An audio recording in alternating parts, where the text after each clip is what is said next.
Chapter 463. 0463. These words were spoken in Chinese, so Matthew's family couldn't understand them at all. However, they could see the brilliant smile on Su Qingshue's face, like a snow lotus on the top of a snowy mountain after the iceberg melted. Yi Fan laughed happily. Su Qingshue's expression was really too funny. Just because she drank the strawberry-flavored wine, the woman immediately became excited, just like a child. Silly wife, how can you make wine with strawberries? It's just that during the brewing process, all kinds of natural spices will be mixed in. Sometimes, there will be the fragrance of roses, shrubs, and vanilla. Different years will also be different, so it's normal to have a strawberry-like taste and fragrance. It's not like I've ever drunk it before, so I'm stupid. Su Qingxue pouted. If you haven't drunk it before, you should know how to make wine. Yi Fan said. Su Qingxue snorted and drank 2 more mouthfuls. It's really delicious. Wife, take it easy. How can you even forget how to taste wine? Yi Fan said mischievously, in the past, you always said that I didn't have a proper way to eat. Su Qingxue also realized that she was too open.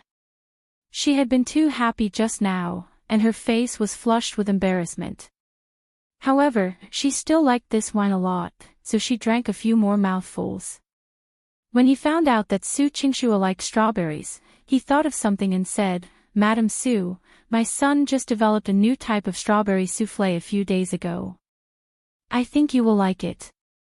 When Su Qingxue heard this, her eyes began to shine. Strawberry-flavored soufflé. It sounds so delicious. Bernard quickly stood up and said with a smile, I'll do it for you right away.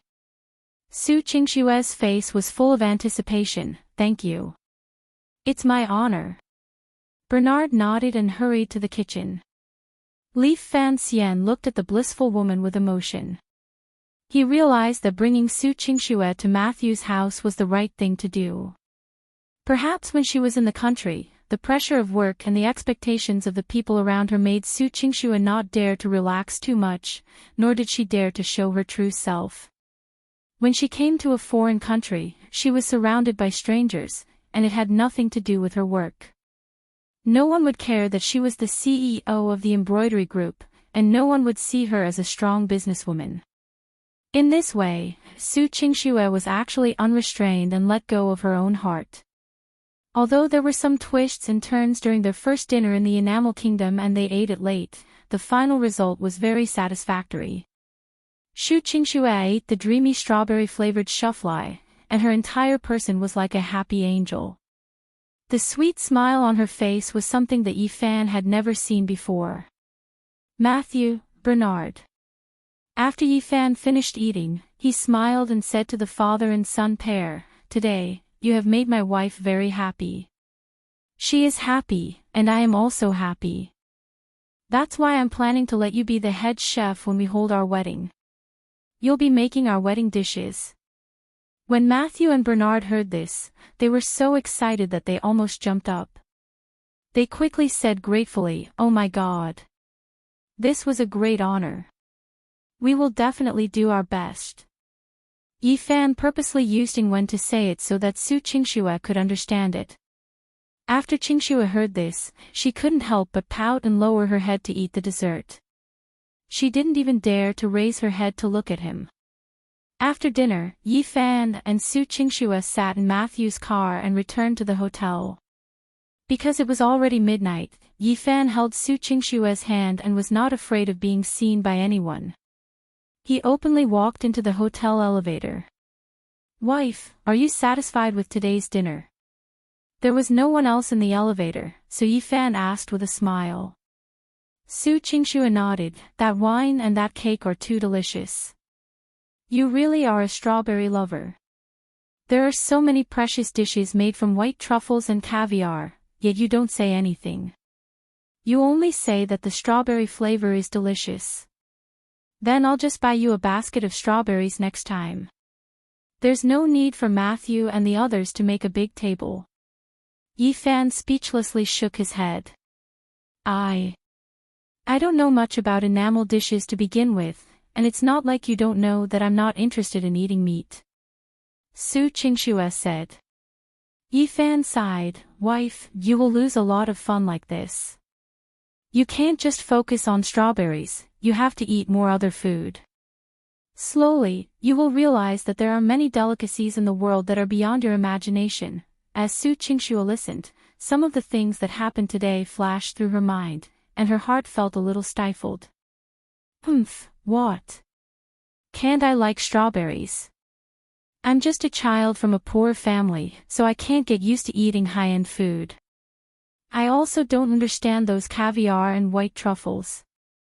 If you dislike me, then I won't go out to eat with you next time. Su Qingxue pouted and forcefully pulled her hand out of Yifan's hands. Li Fan Xian was depressed. How could he have meant that? He hurriedly explained, wife, don't misunderstand, don't explain. I know that my level is low. Unlike you, the people you know are all so powerful, world-class tailor masters, world-class top medical doctors, world-class Michelin 3-star chefs, and even Crown Prince Dib gives you face. Su Qingxue said bitterly, I am just an ordinary woman. I'm not as good at fighting as you. I know all kinds of foreign languages, and the people I know are also very powerful. I'm afraid of those gunmen, afraid of those nobles from the royal family, and I don't dare to talk and laugh with those masters. I can stay calm and collected at any time. I just like to eat strawberries, strawberry cake, and ate strawberry donuts. Who did I offend? Do you really look down on my little hobby that much? Yifan was at a loss. Why did he feel like he had ignited a barrel of gunpowder? Wasn't he fine just now? Why did the woman explode all of a sudden? Wife. Don't be angry, I didn't mean that. Don't explain. Explaining is a cover-up. You just look down on me. In your heart, you treat me as a stupid woman. At this time, the elevator reached the floor.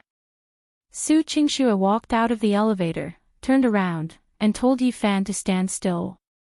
I'm going to rest. Don't follow me.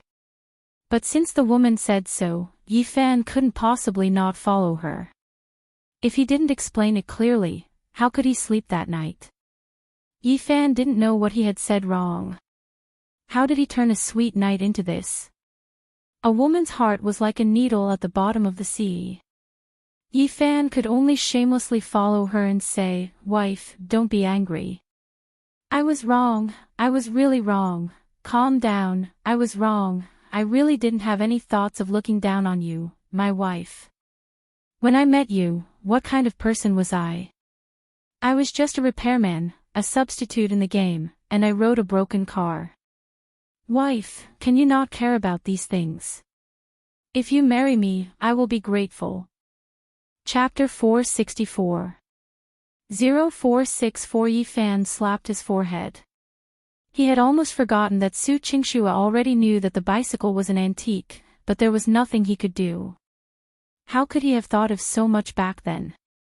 The key was that the woman's anger made him feel baffled, and he didn't know where to start coaxing her. Wife, you're so smart, how could you be a pig? A pig is also me. Don't be angry, okay? Otherwise, you can hit me or scold me. I will never say that again. You can eat whatever you like, I definitely won't ask too much. Yifan said with a bitter smile. I don't want to hear it, I'm going to rest. Goodbye. Su Qingxue walked back to her room with a cold face and closed the door. Yifan stood at the door and wanted to knock, but after thinking about it, he didn't know what to say, so he could only silently walk back to his room. He was also aggrieved in his heart. What did he say wrong? Wasn't it a normal remark? How did he make a woman angry? Ever since his relationship with Su Qingxue gradually became closer, Yifan also discovered that Su Qingxue's temper was much bigger than Feng Yueying's. It was even harder to deal with than that girl, Mu Mu Mu. It seemed to be a little similar to that Phoenix girl, Xiao Axioner. It was just that Su Qingxue wouldn't set fire to anything. Yi Fan was a little confused. Why did he want to marry Su Qingxue so much? Would it be much easier to marry a wife like Feng Yueying, who was as gentle as water, virtuous and considerate? Thinking about it, the more Yi Fan thought about it, the more confused his mind became. He simply found a balcony, took out a cigarette, and looked at the night scene of barley, puffing out smoke, daydreaming, and emptying his mind. What Yi Fan didn't know was that Su Qingxue, who had returned to her room, was actually very nervous. After Su Qingxue entered the room, just as she took off her coat, she covered her temples with both hands and muttered to herself in annoyance, "Su Qingxue, why are you like this again? Why are you so excited?" He was just saying it, is there a need for such a big reaction? Su Qingxue bit her lips and looked back at the door. She was looking forward to whether Yi Fan would knock on the door and press the doorbell to continue asking for her forgiveness. "If you beg me for another 3 minutes, I'll give you a chance to explain," Su Qingxue thought. However, after waiting for almost 5 minutes, there was still no movement from the door. Su Qingxue paced back and forth. The more she thought about it, the angrier she got. "Dead Yi Fan, smelly Yi Fan, you're not leaving just like that. You don't even care if I get angry. How can this person be so hateful?" Su Qingxue jumped and threw herself onto the big bed. Lying there, she punched the quilt with all her might. "You're a man, how can you be so petty? So what if you come and beg me? You obviously despise me, but you still won't admit it. I hate you. I hate you." Su Qingxue kicked her legs and threw off her high heels. She sat up angrily, as if she had made up her mind to say, "If you don't come tonight, then don't expect me to give you a good look tomorrow." "Humph." The woman muttered to herself in the room while Yi Fan, who was on the balcony, didn't know that Su Qingxue was actually waiting for him to coax her. He had coaxed her enough recently, but Su Qingxue would get angry at every turn. He didn't even know what to do. Just as Yi Fan smoked 3 cigarettes, frowned, and didn't know what to do, on a distant street in Barley, there was a sudden rumble of an explosion. Yi Fan saw a dazzling ball of fire ignite, and from afar, he could hear a large number of screams. Terrorist attack. Yi Fan immediately thought that in the past 2 years, a large number of refugees had poured into Europe, and the shadow of terror had shrouded the country. He had seen it on the news before, but now that he had just arrived at the country of enamel, could it be that he had bumped into it? He was a little worried. After all, Su Qingxue would be moving around Barley in the next few days, and they were all social occasions that could easily be targeted. Therefore, he planned to go and take a look himself to see what the situation was like. But before he went, Yi Fan still wanted Su Qingxue not to be nervous, so he ran to Su Qingxue's room and knocked on the door. Su Qingxue had just finished showering and came out of the bathroom. The woman didn't hear anything outside, but when she heard the knock on the door, she thought that Yi Fan had come to apologize to her. "Who is it?" "Wife. It's me," Yi Fan shouted. When Qingxue heard that it was indeed Yi Fan, a trace of joy finally appeared on her face. She was wearing a bath towel, her hair was tied up high, and the fullness of her chest was tightly wrapped up. This outfit was as seductive as it could be. Hesitating for a moment, she wondered if she should change her clothes so that men wouldn't look at her too sexy. But in the end, Su Qingxue still planned to give Yi Fan some small benefits. Seeing that he was so sincere in apologizing, she would give him some sweetness this time, Su Qingxue thought. Walking to the door and opening it, Su Qingxue said with a cold face, "What are you still doing here?" Yi Fan immediately said, "Wife, stay here and don't go anywhere. I'll go out and take a look and come back. If anything happens, call me." "You? Where are you going?" Su Qingxue was puzzled. Could it be that this guy didn't come to apologize and wanted to go out to play at night? "I'll go see what's going on with the explosion." I'm mentally prepared. Yi Fan said. Explosion. Su Qingxue was even more confused. What explosion? It was the explosion just now. Wife, don't worry, nothing will happen. After Yi Fan finished speaking, he turned around and left. Su Qingxue stood in the room, feeling baffled. She closed the door in annoyance and subconsciously wanted to kick, but her toes just happened to hit the wall. Su Qingxue was in pain and tears were about to come out. Dead Yi Fan, stinky Yi Fan, don't come back if you go. How could Yi Fan know that he had angered his wife again? He was just used to going to a place, so he had to grasp the situation of this place and prepare himself. After all, it was Big Barley. Although it was already late at night, there were still cars and people everywhere. Especially after the explosion, a large number of police cars rushed over, making the road even more lively. Many peddlers, commoners, and tourists began to flee in all directions, afraid that they would run into some terrorists. In order to avoid trouble, Yi Fan directly chose to jump and run from the top of some houses and the top of the walls. With his speed, most people wouldn't be able to see clearly that someone was running, and would only think that they were seeing things. When Yi Fan was about to run to the site of the explosion, he saw a scene out of the corner of his eye that he had no choice but to pay attention to. Two black BMW 7 Series cars were chasing a white Bentley on the road. Chapter 465. 0465. The key point was that inside the black BMW, there was a man in black holding a gun, constantly leaning out and shooting at the tires of the Bentley. Inside the Bentley, there was a burly man holding a submachine gun, continuously firing at the BMW. Yi Fan's experience told him that these two BMWs should be bodyguards, and the person in the white Bentley that they were protecting should have been hijacked. The Bentley had been modified to be bulletproof, and the guns of the bodyguards couldn't do much damage to it. The key point was that the Bentley's performance was outstanding, and the BMW couldn't catch up. The burly man's marksmanship was clearly better, and one of the BMWs had already been beaten to the point of smoking. Yi Fan narrowed his eyes. It seemed that tonight's explosion was not as simple as a terrorist attack. These three cars had come from the direction of the explosion. In other words, the cause of the explosion was this hijacking. Just as Yi Fan was hesitating about whether or not to help, the man in the Bentley rolled up his sleeves on one of his arms, and a tattoo caught Yi Fan's attention. Azura's Association. Yi Fan recognized that it was the emblem of a ferocious demon. It was the symbol of the Azura's Association. Before coming here, Xiao Linfuan had asked Yi Fan to help investigate the Dragon Souls trader, in order to better track down the Azura's Association.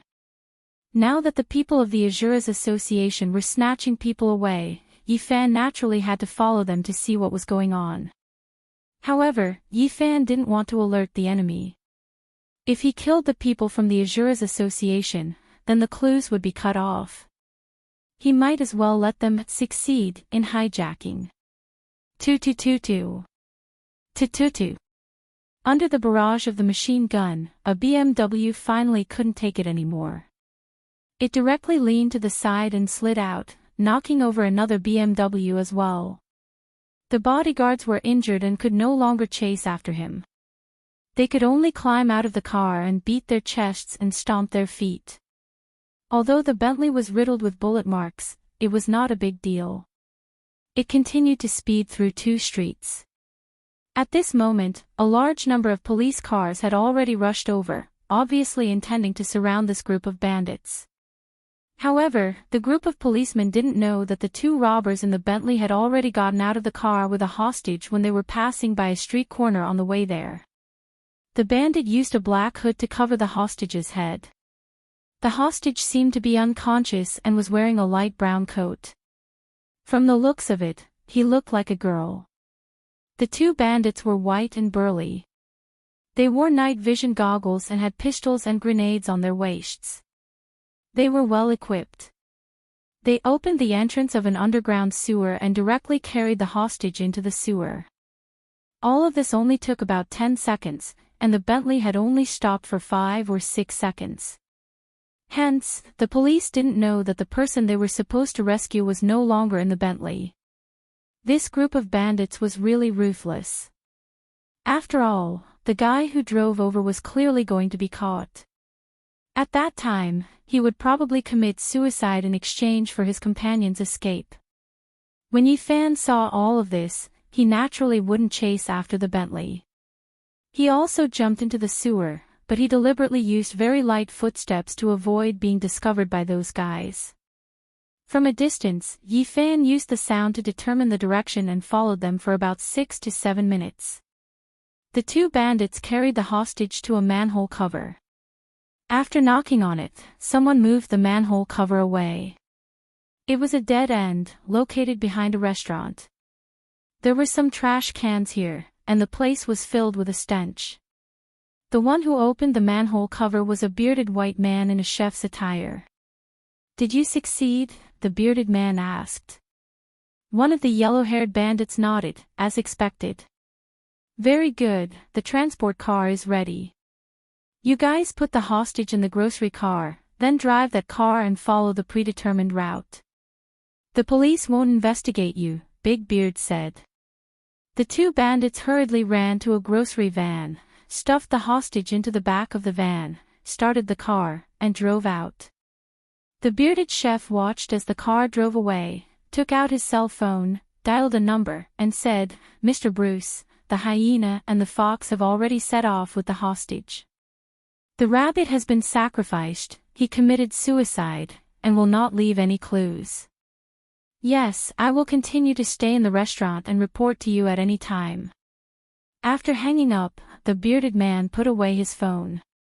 Just as he was about to turn around and put down the manhole cover, he suddenly discovered that a person was looking at him from behind with a smile that was not a smile. This person was naturally Yifan, who came from the sewers. "You? Who are you?" the bearded man asked in surprise. Yifan asked in fluent enamel, "Bruce, who are you from the Azuras Association?" The bearded man's expression instantly changed a few times. A trace of killing intent flashed across his face, but he quickly concealed it, revealing a very innocent look. He smiled and said, "Sir, I don't understand what you mean. Our restaurant has already closed." Li Fan Xian sighed. "The license plate number of that grocery shopping car is DW 342 FN. If I call the police now, they should be happy to check this car. What do you think?" When the bearded man heard this, he revealed a nervous expression. He knelt on the ground and begged, "Sir, please. I was forced. I really don't know." As the bearded man spoke, he was about to hug Yifan's thigh and cry, looking very pitiful. However, at this moment, the bearded man's eyes were filled with killing intent. Seeing that he was close enough, he immediately pulled out a dagger from his waist and slashed at Yifan's leg. How could Yifan not see through his tricks? He kicked the bearded man's head in advance. The bearded man's neck twisted and he died in an instant. Yifan didn't expect to get too much out of him, and he wouldn't go and find out who that Bruce was, because there was a 99% chance that this was an alias or codename. What Yifan was more worried about was that this Azuras Association actually had such an intelligence base in Barley. Didn't this mean that this organization was actually a worldwide organization, and not just aimed at China? Just what kind of person was this Azura king? This was not something that could be done with ordinary wealth and power. Yifan didn't stay any longer and quickly ran out. He jumped onto the tall building, and after seeing the car that was buying vegetables, he continued to chase after it. After driving for an hour, they arrived at a church far away from the center of Barley. Chapter 466. 0466 Yifan landed on the top of the church and watched as the two bandits carried the hostages out of the car. "You're 5 minutes late," the priest said in a deep voice. The yellow-haired bandit apologized. "I'm sorry, Mr. Bruce. We took a detour to avoid a police car." "Humph, don't look for excuses." You have to pay attention to all the details when carrying out a mission. If you had grasped the time accurately, the police car wouldn't have appeared on your way here, Bruce said. The two bandits obediently nodded and admitted their wrongs. Let's forget about it this time. Bring him in, Bruce said.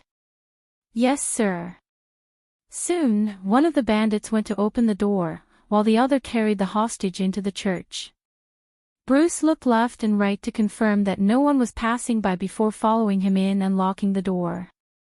Yifan sat on the roof and pondered. So this Bruce was a priest. Of course, this was probably just an identity he used to deceive others. Yifan thought for a moment. There was no need to alert the snake before the end, so he found a skylight in the church and lay there, watching the movements of the people inside. In the end, Yifan discovered that there was actually a secret door hidden behind a stone sculpture beside the church. Bruce led the two bandits and the hostages into a secret door that led to a basement below the church. Li Fan Xian grinned. As expected, he had gained something from following them. This church was obviously a very good secret, and it should be one of the more important strongholds of the Azura Guild. Yifan waited until there was no one below before opening the skylight and lightly jumping down. Following Father Bruce's method, he opened the secret door through the mechanism on the stone sculpture and followed in. The underground passageway was surprisingly bright, and the bright yellow light illuminated the long steps.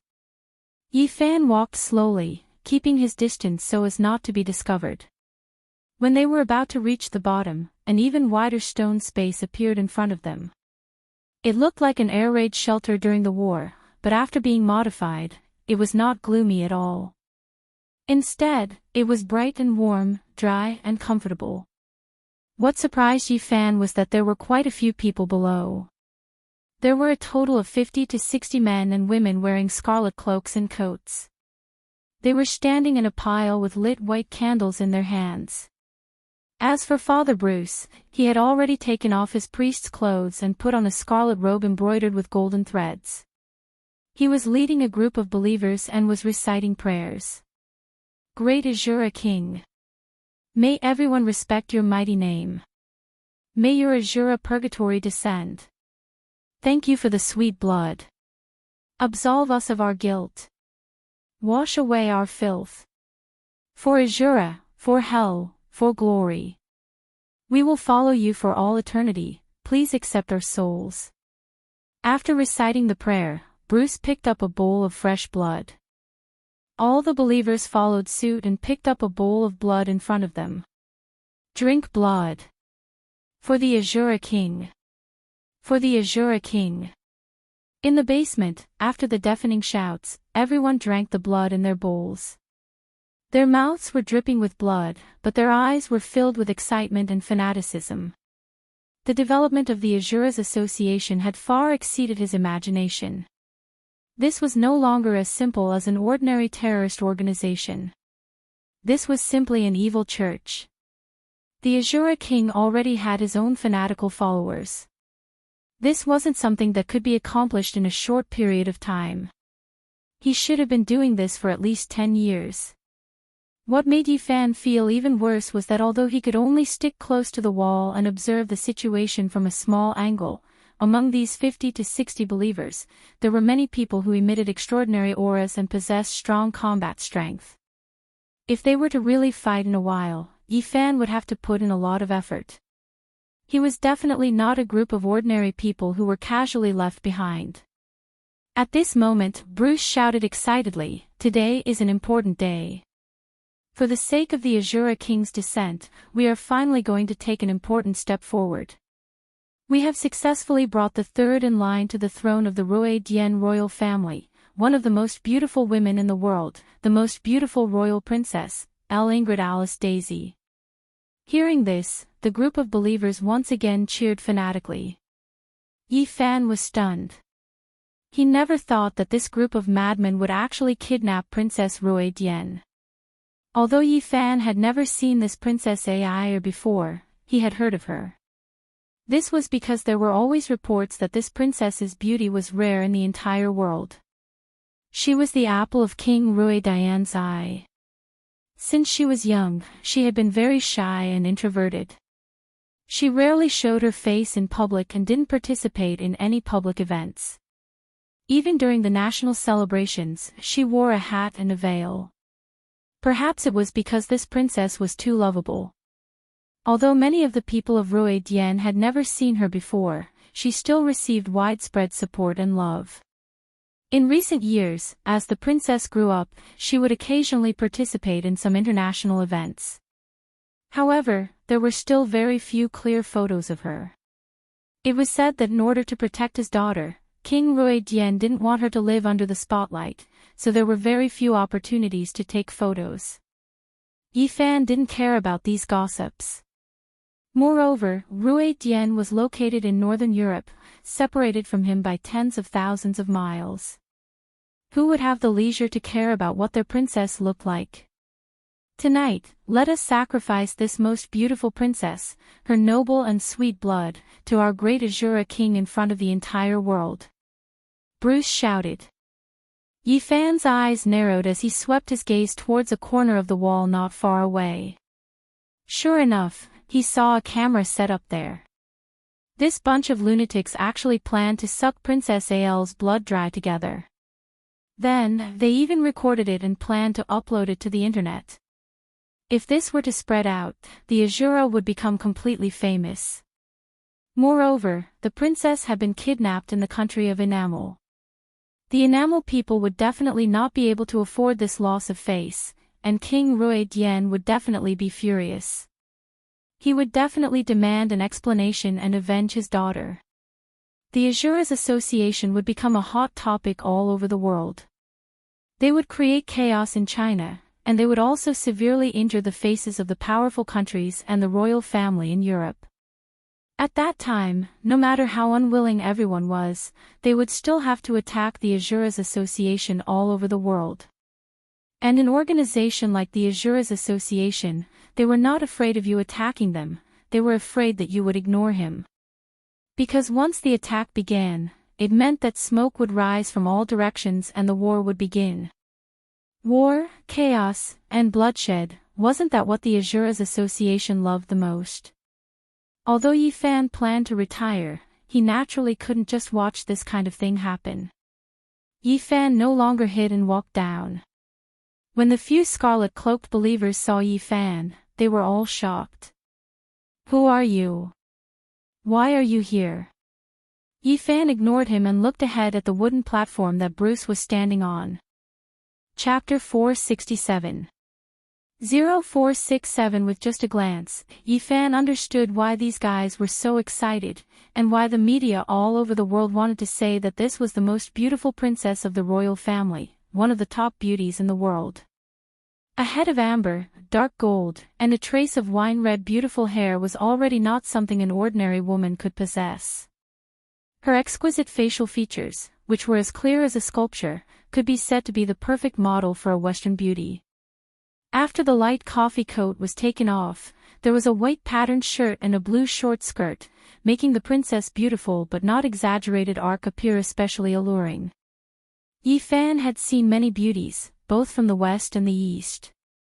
The two kinds of beauties were different. In terms of Western beauties, Yi Fan felt that Sally, who had a close relationship with him, was already the most beautiful woman he had ever seen.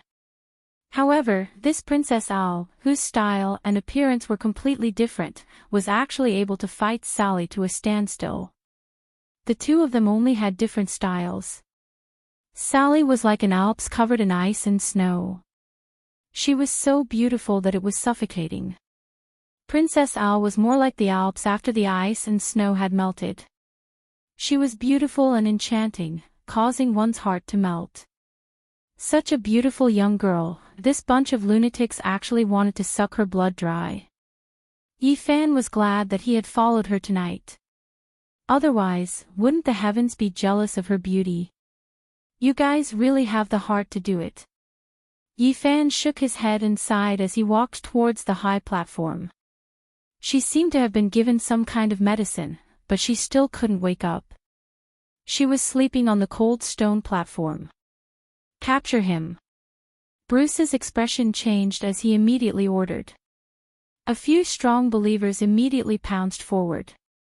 Some of them were even holding daggers in their hands as they quickly attacked Yifan. Yifan grabbed a person's dagger and pinched the blade of the dagger. He wasn't injured in the slightest and instead forcefully pulled the dagger over.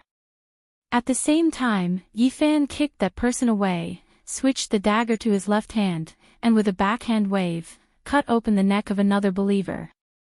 Although the fighting skills of these believers were not ordinary, their speed was still much slower than Yifan's. After Yifan simply dodged their attacks, he killed them all in a few moves.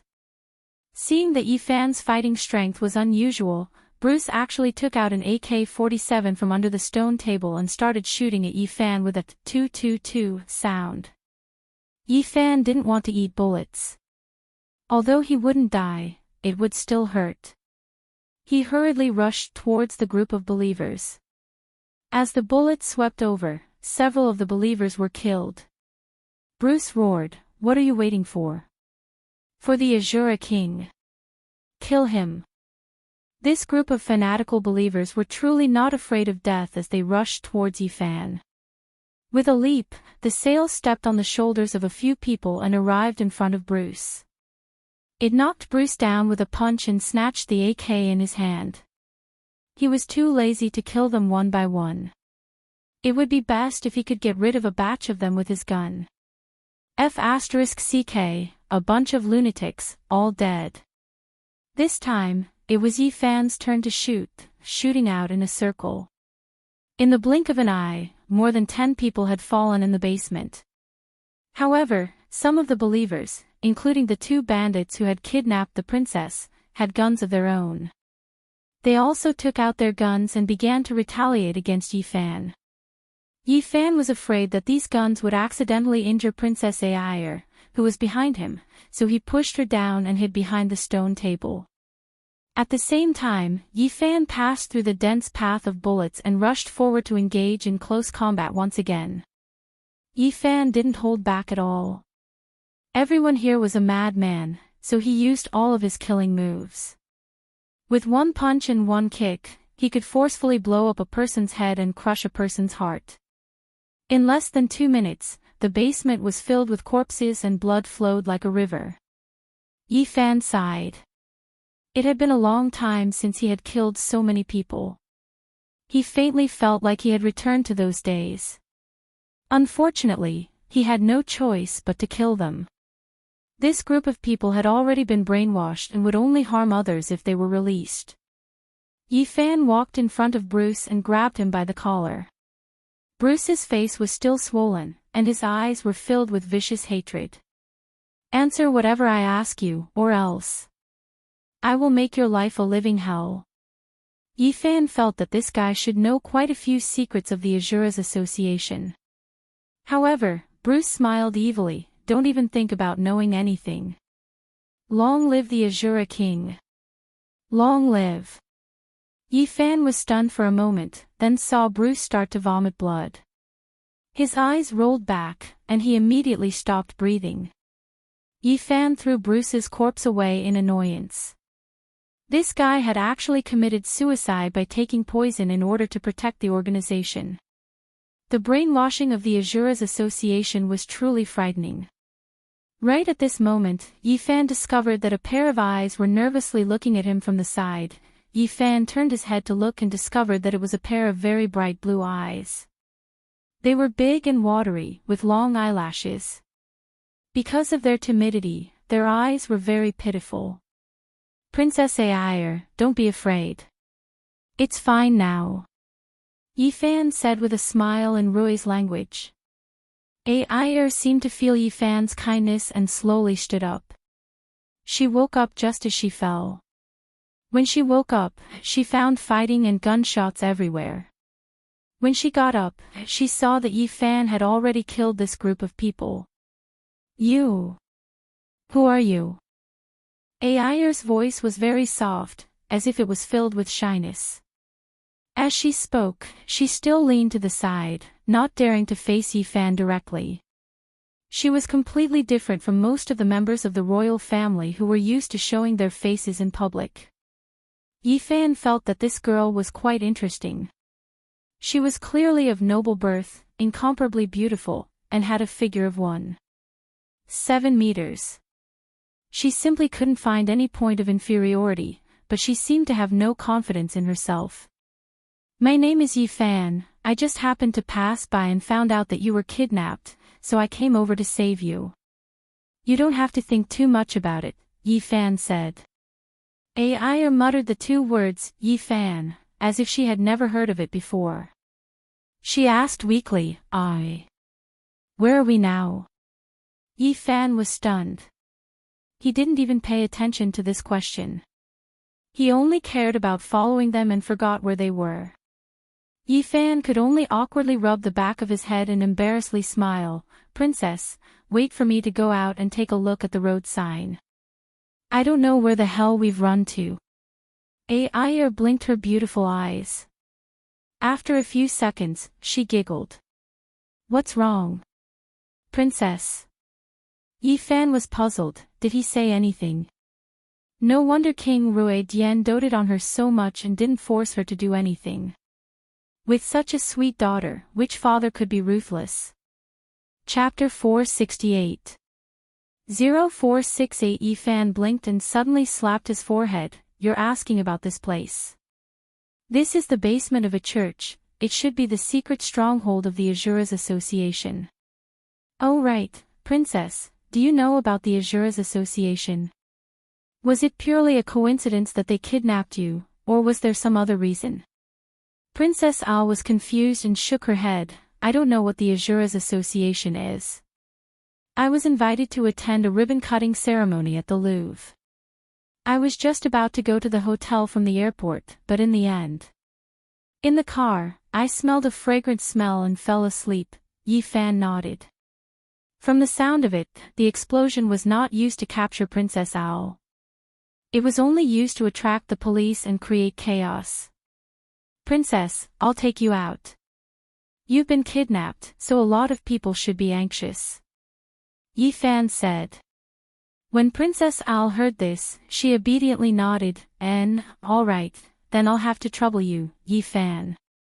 Yifan waved his hand. It's a small matter, it's only right to serve a beauty, not to mention a princess. When Owl heard this, her face turned red again. She placed her hands in front of her and silently followed behind Yifan. Yifan brought Owl out of the basement and remembered something. He asked in bewilderment, Princess, you're quite bold. There were so many corpses in the basement just now, aren't you afraid? Owl was stunned for a moment before saying, I forgot. Forget? That's right, I forgot that there were a lot of dead people there. Owl lowered her head with a blush. Yifan was speechless. This princess was too adorable, she could even forget about this. Moreover, she was too shy, blushing after saying a few words. Yifan somewhat understood King Ruidian. With such a daughter, he must be afraid of losing it in his hands and afraid of melting it in his mouth. This was too pitiful. Outside the church, he found that the surroundings were empty. There were no one around, but there were a few private cars parked by the roadside. Yifan reckoned that these cars were also left behind by those believers. Now that they were dead, the cars were useless. Yifan found a relatively old car, walked over, broke the glass of a car, opened the door, and then used a forced ignition method to start the car. Princess Al followed behind and curiously watched Yifan do all of this. She seemed to find it very interesting and asked, Yifan, are you going to use a car to bring me back to Barley? Yeah, why don't you call back and report that you're safe first? Yifan said. Al thought for a moment, but shook her head and said, no, since there's a problem with the driver who picked me up, there might be a traitor among the people around me. If I tell them now, they might come after me again. What do you think? The sail turned around in surprise and looked at Ai under the night sky. Ruidian's national flower was the lily of the valley, and the current AI was just like the lily of the valley, fresh and beautiful. Sure, Your Highness, your brain is quite smart. I thought you were just a silly girl. Yifan said with a smile. She lowered her head and said shyly, it's nothing. I was just thinking about it. I don't know why I was kidnapped. On the other hand, Al didn't seem to care about Yifan calling her a silly girl. The more Yifan looked at this princess, the cuter she became. If only he could have a daughter like this in the future. Princess, get in the car, said Yifan. Al nodded and obediently sat in the back seat of the car. When Yifan got on the car, Al couldn't help but ask, Yifan, why didn't you choose a Mercedes-Benz or Audi? This Renault is so old. Because only old cars can be started using this old method. Those cars can't be started without keys, said Yifan. Oh. Al looked like she suddenly realized something. Are you a Secret Service agent? Or a martial artist? You're so powerful, even more powerful than my father's royal guards. Yifan drove the car, heading in the direction of Barley as he replied, I'm just an ordinary person. I know a bit of kung fu, so just treat it as helping me when you see injustice on the road. Al seemed to be quite interested in Yifan. She asked Yifan which country he was from, what his occupation was, and what he was doing in Barley. Although this princess was very shy and blushed easily, when she sat in the back seat of the car and didn't meet Yifan's gaze, she had a lot to say. Yifan also casually said that he was from China and worked as an assistant in a company. He came here to accompany the boss to participate in some activities or something. Yifan felt that this princess was quite cute when she spoke. She was silly, beautiful, and had a sweet voice. Moreover, her temper was especially good. After joking with her a few times, she would just smile tenderly, or perhaps she didn't even know that you were joking with her. Thus, chatting along the way, driving was not boring at all. What the two of them didn't know was that not long after they left the church, a few black-clothed men quickly arrived at the church. The leader was a man in black with a ferocious demon tattoo on his neck. It was obvious that he was also a member of the Azuras Association. They had actually been secretly installing surveillance cameras in the church, but after discovering Yifan's invasion, it was too late for them to rush over. Damn it, where did that guy come from? He was actually able to save Princess Owl. The man said in annoyance, if we let Princess Owl return to Barley, it will be difficult to kidnap her again. A man beside him said, Boss, I think we still have a chance. Our people can intercept them halfway. But that person's skills are very powerful. I'm afraid we won't be able to stop them, the other man said. The leading man said fiercely, what we want is Princess Owl. It doesn't matter if she's dead or alive.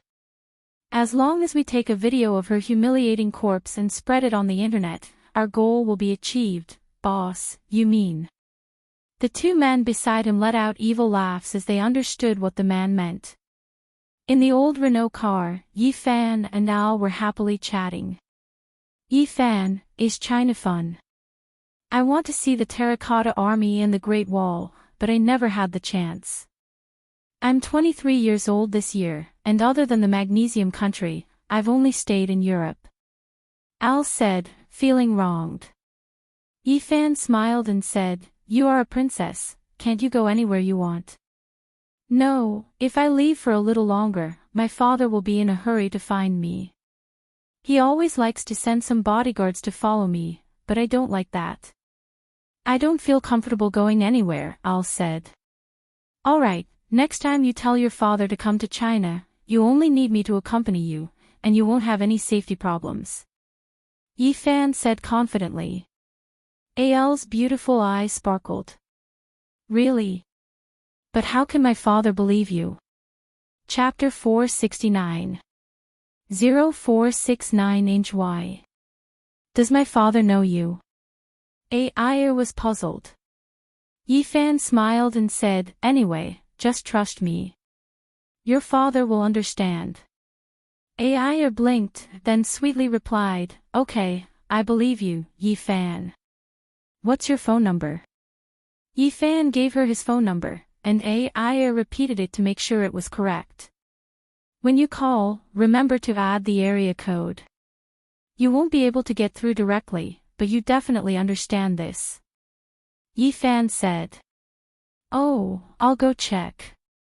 I haven't made an international call before, I don't even bring my cell phone with me."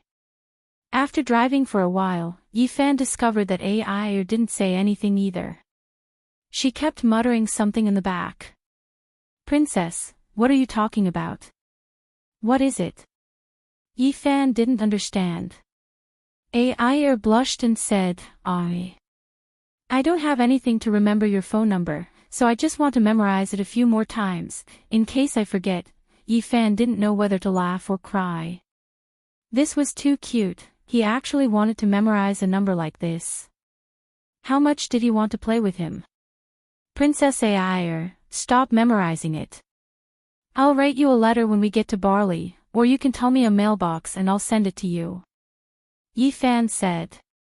Ai was delighted. All right. "But I don't have a mailbox, write it to me when you get to Barley." Hearing Ai's bone-numbing voice, Yi Fan couldn't wait to carry this princess back and raise her. He had seen quite a few beauties, but it was rare to see such an innocent and cute one. Halfway through the drive, a police car appeared in front of them. Its lights were flashing, and 2 police officers were signaling Yi Fan to stop by the roadside. Yi Fan felt that something was wrong. Could it be that he had robbed a car outside the church and had been discovered? From his experience, the police officers of Western countries weren't that efficient, not to mention that this was too coincidental. However, if it really was just an ordinary police patrol, then forcefully barging in would cause a huge commotion. Therefore, Yi Fan still stopped the car and rolled down the window. "Officer, what's the matter?" A white policeman expressionlessly glanced at Yi Fan and Al, who were behind him. "Please show me your identification." Yi Fan naturally didn't bring his ID, so he said, "This car belongs to my friend, my ID is not in the car." If these 2 policemen insisted on taking the ID, Yi Fan could just make a phone call and find a random acquaintance. He should be able to settle it. The enamel policeman nodded and said, "Wait a moment." Then, the 2 policemen went back to their police car and took something with them. When they turned around again, Yi Fan immediately knew that the situation was not good, because these 2 policemen were actually wearing gas masks. At the same time, the 2 of them threw out 4 gas bombs. Damn it! Fan Xian knew that he had been careless. He didn't expect that the other party would actually plan to poison them to death and even take their corpses away. The gas bombs quickly released poisonous gas and surrounded the car. The 2 fake policemen also took out their pistols and fired several shots at the old Renault's windshield. Clang! The windshield shattered, and the poisonous gas quickly poured into the car. Yi Fan himself was not afraid of this poisonous gas. After 3 years of cultivation, with his physical fitness, ordinary poisons would at most make him uncomfortable. However, Princess Ai, who was behind him, suffered. "Princess! Hold your breath. Don't breathe." Although Yi Fan had long since told Ai not to breathe, everything had happened too suddenly. Moreover, it was poisonous gas and gunshots. It was impossible for Ai not to breathe at all. Yi Fan couldn't care about anything else. He could only rush back and hug Ai tightly. He pushed open the car door and left the car with the girl. She only felt a pair of big hands hug her and rush out of the car, passing through the poisonous miasma. However, during this process, Ai still inhaled 2 mouthfuls of poisonous gas, and her eyes quickly began to lose focus. "Yi Fan. I feel so bad." Ai murmured in pain. "Don't talk. Don't breathe." Although Yi Fan shouted, he knew that this was too difficult for the girl. Yi Fan watched helplessly as Ai fainted. Yi Fan was extremely regretful. If he had known earlier, he would have forced his way through. He could only hate that the Azura's reaction was too fast, and that their people were everywhere. Bang, bang, bang. Behind him, the sound of gunfire rang out again. The two Azura's assassins changed their bullets and fired at Yi Fan once again. Yi Fan used his own body to block all the bullets, so as to prevent Ai's body from being injured again. Taking advantage of the fact that the two killers ran out of bullets, Yi Fan turned around and quickly rushed over. With one punch, he directly blew up the heads of the two of them through the gas mask. Even when the two killers died, they still didn't understand why Yi Fan was completely fine even though they had already released 4 poison gas bombs. Although Yi Fan had killed these two fellows, he was not happy at all. This was because Ai, who was behind him, had already inhaled a fatal poison gas.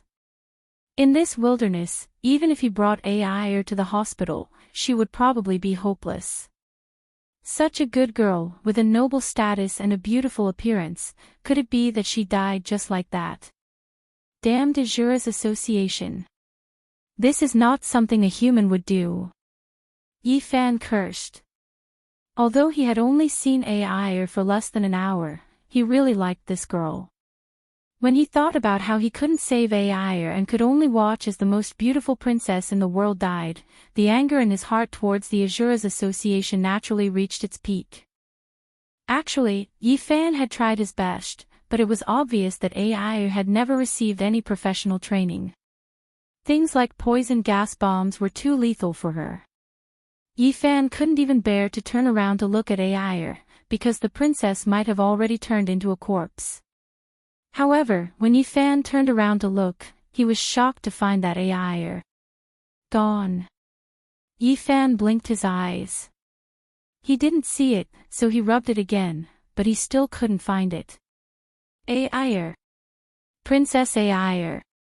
Yi Fan shouted twice, but Ai had already fainted, so it was impossible for her to run away by herself.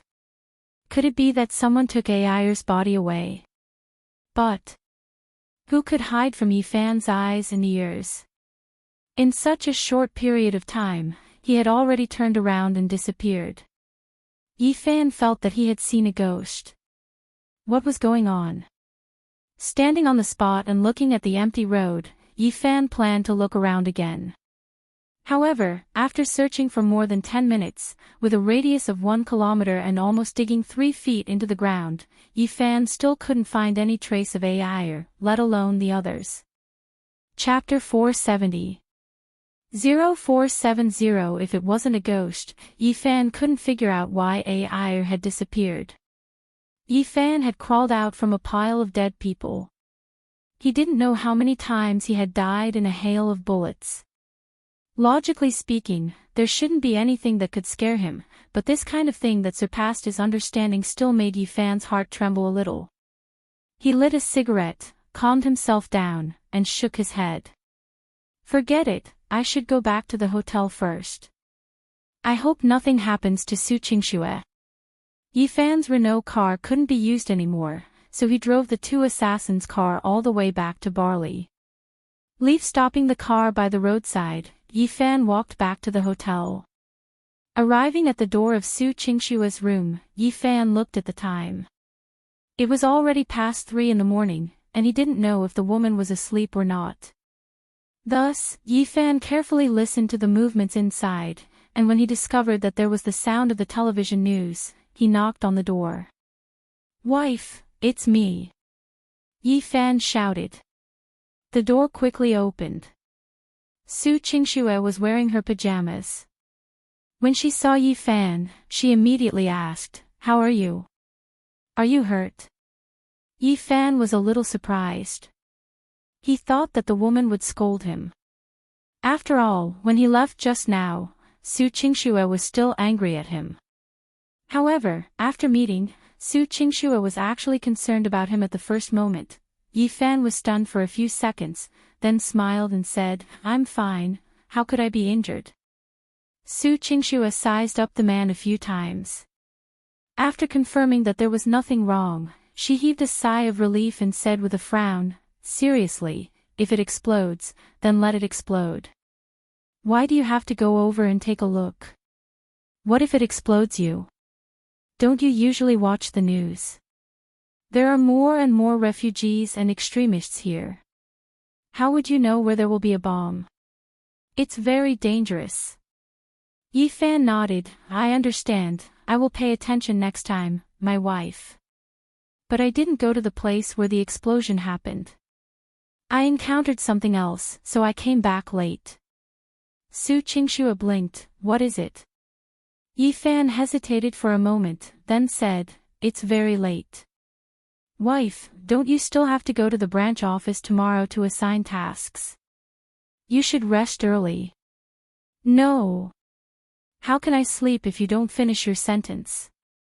Furthermore, there had just been an explosion outside, and I heard that Princess Ai of the Roi Dian royal family had been kidnapped. I've been waiting for you until now, and I'm no longer sleepy," Su Qingxue said. Yifan said happily, "Wife, are you really waiting for me? Do you care about me?" Su Qingxue blushed. I didn't. Don't change the topic. Where did you go?" Fan Xian sighed and smiled bitterly. "Do you also know that Princess Ai was kidnapped?" "Actually, I was chasing after those kidnappers." "Ha!" Su Qingxue exclaimed. "Then did you catch up?" Yifan pointed to the room. "Wife, let me in, I'll tell you slowly." Only then did Qingxue realize that the two of them were standing at the door. It was strange, so she let Yifan enter the room. After using the hotel's espresso machine to make 2 cups of Italian coffee, Yifan also began to talk about going to the Azura's Association to save Princess Al tonight. Yifan still felt that there was something fishy about this matter. Why did Ai disappear? After Qingxue heard this, she also felt that it was inconceivable. Are you dreaming? A living person, even if he was poisoned to death, he wouldn't disappear. That's right, that's why I want to tell you, my wife. I even suspect that my eyes are playing tricks on me, my wife. Do you want to pinch my face? Am I dreaming? Yifan said with a smile. Su Qingxue sat cross-legged on the bed, holding a cup of coffee in her hand.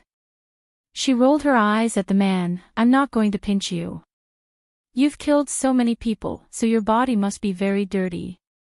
Yifan helplessly spread out his hands. Those people are all lunatics, I have no choice. If I don't kill them, they will go and harm others. How do you think the blood those people drank came from? In any case, it's definitely not from the hospital's blood bank. Su Qingxue nodded, and then her beautiful eyes moved, as if she was very casually asking, that princess. Is she really that beautiful? I heard from the news that she was one of the top beauties in the world. She was ranked among the top 5 beauties in the world at the age of 15, and she was number 1 in the world 3 times in 8 years. However, I looked around, and there wasn't even a single photo of her on the internet.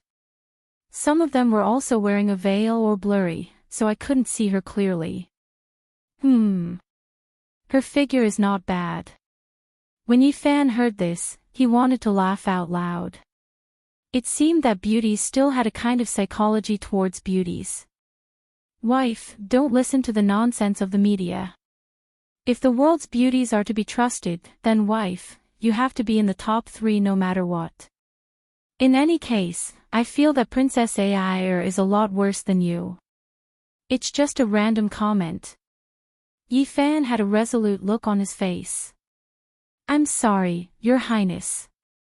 Although I don't know if you're alive or dead, I can only coax my wife first.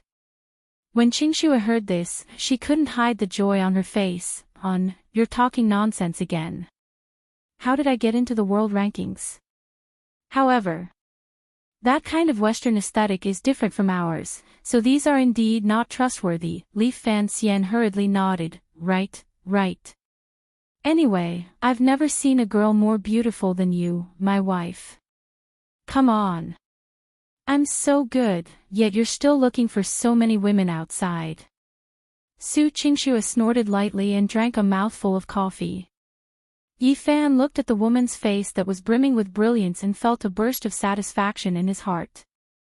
Actually, when Su Qingxue wasn't angry with him, when it wasn't so hard to talk to her, she was still very lovable.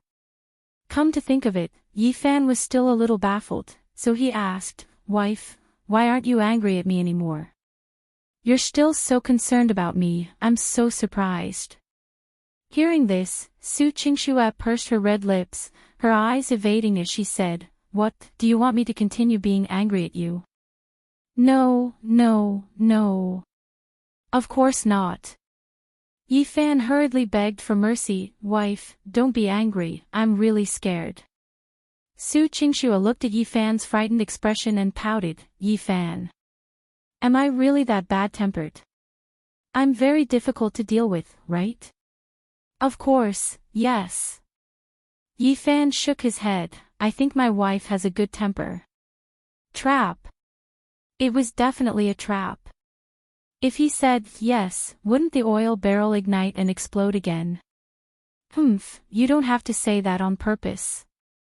Actually, I also feel that I've been getting more and more neurotic recently. I don't know why, but I wouldn't have been like this in the past." Su Qingxue rubbed her coffee cup with both hands and said in a low voice. Chapter 471. 0471 Su Qingxue faintly said, "I have always been very confident. For someone like me, who wants to be a CEO in his 20s, if he doesn't even have confidence in himself, then no one will believe you. So, since I was young, my grandfather has always told me that you are a genius. You must be confident. You are the best. I've always thought so, so I have a kind of blind confidence that I am the best. But after I met you, I realized that it didn't seem to be like this. There are always some outstanding women by your side, and some of them look even more outstanding than me. Moreover, I know almost nothing about your background. In any case, the people around you are all very powerful, and the people you know are all very high level. I've never even heard of them. By your side, I'm like a very ignorant woman. I don't know anything, and I always have to rely on your connections. I just feel like I'm not a good match for you." "How could that be?" Yi Fan was anxious. "Wife, how can you think like that? We were both orphans when we were young, but our growth experiences were different. The people we met and the things we experienced were naturally different. How could there be any difference between high and low? Then according to you, a prince can only marry a princess, and a slum can only find a poor person. Does love have to be divided into whether you have money or not? Yes, some do have to be matched, but that's because the gap between the rich and the poor is too great. It's hard to talk about it and get along with it. But the two of us don't have any estrangement because of who is poor and who is rich, who has power, and who doesn't. Aren't we getting along better and better?" Su Qingxue mumbled, "Sometimes I'm very afraid. I'm afraid that you're just playing with me. When I'm old and not good looking, you won't want me anymore. Anyway, you're very capable, you can find women everywhere. Moreover, there are many women who are more outstanding than me. I'm old, so I can't even compare to those young and beautiful ones." When Yi Fan heard this, he felt that this woman was so stupid that it made his heart ache. He hurriedly sat on the edge of the bed and reached out to caress Su Qingxue's hair. "Wife, why do you think that? I'm not that kind of person at all. If I abandon you because you're old, then why should I marry you? I want young girls, can't I just keep looking? And people are different, there's nothing to compare. I like you. Even if you beat me up and scold me every day, I will still like you. If I didn't love you, even if you served me tea every day and did everything I wanted, I still wouldn't love you. So don't think about these useless things. Since I've collected the marriage certificate with you, I've already made my choice. You don't have to think too much. Just be yourself." "Really?" Su Qingxue asked hesitantly. Fan Xian nodded vigorously. Absolutely true, wife, don't scare me, you must not have this kind of thinking. Qingxue was silent for a while. She quietly looked at the man's anxious expression and heaved a sigh of relief, and should be more confident. Otherwise, it wouldn't be me, right? Of course. You've captivated me, so of course you have to be confident. Yi Fan said. The corner of Qingshua's mouth held a smile, her gaze moved as she asked, then when you see me angry, are you really afraid? I'm really scared, so when I talk to you now, I have to think about it several times, afraid that I'll say the wrong thing. Yi Fan said honestly. Qingxue couldn't help but want to laugh. She suddenly stretched out her hand and touched Yi Fan's face. Idiot, actually, I just want you to coax me. If you coax me, it means that you care about me. Yi Fan thought that was the case. Women like to find a sense of security, so he smiled and said, Wife, it's only right for me to coax you, but sometimes it's really tiring to coax you. My brain cells can't keep up, I can't think of anything to coax you. It's really hard, much more tiring than letting me fight and kill people. Hearing that, Qingxue pouted unhappily. I haven't even had a wedding with you yet. We're officially married, yet you think it's hard to coax me. Then after we get married, won't you be even more lazy to coax me? You men are like this. One thing before marriage, and another thing after marriage. I've seen through you. Ha! Yi Fan hurriedly waved his hand. Wife, I didn't mean that. All right, I'll coax you, no need. Don't propose to me, I won't agree. Let's just leave it at this. You can go coax other women. It's so hard to coax me anyway. As Qingxue spoke, she put down the coffee cup, pulled up the blanket, and crawled into bed. Then, she laid down and said, You can go out. I'm sleepy, I'm going to sleep. Yi Fan wanted to cry, but no tears came out. This was King Heaven and Earth. He was fine just now, but he was unhappy again. Wasn't this change too fast? Yi Fan hesitated for a moment, then asked tentatively, Wife, I feel so tired. How about I sleep here with you as well, get out. Su Qingxue shouted. Yi Fan felt his eardrums vibrate, so he could only sigh and silently return to his room. He also knew that Su Qingxue wasn't really angry. She was just looking for an excuse to drive him back to her room. Yi Fan was too lazy to sleep. It hadn't been long since he could go eat breakfast. He was hungry. On the other hand, Yi Fan felt that he could tell Xiao Linfuan about the Azura's Association so that they could be on guard.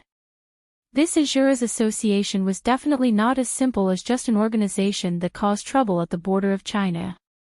This was a world-class terrorist organization. After Yi Fan finished talking to Xiao Linfuan on the phone, Xiao Linfuan was also very shocked. He expressed that he wanted to properly plan with the Dragon King on how to deal with the Azura's Association and report it to the chief. After Yi Fan was done with his work, he began to practice his mad demon dance in his room. Although his strength was a bit stronger than before, he crippled his own cultivation 3 years ago. If it was the him from 3 years ago, he probably wouldn't have been able to suppress Xiao Axianer in his last battle. In short, choosing a new path of cultivation had an extraordinary effect. It was simple and crude, and it had made great progress in terms of absolute strength. However, while he was improving, others were also improving, so Yi Fan didn't want to relax.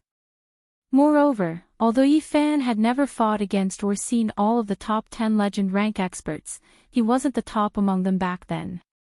In fact, once one reached the level of a legend rank expert, no one would do anything to each other. After all, it was originally fine, and no one could deal with you. However, if they were to fight each other and die, no one would be able to afford it. Therefore, the stronger one was, the more they didn't dare to act rashly. On the contrary, they were much more harmonious than ordinary experts in the underground world. This was the same as between countries. No matter how many words there were between powerful countries, it was only limited to showing off their muscles. If they really fought, it would be a strong country bullying a weak country. Between the strong, they didn't dare to move carelessly. Early in the morning, after Yi Fan went downstairs to eat breakfast, he didn't rush to call Su Qingxue. He hoped that the woman would sleep a little longer. After all, he was too tired last night. Chapter 472. 0472 Yi Fan thought that something was wrong with the woman and quickly ran over. Su Qingxue opened the door for him. Su Qingxue, who was wearing pajamas and had yet to wash up, pointed at the morning news on the television. "Wife, what's wrong?" Yi Fan was puzzled. "Look for yourself," Su Qingxue said. Only now did Yi Fan notice the content of the news. He couldn't help but be stunned and his entire body froze. What was being broadcasted on the news was actually the news of Princess Ai being successfully rescued. According to the news, Princess Ai was not successfully kidnapped last night. The princess escaped when the kidnappers weren't paying attention until the police found her in the early hours of this morning. The Enamel government and the Rue Dian royal family were naturally very glad. At the same time, they expressed that they would continue to investigate who had planned this kidnapping. "Didn't you say that Princess Ai is dead? Wasn't she poisoned?" Su Qingxue asked, "Are you lying to me? Isn't she fine?" Yi Fan was dumbfounded.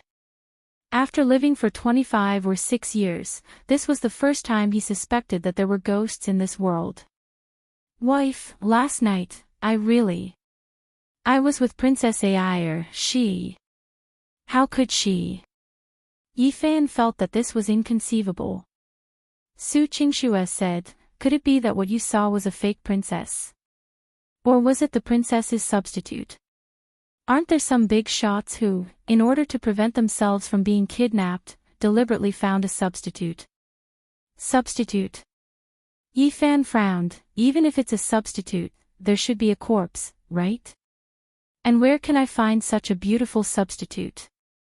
With that kind of appearance, is there a need to be a substitute?" Su Qingxue's eyes revealed a cold glint. Last night you said that I look ordinary, but now you finally admit that the princess is a super beauty, right?" Yi Fan thought to himself, "Not good." I let it slip, and hurriedly changed the topic. "Wife, the most important thing now is, I have to find out what exactly is going on. If the Princess Ai they found is fake, it could be someone from the Azura's Association pretending to be a princess and doing something very dangerous." Su Qingxue's personality was also simple, and her train of thought was quickly changed by Yi Fan. She couldn't help but frown. "Is it that exaggerated? How do you confirm it?" He had never been so muddle-headed before. He didn't even know what had happened last night. This was too suspenseful. Fan Xian thought for a moment and said, "Wife, I won't be accompanying you to the company this morning. I'm going to see the princess." Meet the princess." Su Qingxue was stunned. "How are you going to meet her?" Fan Xian chuckled. "In any case, I naturally have a way." "Wife, don't worry, nothing will happen.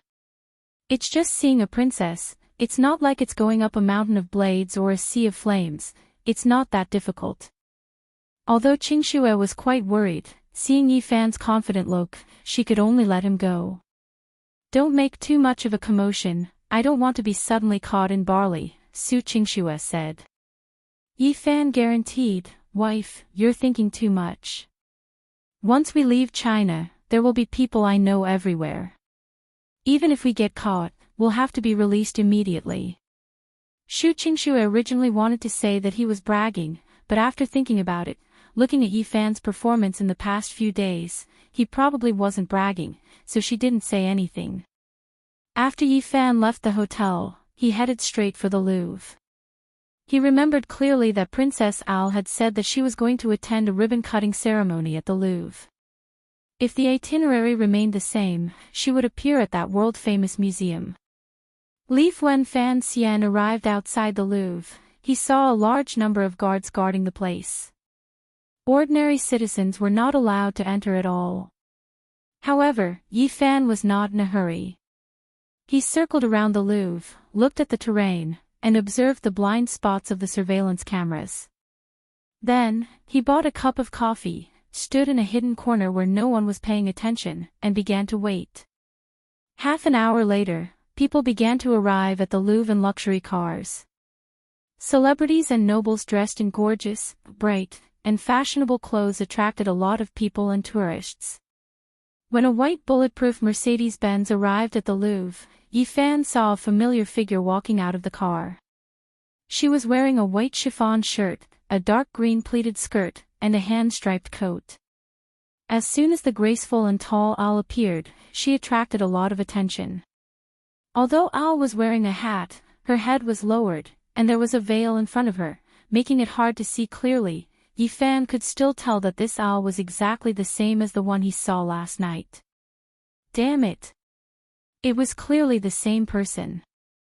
Then what was going on with the unconscious Al in front of him last night? Yi Fan threw the finished coffee cup into the trash can.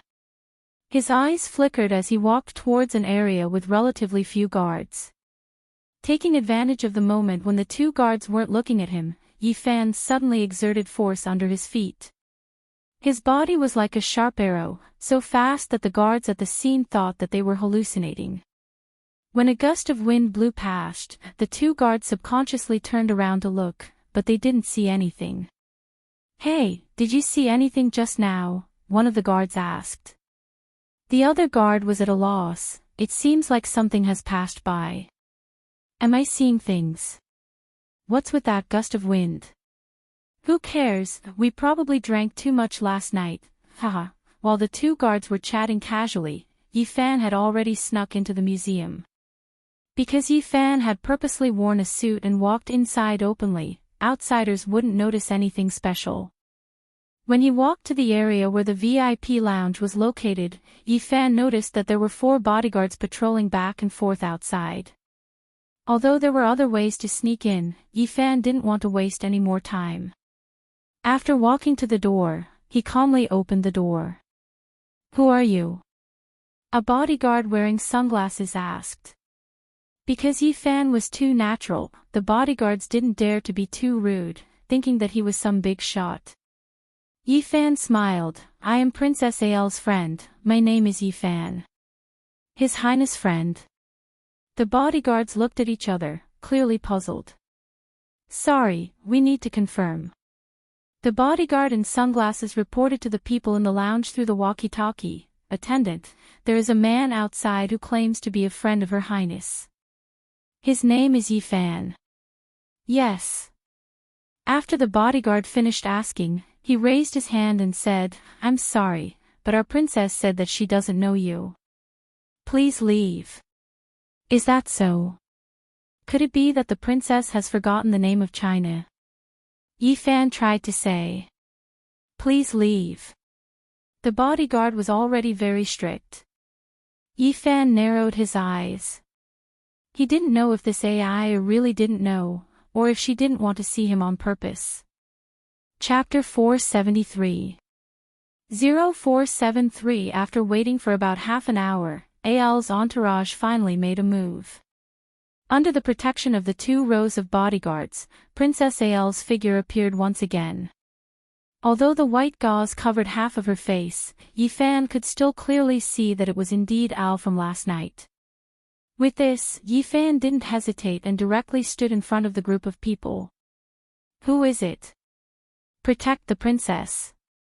A group of bodyguards immediately stood in front of him, with the intention of pulling out their guns. Yi Fan's expression did not change as he said in a wise voice, "Princess Al, do you really not know me?" The group of attendants looked at each other in dismay. Yi Fan's foreign language pronunciation was too standard, which made them feel that he wasn't some messy assassin. Princess Al slightly turned her body and carefully looked at Yi Fan through the gap between the bodyguards. She shyly said, "Please. May I ask, who are you?" When Yi Fan heard this voice, it was clearly the same as last night. He was even more puzzled. It was clearly the same person, so why didn't he recognize him? Princess Owl, I'm Yi Fan. Didn't you see me last night? How did you get back to Barley? Yi Fan continued to ask. I've never seen you before. Mister, have you recognized the wrong person? A cold-faced female attendant wearing gold-rimmed glasses said angrily, hurry up and capture this guy. He could very well be an accomplice of the kidnappers last night. Yi Fan couldn't help but be amused. Hey, are you guys mistaken? I'm a kidnapper, why would I come here to throw myself into a trap? The attendant disdainfully said, the kidnappers are cunning. You must be plotting some unspeakable scheme. Princess Owl is the kindest and most noble princess in the world. You heartless people even tried to kidnap and humiliate her. This is simply unforgivable. A few bodyguards heard the order and quickly rushed forward to subdue Yi Fan. Yi Fan quickly dodged twice, and the few bodyguards all missed and awkwardly slid to the ground. Seeing this, Princess Owl said anxiously, Lady Medina, don't catch him. He doesn't look like a bad person. Let's go. When the attendant Medina heard this, he said, Princess, you are too kind. This is why this group of evil people took advantage of you. Believe me, if you capture this guy, you will definitely be able to find out the inside story of the Azuras Association. However, Princess Owl shook her head and said, no need. We're here to attend the ribbon-cutting ceremony today. We'll be leaving soon. He might really have recognized the wrong person. Looking at Air's expression, it seemed like she really didn't remember him, or rather, had they really never met before? Could it be that the adorable princess he saved last night was fake? Or was he really hallucinating? No matter what, under Princess Ael's persuasion, Medina let Yi Fan go, but warned Yi Fan not to follow. Fan Xian had no other choice. Since he had already confronted Princess Air face to face, it was impossible for him to force her to answer. If it wasn't for the fact that this princess was easy to talk to, they would have to fight to resolve this problem. Just as Yi Fan was about to leave the Louvre, he felt that something was wrong. Where exactly was it, he couldn't remember. When he walked to the second floor where the treasure of the pavilion, the Mona Lisa, was displayed, Yi Fan looked at that mysterious smile and silently stopped in his tracks. This smile seemed to be mocking him. Had he missed out on some crucial clue? Just what is it? Yi Fan closed his eyes and began to recall everything that had just happened, everything that everyone had said. After half a minute, Yi Fan suddenly had a flash of inspiration and opened his eyes. So that's how it is. Yi Fan grinned, a hint of playfulness flashed across his eyes. On an artificial lawn outside the Louvre, dozens of media outlets were already waiting there. When a group of socialites and rich people slowly walked out, the flashes of light began to flicker non-stop. When the finale, Princess Owl, walked out, the flashes became even crazier, and the sound of "kacha-kacha" photos could be heard incessantly. Although this was an event to welcome some precious works of art to the Louvre, most people's attention was clearly on this world-famous princess. Especially since the princess had been kidnapped last night, she was naturally more concerned about whether she was injured or not. After the curator and Barley officials finished a few short speeches, they seemed to know that Princess Owl wasn't good at showing her face in public. They only said that they were grateful for the princess's arrival and planned to start cutting. But at this moment, a few metal balls suddenly fell to the ground and began to roll around. What is this? An official asked in bewilderment. All of a sudden, white smoke shot out from the sphere. All of a sudden, a large amount of thick white smoke sprayed out from several balls, turning the entire venue of the ribbon-cutting ceremony into a vast expanse of white. Screams rang out, and a large number of chaotic footsteps caused the scene to fall into chaos. There's an intruder. Quickly cover the princess's retreat. Medina shouted, grabbing Princess Ael's hand and running in one direction. A few bodyguards pulled out their guns and followed behind vigilantly. However, there was too much smoke at the scene, and the crowd was running around in a dense manner. Not long after, the bodyguards no longer knew where Princess Owl had been taken to. In one of the passageways in the Louvre, Maudina pulled the princess and ran towards another exit. "Maudina, where are we going?" Princess Owl asked in panic. "Your Highness, the retreat route we have arranged is at the back, just in case.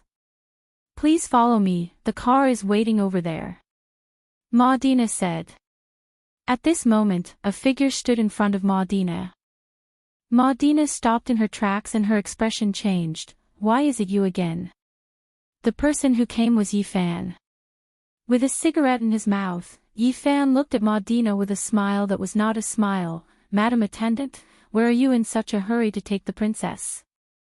"There's an emergency, we need to evacuate now, get out of the way."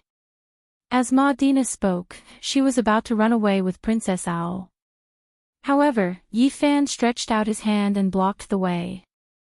Biting the cigarette butt, he said, "How come I don't know?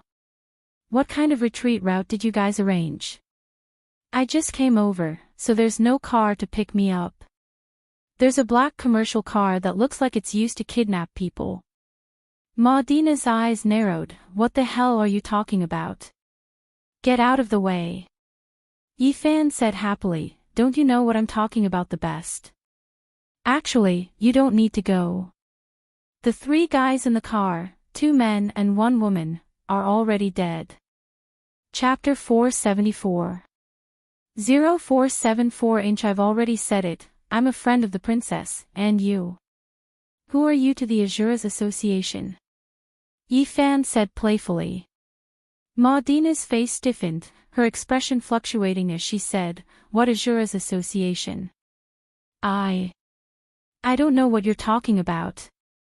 Princess Owl blinked. "Maudina, didn't you just mention the Azura's Association?" "I haven't had the chance to ask you, what is the Azura's Association?" "Ah." Maudina suddenly realized that she had let it slip just now. Yifan chuckled and said, "You finally know where you expose yourself.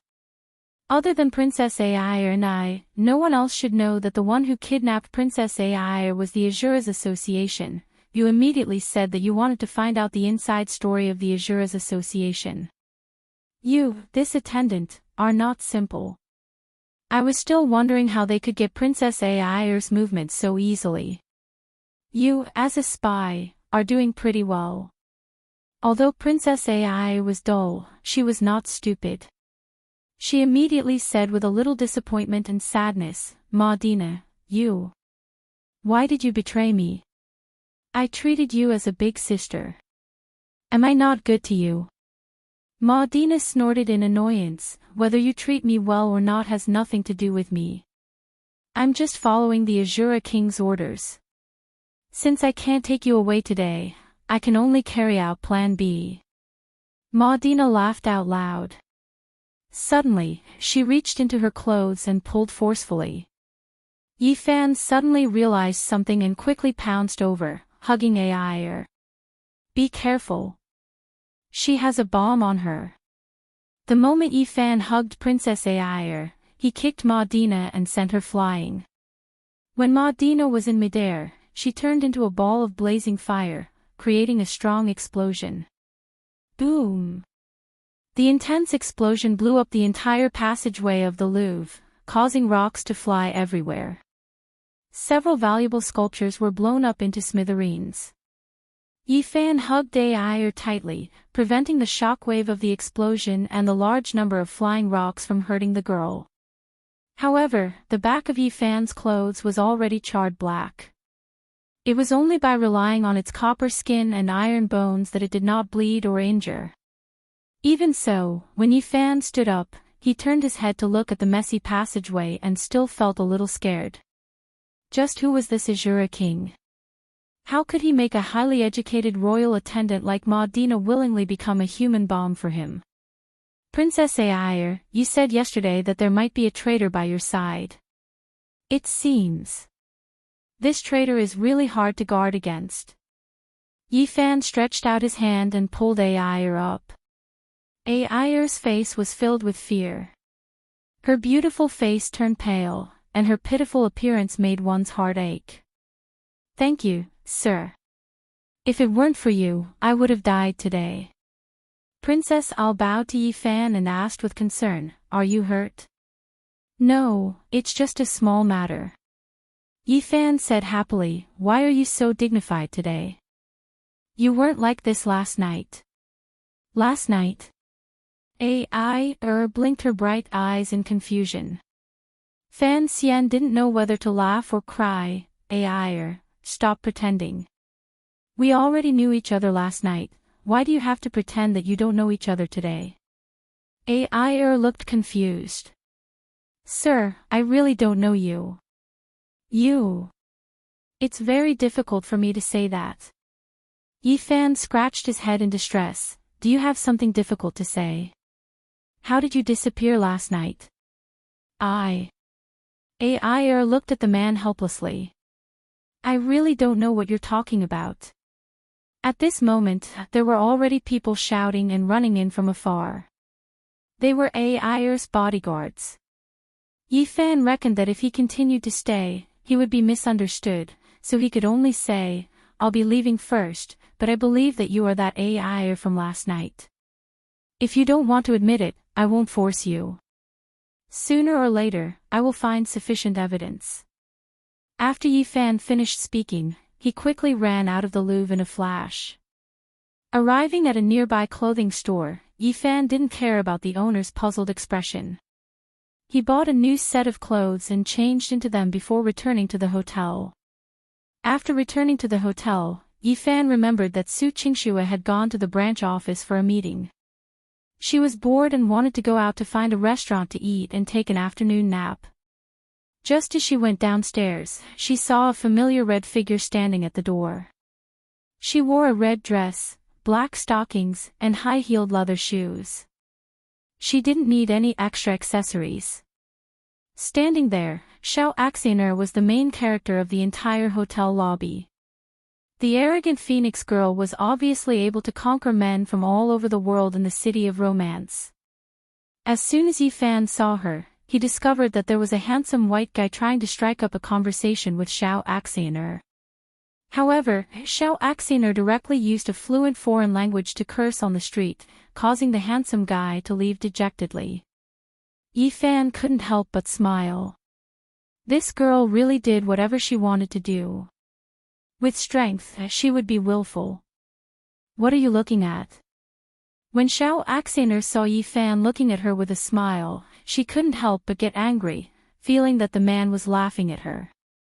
When Yifan heard this, he subconsciously replied, What's wrong with looking at you? You. Why don't you try again? I'll give it a try. Yifan smiled evilly. Xiao Axiner was annoyed. She pouted angrily and a golden light flashed on her hand. What the F***ck? Yifan hurriedly rushed forward and grabbed the woman's fair little hand. As soon as he grabbed it, Yifan felt that his hand was extremely hot, as if he was holding a piece of red-hot steel. Hiss. Yifan's entire hand was trembling. He bitterly smiled and said, Beauty, it's not good for you to set fire everywhere. If you set fire to the Four Seasons Hotel, even if you are a Phoenix girl, the leaders would still have to punish you. Xiao Axiner looked at Yifan grabbing her hand, and her face slowly turned red. She then turned her head and said, Rogue. After a while, Yifan finally reacted. He awkwardly let go of his hand and said, I didn't do it on purpose. Wasn't I afraid that you would set fire to the hotel? I was just joking. Was there a need to set fire to Big Barley? Who said I was going to set fire to the hotel? I will burn you to death. Xiao Axiner glared at the man. Li Fanxian shrugged. As a powerhouse of this generation, don't you think that having someone like me who can spar with you is a very interesting thing? If you burn me to death, how bored will you be in the future? Xiao Axiner disdainfully said, There are a lot of interesting things. I can burn houses, cars, game consoles, and even evaporate people's swimming pools. What's the big deal about burning you to death? Li Fan Xian was sweating profusely. Just what kind of a heartless thing did this girl usually do? Hee, Miss Xiao, why did you come to find me? Yi Fan asked. How did you know I was looking for you? Xiao Axener asked. Then who are you looking for? Yi Fan asked curiously. I'm looking for you, Xiao Axener said. Chapter 475. 0475 Xiao Axener continued. Xiao Linfuan said that he wants me to bring you to meet the delegation of our dragon's soul to let them get to know you. At the same time, he wants to tell you about the specific arrangements for the Sai-Te raiding conference. I don't know why an outsider like you wants to meet with our delegation, but since the Dragon King and Xiao Linfuan have said so, I'll reluctantly bring you to meet them. Since he had nothing to do in the afternoon, he nodded and said, all right, let's go. Follow me. Xiao Axener turned around and walked out of the hotel. Fan Xian thought that they were going to take a car arranged by the Dragon Soul, but he didn't expect that as soon as they left the house, Xiao Axener would take out her phone and call for a car using a taxi app. Miss Xiao, are you here to travel? Why didn't the Dragon Soul arrange a car for you? Yi Fan was puzzled. This was the Phoenix girl, and she didn't even have a car. Was the Dragon Soul that poor? Xiao Axener blushed and said, I don't want it. Do you have any objections?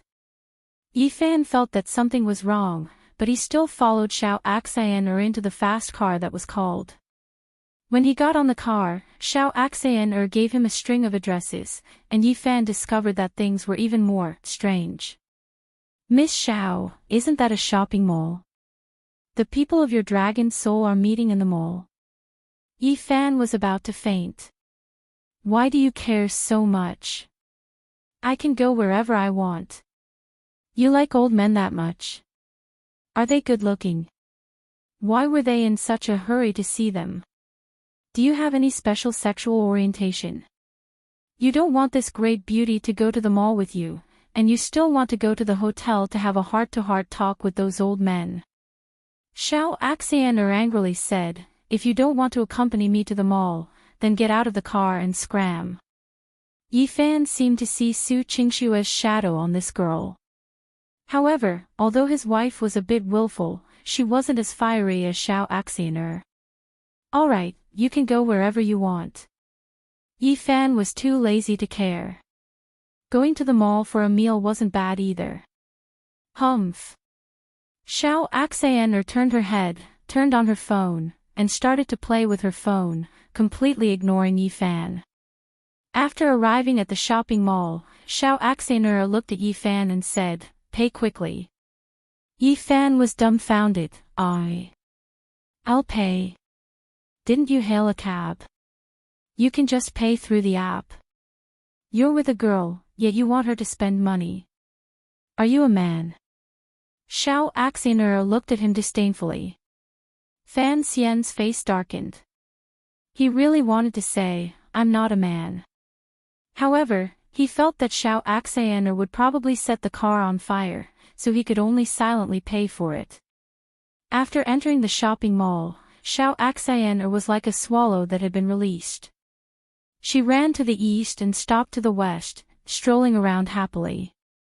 Only then did Fan Xian realize that even if she was one of the top 10 legend rank experts in the world, the guardian of the Dragon's Soul of China, a woman who was worshipped by countless people in the underground world, she also had the nature of a woman. She liked to buy and buy. Xiao Axener went to 7 or 8 luxury stores in a row and bought more than a dozen bags of clothes, bags, scarves, and shoes from Givenchy, Paris Family, Dior, and Gucci. No matter what she bought, Xiao Axener would directly take out a black card and lightly swipe it, not even looking at the price. As a Phoenix girl, there was no need to talk about her identity. The black card would definitely beg her to do it, so Xiao Axener could buy whatever she wanted. Yi Fan, on the other hand, bought a few pieces of bread. He looked like a little attendant as he carried the bag and silently followed behind. When she was almost done buying, Xiao Axiner came to a game hall that caught dolls. Her eyes lit up as she said, "Last time, you said that you were very good at catching dolls. Was that a lie?" Hearing this, Fan Xian knew that this girl wanted to catch a doll, but it was already evening. He still wanted to take Su Qingxue out to eat, so he said, "Actually, I'm not that good, how about we go? Let's go see the people from your dragon soul first." Xiao Axaner's expression immediately turned ugly as she unhappily said, "Why are you like this?" What's wrong with me?" Yi Fan asked innocently. He was already helping her carry the shopping bag so conscientiously, what else could he do? "You came with me to buy things, it's all my money. As a man, it's fine if you're so stingy, but you don't even help me catch a doll. You're not fun at all." Xiao Axaner seemed to feel wronged, and her eyes were actually a little sparkling. "You? What kind of expression is that? Don't cry, how would I know that you need me to pay? You're a Phoenix girl, so you have plenty of money. Besides, I'm not your boyfriend. You won't buy it for me if I have the money. Does it have anything to do with you being my boyfriend? With someone like you, you still want to be my boyfriend? I'll burn you to death in minutes, okay? Anyway, I'm very angry right now. Last time, you clearly said that there were a lot of skills in catching dolls, but you actually lied to me." Yi Fan swallowed his saliva and considered the consequences of making this girl angry. He could only sigh and say, "All right, I'll try to see if I can display my skills. I haven't caught them in a long time." I don't believe that you're that powerful. Don't give yourself a way out. If you have the ability, then catch a few for me to see." Xiao Axaner's expression changed and she stopped crying. Yi Fan had no choice but to follow the woman and buy a card. He walked around, looking for the doll she liked. When she arrived in front of a machine and saw a Pikachu doll wearing a chinchilla coat, Xiao Axaner immediately stood still. Her eyes lit up as she shouted, "This is it. Hurry up and catch it." Yi Fan braced himself and was about to grab it when he was stopped. "Wait a minute." Xiao Axaner said with a serious expression, "Last time, you said that you could get the staff to help you set it up. Why don't you let them set it up?" Yi Fan was stunned. "You even remember this?" Xiao Axaner nodded with a serious expression. Yi Fan suddenly felt that this girl was quite cute. She actually remembered these kinds of random words so clearly. He couldn't help but smile. It seemed that Xiao Axaner still had the temperament of a child. Perhaps it was because her status was too high, and most people were afraid of her, so she was usually too lonely. "Forget it, I'll just play with her. I'll just give Su Qingxue a call and say that I'll meet my old friend tonight." Yi Fan called the staff over, helped set up a seat, and then began to grab it. He didn't know if it was because of his good luck, but Yi Fan really did grab 5 dolls, causing Xiao Axaner to smile sweetly. She had never seen this woman so happy before. Just as he was having fun, a call came to Xiao Axaner's phone. When Xiao Axaner picked it up, her expression became a little displeased. "Got it." Xiao Axaner hung up the phone and said to Yi Fan, "The Dragon King is such an annoying fellow. Let's go to the hotel to meet those people." Chapter 476. 0476. When Xiao Axaner heard this, she immediately said angrily, "I'm not going to listen to the Dragon King. I just don't want him to go to my dad and snitch on me." "Your dad?" Yi Fan thought for a moment. He just wanted to know what kind of family Xiao Axaner had. This had always been a mystery, and it was very likely related to Du Yun'er's background. Xiao Axaner, on the other hand, seemed to feel that she had said something she shouldn't have. With a cold and arrogant face, she said, "Why are you asking this? Meddling in other people's business. Let's go. Yi Fan was speechless. If he didn't say it, then he wouldn't say it. Why did he change his face like flipping a book? After the two of them left the mall, they took a taxi and went to a hotel where the delegation of the Dragon's Soul was staying. Yi Fan thought that the delegation of the Dragon's Soul would stay in some particularly high-end hotel, but he didn't expect that this would be a relatively economical hotel. It was obvious that they had considered the problem of corruption, so they didn't even dare to stay in this hotel too well. Yi Fan originally thought that Xiao Axaner would go down with him, but he didn't expect that as soon as he got out of the car, Xiao Axaner said, "You can go in, I'm going back to the hotel to sleep." Huh? Yi Fan was stunned. "You don't live here. How could such a crappy hotel be worthy of me? I won't live with them." After Xiao Axaner finished speaking, she let the driver drive away. Yi Fan stood there blankly, and couldn't help but have the urge to curse. It was clearly the Dragon's Soul who asked him to take care of it, but why did it turn into him begging to see the Dragon's Soul? Where could he find it? The key was this Xiao Axaner. Since she wasn't going to participate in the meeting, why did she come to find him so early? Was it just to find him to go to the mall to catch dolls? This was too much of a torment. At this moment, a cautious voice came from behind. "This. Is it Mr. Yi?" Yi Fan turned around and saw a middle-aged woman who looked to be around 40 years old. She was fat, had short hair, and looked average. She was wearing a black striped coat and pants, and a pair of glasses. She had a polite smile on her face. "Yes, big sister, you are, oh. My name is Song Meiji, you can just call me Little Song. I'm the secretary of Bureau Chief Ho, and I came down to pick you up." Yi Fan had seen the list of people sent out by the Dragon's Soul this time. The leader was Ho Lei, the chief of the Dragon's Soul's Foreign Affairs Bureau. He could be considered one of the top 10 higher-ups in the Dragon's Soul. Fan Xian nodded in understanding. "You're older than me, so I'll call you Sister Song." "Sister Song, please lead the way." Song Meiji had a flattered expression on her face. She quickly said that she didn't dare and politely began to lead the way for Yi Fan. Arriving at the 6th floor of the hotel, in a rented hotel conference room, Yi Fan saw a dozen or so special agents walking back and forth and standing guard outside. They were all very strong and well-trained.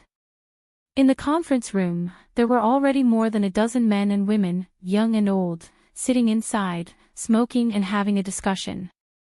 Most of them were in their 30s, and there were only 2 or 3 young people in their 20s. The man sitting at the head of the table had a head of gray hair, and he looked resolute with thick eyebrows and big eyes. He was the leader this time, Ho Lei, the director of Dragon's Soul External Affairs. "Bureau Chief Ho, Mr. Yi is here," Song Meiji said softly. Ho Lei put out his cigarette, smiled and stood up. He walked in front of Yi Fan and shook hands with Yi Fan. "Mr. Yi, although I've heard the Dragon King and the military advisor mention you and know that you're an amazing expert, I didn't expect you to be so young after seeing you today." Ho Lei chuckled and said. Yi Fan didn't really like this kind of bureaucratic way of dealing with people, and said indifferently, "Bureau Chief Ho is too polite, I'm just a wild crane, I can't help much, but since old Xia is looking for me, I have to give him some face." Ho Lei took out a pack of more than 100 yuan and handed one to Yi Fan. "Smoke." Yi Fan didn't stand on ceremony. After taking it, he also took out his own pack of 5 yuan cigarettes and handed one to Ho Lei as a return gift. Everyone present, including Ho Lei, had a strange expression on their faces when they saw Yi Fan's pack of cigarettes. Ho Lei hesitated for 3 seconds before taking the cigarette. He then smiled awkwardly, took out a lighter, and lit a cigarette for Yi Fan. He then silently put the cigarette in his ear. Yi Fan didn't care what they thought of him. He found a chair and sat down. He took a puff of his cigarette and said, "The Saite rating conference will be held for a few days. I heard from old Xia that other than the official meeting, I don't think I need to go with you guys for the other preparatory meetings. Hee hee, Mr. Yi, of course we're not looking for you to participate in the preparatory meeting. It's just that since we're going to work together, we hope to meet as soon as possible. Everyone gets to know each other, and when we go to the meeting, we'll have a better understanding of each other. Of course, most of us here are participating in the Sci-Te rating conference for the first time. I heard that Mr. Yi has experience with the Sci-Te rating conference, so I also want to discuss it. After Ho Lei finished speaking with a smile, he began to introduce the people present one by one. Half of them were officials of the Dragon Soul, while the other half were management members of the Dragon Soul's secret service. His name was Wu Mo, and he was a special agent. His ancient martial arts cultivation was naturally high, which was why he was able to survive and become a senior officer step by step. Because the bureau chief was the Dragon King himself, in a sense, Wu Mo was already the highest leader of the bureau. He was only one level lower than Ho Lei, but his real power was not small. Mr. Yi, we won't be too polite with some useless words. This time, I've asked you to come here in the hopes that you can provide us with some help, but with all due respect. I don't know what you'll help me with. Wu Mo went straight to the point and said, this time, we're here to participate in the Sci-Te rating conference. It's different from the past. Right now, our country has the Earth axis that the entire world is watching. That is a technological miracle that even the head of state of World War II was greedy for. We are here now to first protect the dignity of our country and the Dragon Soul, and secondly to start all kinds of negotiations and diplomacy to ensure that we do not make too many enemies. The third point, which is also very important, is that we will explore the possibility of cooperation with some other countries and regions to better use the technology at the core of the Earth. This time, we have to be very secretive, and because it involves a lot of information about the Earth's core, we have to do a good job of security. Due to the preciousness of the information, it is very likely that our lives will be in danger. This is because the previous battle with the Delta team has caused us to become enemies with the Pentagon. Actually, I don't really understand why the Dragon King and the military advisor invited you over. It's because you were the one who won a victory for us in the battle on Luchun Island. Chapter 477 0477. When Ho Lei heard this, he hurriedly smiled and advised, Old Wu, what are you saying? Mr. Yi has generously helped us, so we should thank Mr. Yi. Why do you still look like you're mocking us? I'm not mocking you, but I just don't understand. Why can Mr. Yi help us? He can protect our people, protect our information. One had to know that the Delta team did not have any legend rank experts. Even their allies did not clearly state that there were any legend rank experts. However, with the Phoenix girl accompanying us, no one below the legend rank would dare to provoke us. If there was a legend rank expert who disregarded his face and tried to snatch it, would Mr. Yi be able to stop him? Therefore, I think that going with Mr. Yi to the Sci-Te ranking conference will not be of much help at the moment. Instead, it will attract hostility and trouble, Wu Mo said. Yi Fan listened expressionlessly, not saying a word. Wu Mo's words were, to a certain extent, the thoughts of most of the people in the delegation. The Dragon King and Xia Linfuan would not reveal Yi Fan's true identity and background, because that would very likely cause the Dragon's soul to panic. Moreover, this would also involve Xia Linfuan's past experiences. Therefore, Wu Mo and the others didn't know Yi Fan's exact strength or background. They only felt that although Yi Fan was an expert, to a greater extent, he was just an airborne soldier. For some reason, he was called to supervise the battle, as if he didn't trust the abilities of these people in the representative group. What Chief Wu means is, with me, it's better not to have me. My existence is a burden to you. Yi Fan asked with a smile that was not a smile. Ho Lei hurriedly tried to smooth things over. Mr. Yi, don't be angry. Old Wu's mouth is really fast. He doesn't mean to be disrespectful, he's just worried about some problems. Wu Mo's face was as sharp as a knife as he said, Mr. Yi, I respect the strong, and I also respect heroes. In the Battle of Luchun Island, you are the hero of our China. But this time, we don't know what kind of position you have in our delegation. In what way will you help us? Yi Fan exhaled a mouthful of smoke, and after a moment of silence, he shook his head. Actually, I don't know either. As soon as these words were spoken, everyone in the meeting room looked at each other, frowning and puzzled. Fan Xian continued to smile and said, maybe it's because I know some international friends. If something happens, there's still room for discussion. If your conference goes smoothly and you don't encounter any difficulties from other countries and organizations, then I don't need to do anything. Mr. Yi, what evidence do you have to prove that you have enough connections to help us? Our operation this time can be said to be treading on thin ice. So many organizations from all over the world are watching us. If we get involved with you, then we need to weigh the pros and cons, Wu Mo said. Yi Fan let out a long sigh. Director Wu, if you insist on me proving something, I don't have the leisure to do so. I'm not here to beg to attend the meeting with you. In fact, I'm not interested in going to the Sci-Te conference at all. Since you think that getting involved with me will only attract hatred, I don't think there's a need for us to continue working together. After saying that, Yi Fan was about to stand up. Song Meiji, who was serving tea and water, had just brought the tea over. Seeing that Yi Fan was about to leave, she couldn't help but be stunned. Mr. Yi, what's wrong? You just arrived and you're leaving. Yi Fan took the tea from the female secretary's hand, and regardless of whether it was hot or not, he drank it all in one gulp, handed the cup back, and smiled. Sister Song, thank you for your hard work. I'm leaving. Seeing that Yi Fan was about to leave, Ho Lei hurriedly stood up and urged him to stay. Mr. Yi, don't be angry. Old Wu's temper is like this, we really need your help. Since the Dragon King and the military advisor invited you, they must have their own considerations. Of course we trust you. Yi Fan turned around and said, Bureau Chief Ho, since I promised old Xia, I will naturally fulfill some of the promises that I should fulfill. However, some of you insist on interrogating me like a criminal. I am not interested. Ho Lei's face was full of anxiety as he complained to Wu Mo. Old Wu quickly apologized to Mr. Yi.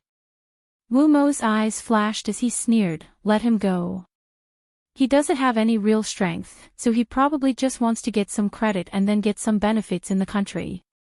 I've seen a lot of people like this. Our Dragon Souls agents can take care of this security issue ourselves. Moreover, the Sci-Te Ranking Conference is a worldwide event, and has always been a place of peace. Who would really jump out and oppose us? You. Why are you so stubborn?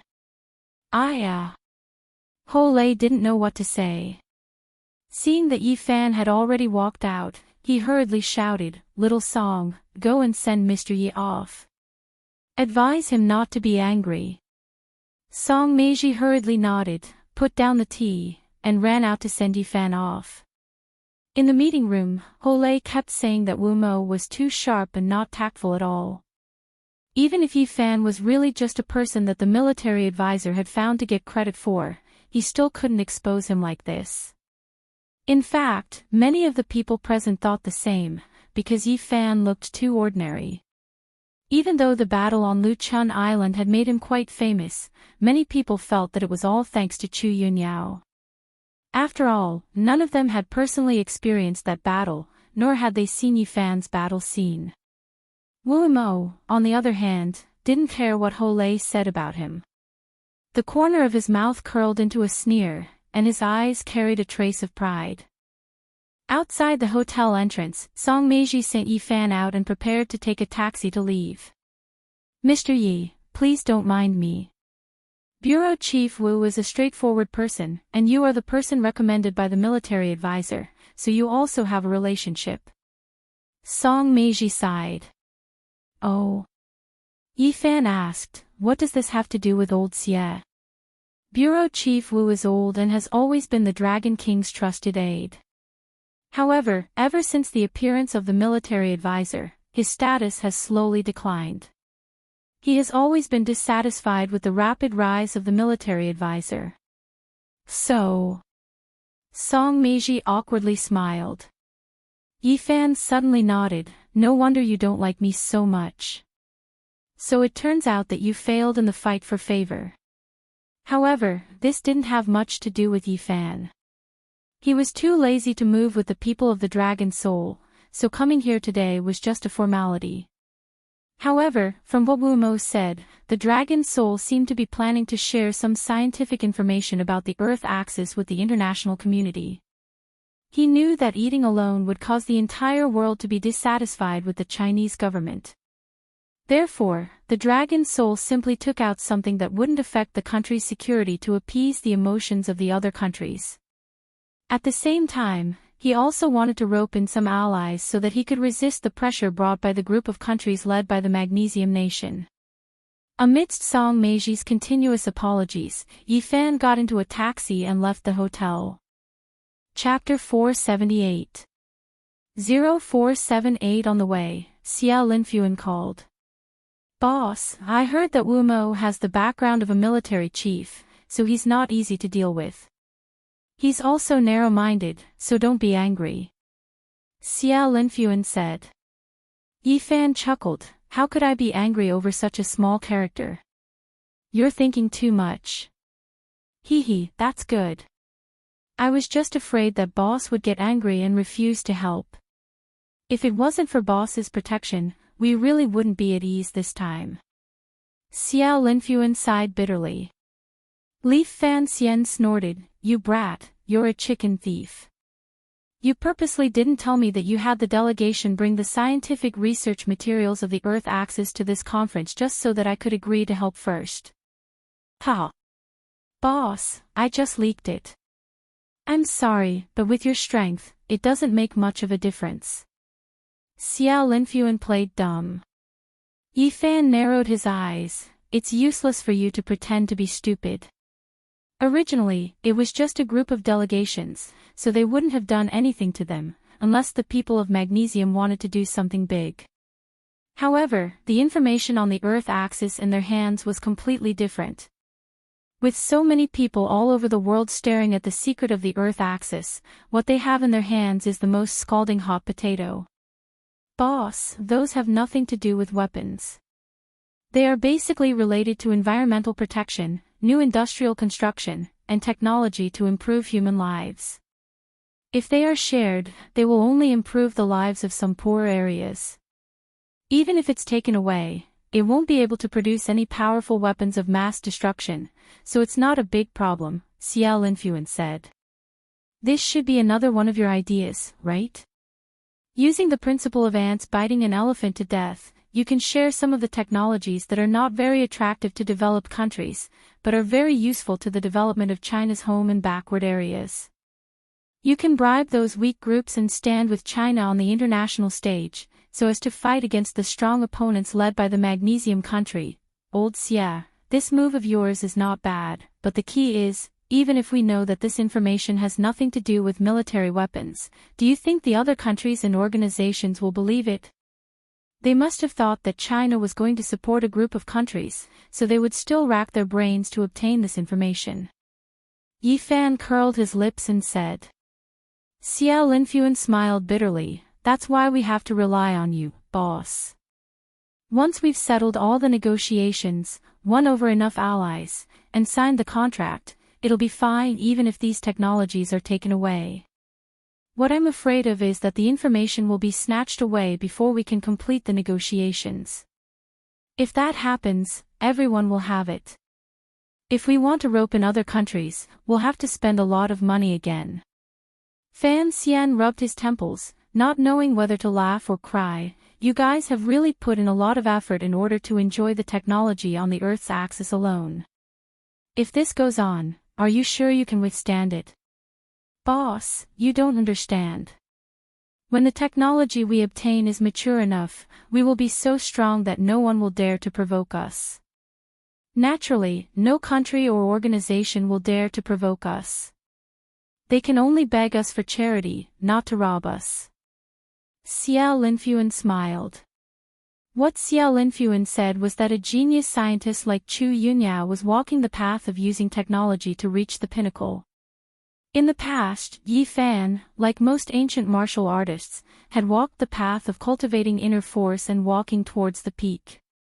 The current Yi Fan, on the other hand, had returned to the most primitive point of mankind. By tempering his own body, he was groping his way to the peak. Thinking about it this way, when humans were pursuing the limitless space to rise, it was as if there were many different veins for humans to choose from.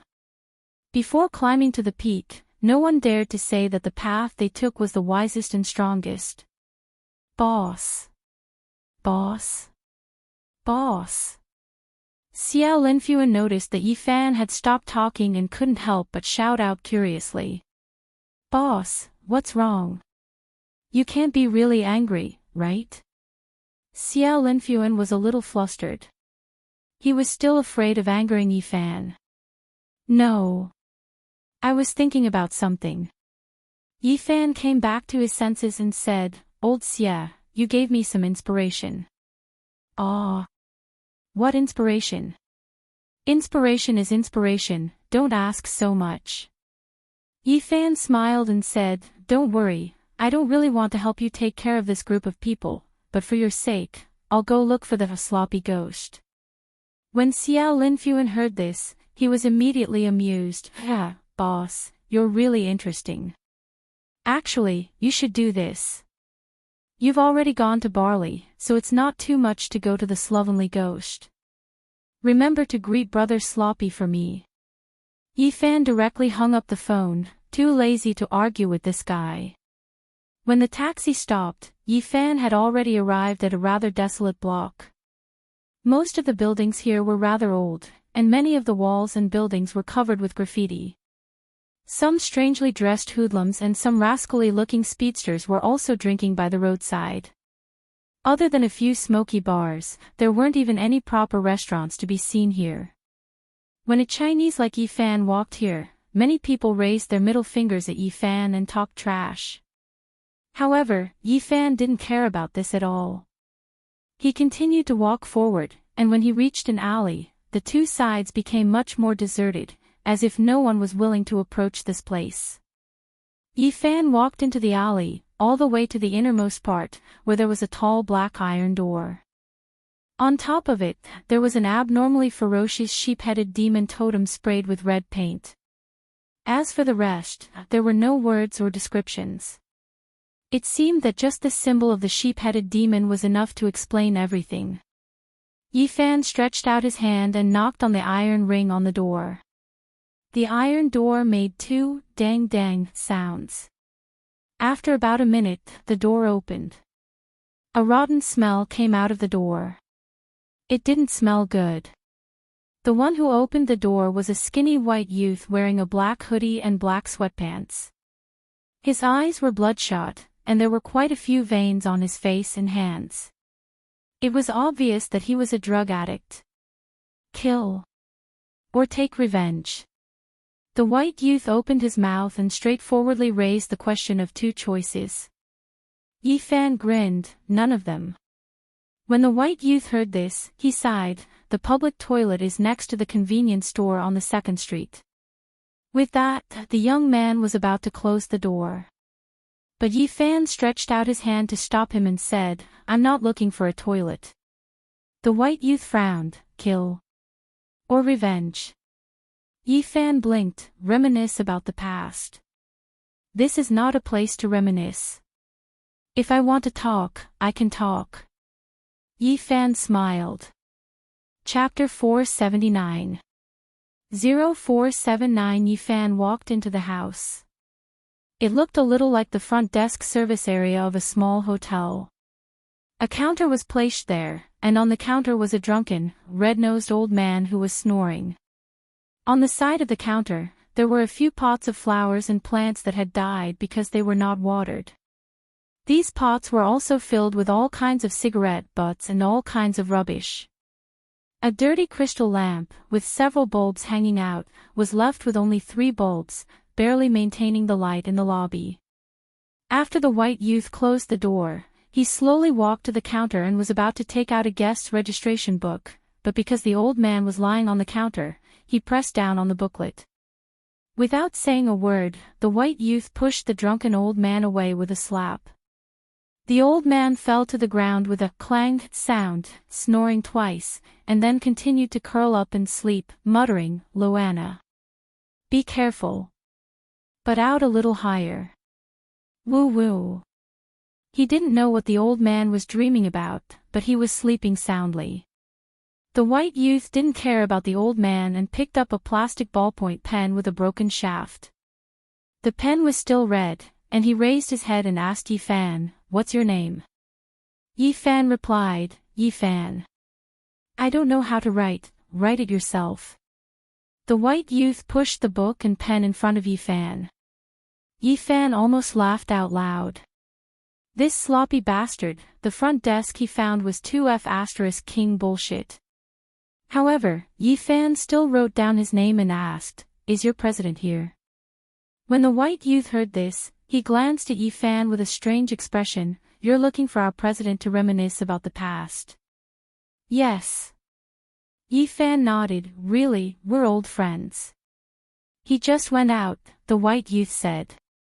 "Where did you go?" "Did you go to kill someone?" Yifan asked.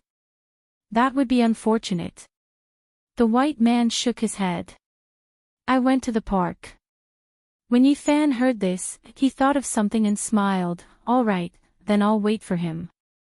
The white youth pointed to a dark passageway inside. "You can go in. Go straight inside, and the president's office is at the very end." He didn't care about Yifan's identity at all. The white youth didn't ask any questions and directly picked up a phone with a broken screen and started to play a shooting game.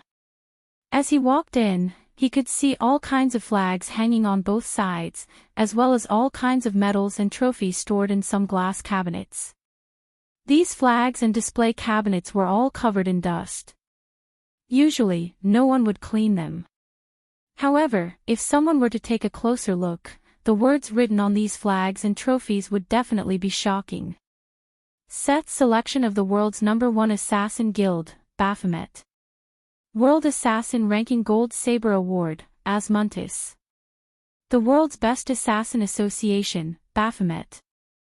Assassin Guild Lifetime Achievement Award, Asmontis.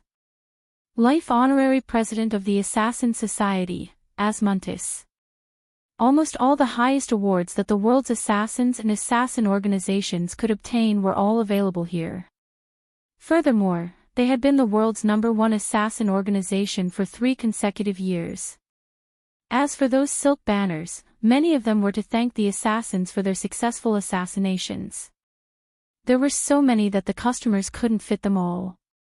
Many of them were rolled up and casually thrown into the display cabinets. Everything declared who was the strongest assassin guild in this world. Who is the strongest assassin? Baphomet.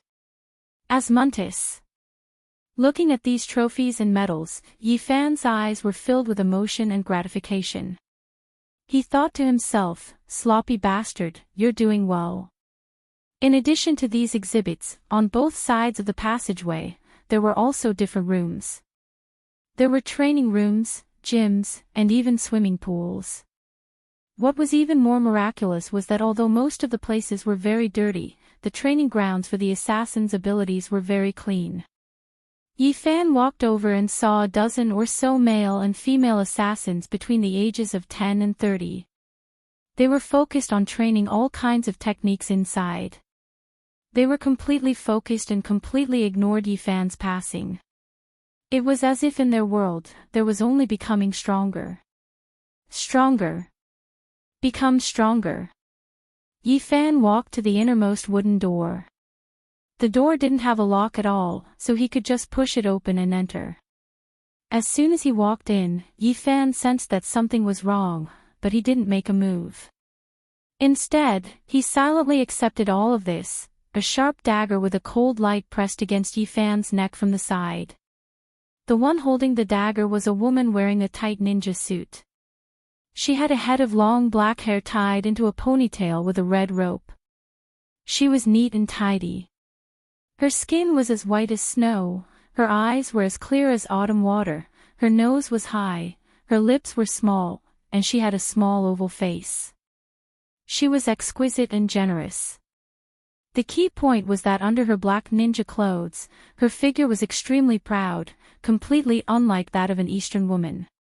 Her upper body was so plump that it was as if her clothes couldn't cover it at all. Her waist was as slender as a willow, and her lower body was perfectly round and perky. It was hard to imagine how such a tight and plump figure was trained. If it wasn't for her natural beauty, she wouldn't have been able to grow it the day after tomorrow. This young woman had hidden herself extremely well just now. Yifan didn't discover her existence until he walked in. To be able to hide it from Yifan, her concealment ability was already ridiculously strong. "Who are you?" The voice of the young female assassin was very cold, but it was very melodious. Yifan sighed lightly, a nostalgic smile appearing on his face. He turned his head with a gentle look in his eyes. "Fog Knight, don't you recognize me?"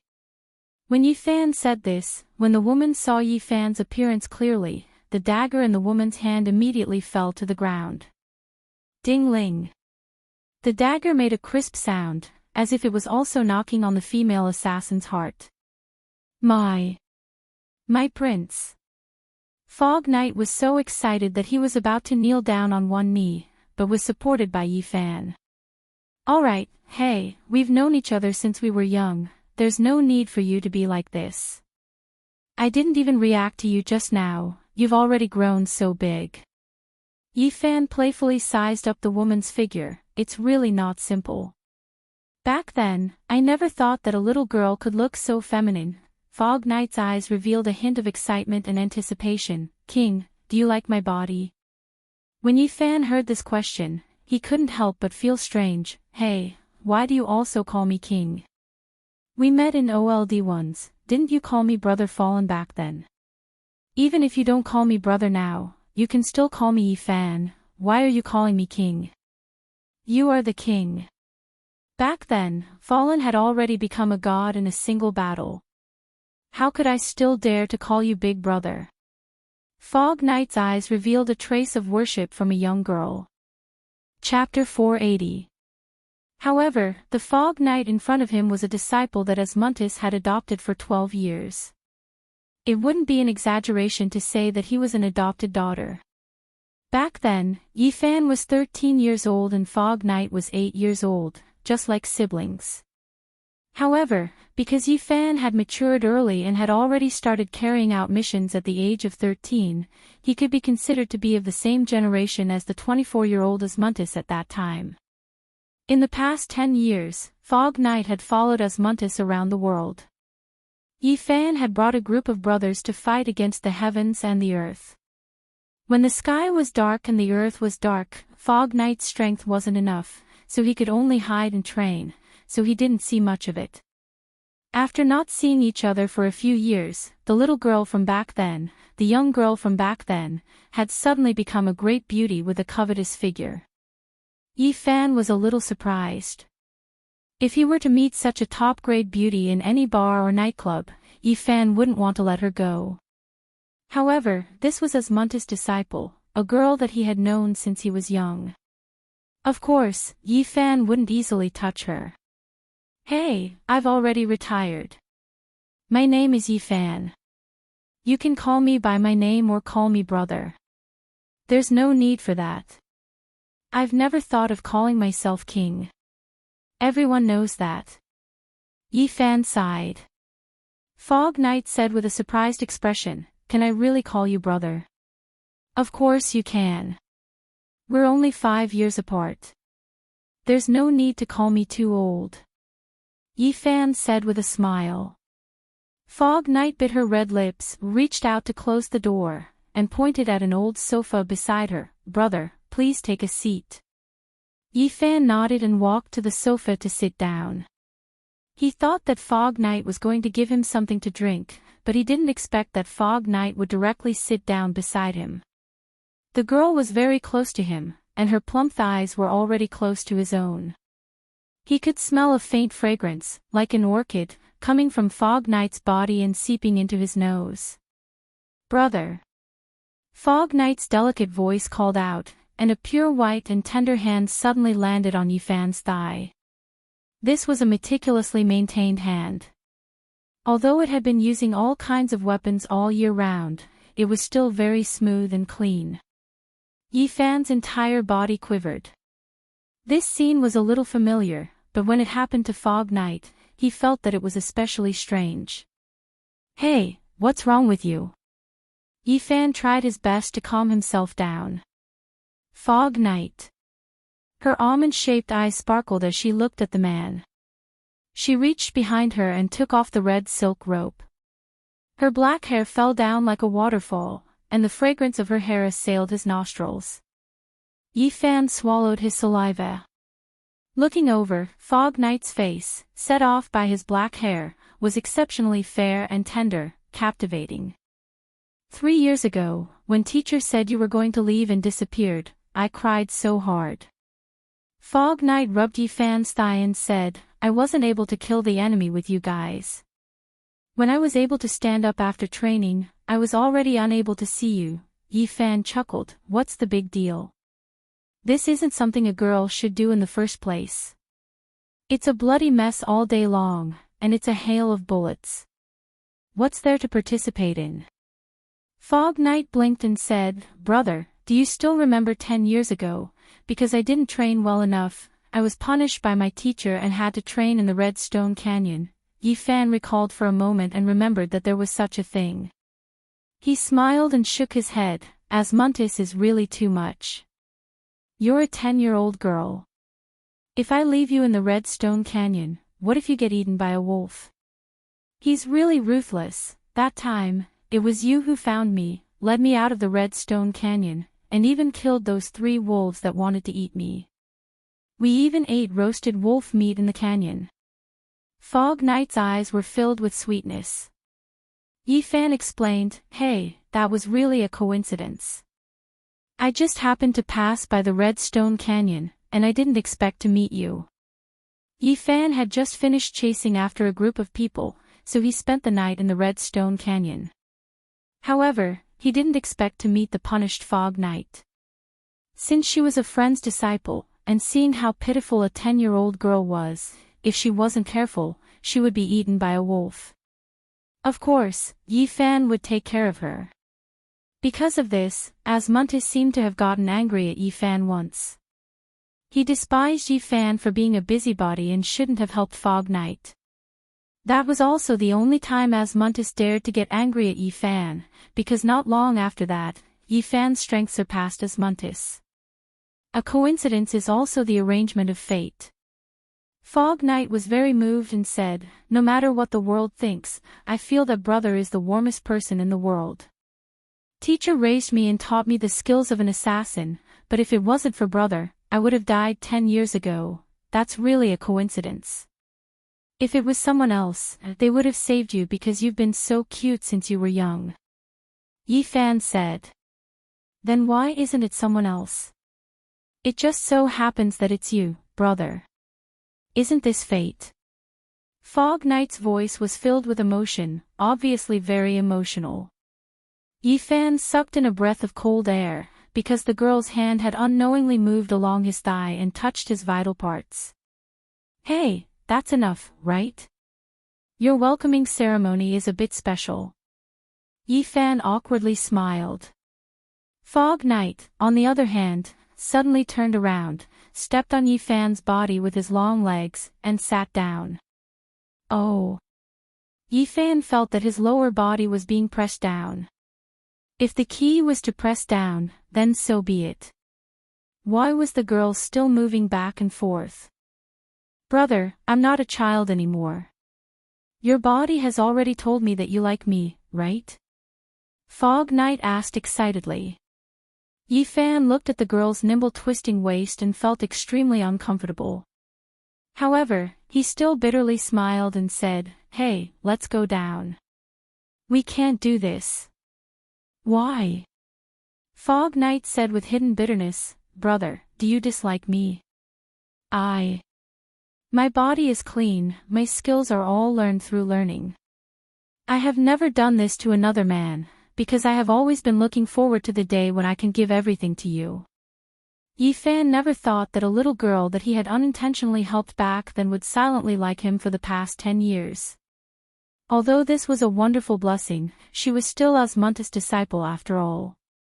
It wouldn't be an exaggeration to say that she was half a daughter. How could he ignore his brother's thoughts and just go up? Hey, that's not the reason. You are Asmunta's disciple. Although he is your teacher, he is no different from a father to you. Chapter 481. Without waiting for Yi Fan to say anything, Fog Knight hurriedly shouted, brother. My teacher said it was possible. I asked teacher, and he said that as long as I'm willing, I can do anything with you. Cough. Cough cough. Yi Fan choked on his saliva. This sloppy bastard. This was too bullsh *t. He actually told his disciple about such a thing. However, it was in line with this guy's style. It was a mess, and he didn't care about these worldly ethics at all.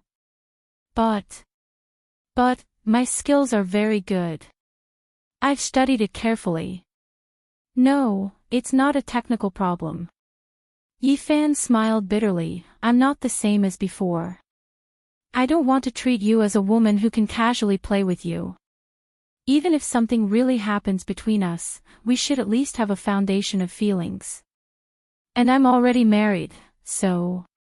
In this regard, I'm much more cautious than before. Yi Fan tried his best to make Fog Knight stop all of this, because he himself was a little doubtful. If this continued, how long would he be able to control himself?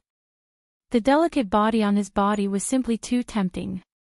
When Fog Knight heard this, its eyes darkened. You're married. Yeah, it was last year. It's just that we haven't had a wedding yet. Yi Fan said. Fog Knight thought for a moment and said, then I can be your lover, okay? TCH, don't be like this. Let nature take its course, okay? We haven't seen each other for so many years. Maybe I'm not the kind of man you really like, but who knows? That won't happen. I can feel that you're the one I've been waiting for. As Fog Knight spoke, it closed its eyes, leaned over, and kissed Yi Fan on the mouth. Yi Fan did not avoid it, because if he were to push the girl away, he would feel that it would be too hurtful. After the kiss, Fog Knight also got down from Yi Fan's body and said, brother, I will wait for you to like me, but don't let me wait too long, because I have already liked you for 10 years. Yi Fan didn't know whether to laugh or cry. This pressure was too great, wasn't he being too cheap? This kind of beauty had come knocking on his door for free, yet he was still pushing it away. TCH, let's go out. If the sloppy ghost doesn't come back, I'll go find him directly. Yi Fan said. Fog Knight was a little reluctant, I still want to be alone with brother for a while. But brother, you haven't seen teacher in a long time, so I'll take you to him. Yi Fan was actually not in a hurry, but staying alone with Fog Knight was always a little dangerous. The two of them walked out of the office. As they were walking out, Fog Knight said, brother, I didn't know you would come. Otherwise, I would have called back all the people who lived outside and were on missions. Everyone would definitely want to see you. You are their idol. Fan Xian waved his hand, forget it, Baphomet already has more than 300 killers. With so many people gathered, the Ministry of Defense of Enamel thought you were going to do something. Walking to the front desk, he once again saw the drunk old man and the young man who only cared about playing games. Yi Fan asked, hey, who are they? He doesn't look like a killer. Fog Knight said, they are the teacher's teacher and a nephew of the teacher. The slovenly ghost's teacher. Yi Fan was stunned.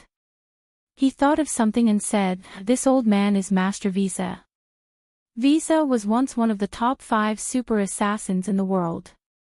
He was once one of the top experts in the world, second only to legend rank experts. Of course, the era was a bit different from Yi Fan's, but he was still a strong person in the world of assassins. Otherwise, he wouldn't have been able to teach a disciple like Asmontis. Yes, but he's just an old man who drinks and looks for women all day. When he was 55 years old, he was seriously injured on a mission and his body was already crippled. Teacher brought him here to die in his old age, Fog Knight said. Yi Fan nodded with emotion. Most of the killers didn't have a good ending. Even if they didn't die, as they grew older, their bodies and skills would slowly deteriorate, and the probability of failure would continue to increase. Asmontis was willing to support his teacher.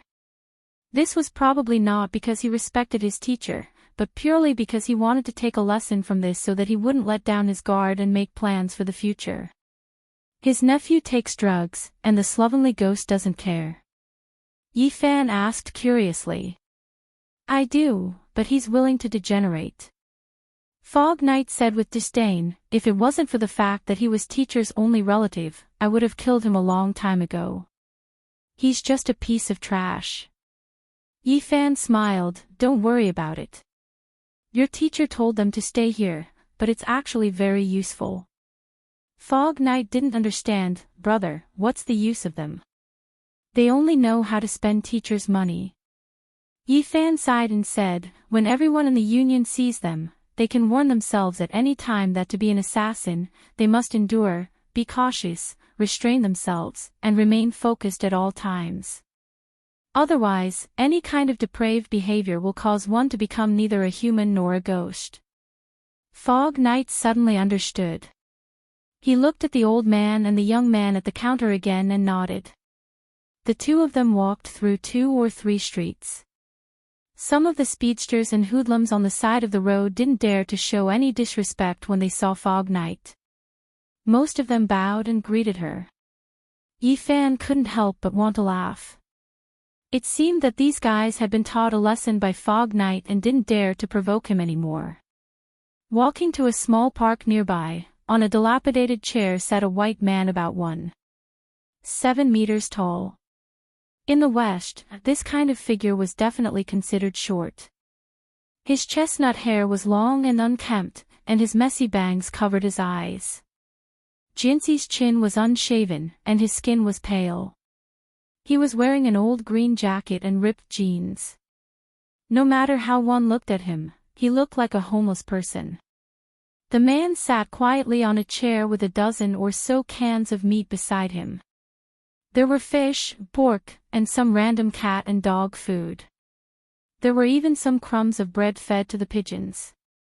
There were about a dozen stray cats and dogs surrounding the man, eating the food he had given them. These small animals seemed to be very familiar with the man. When the man reached out to touch them, he didn't avoid them at all.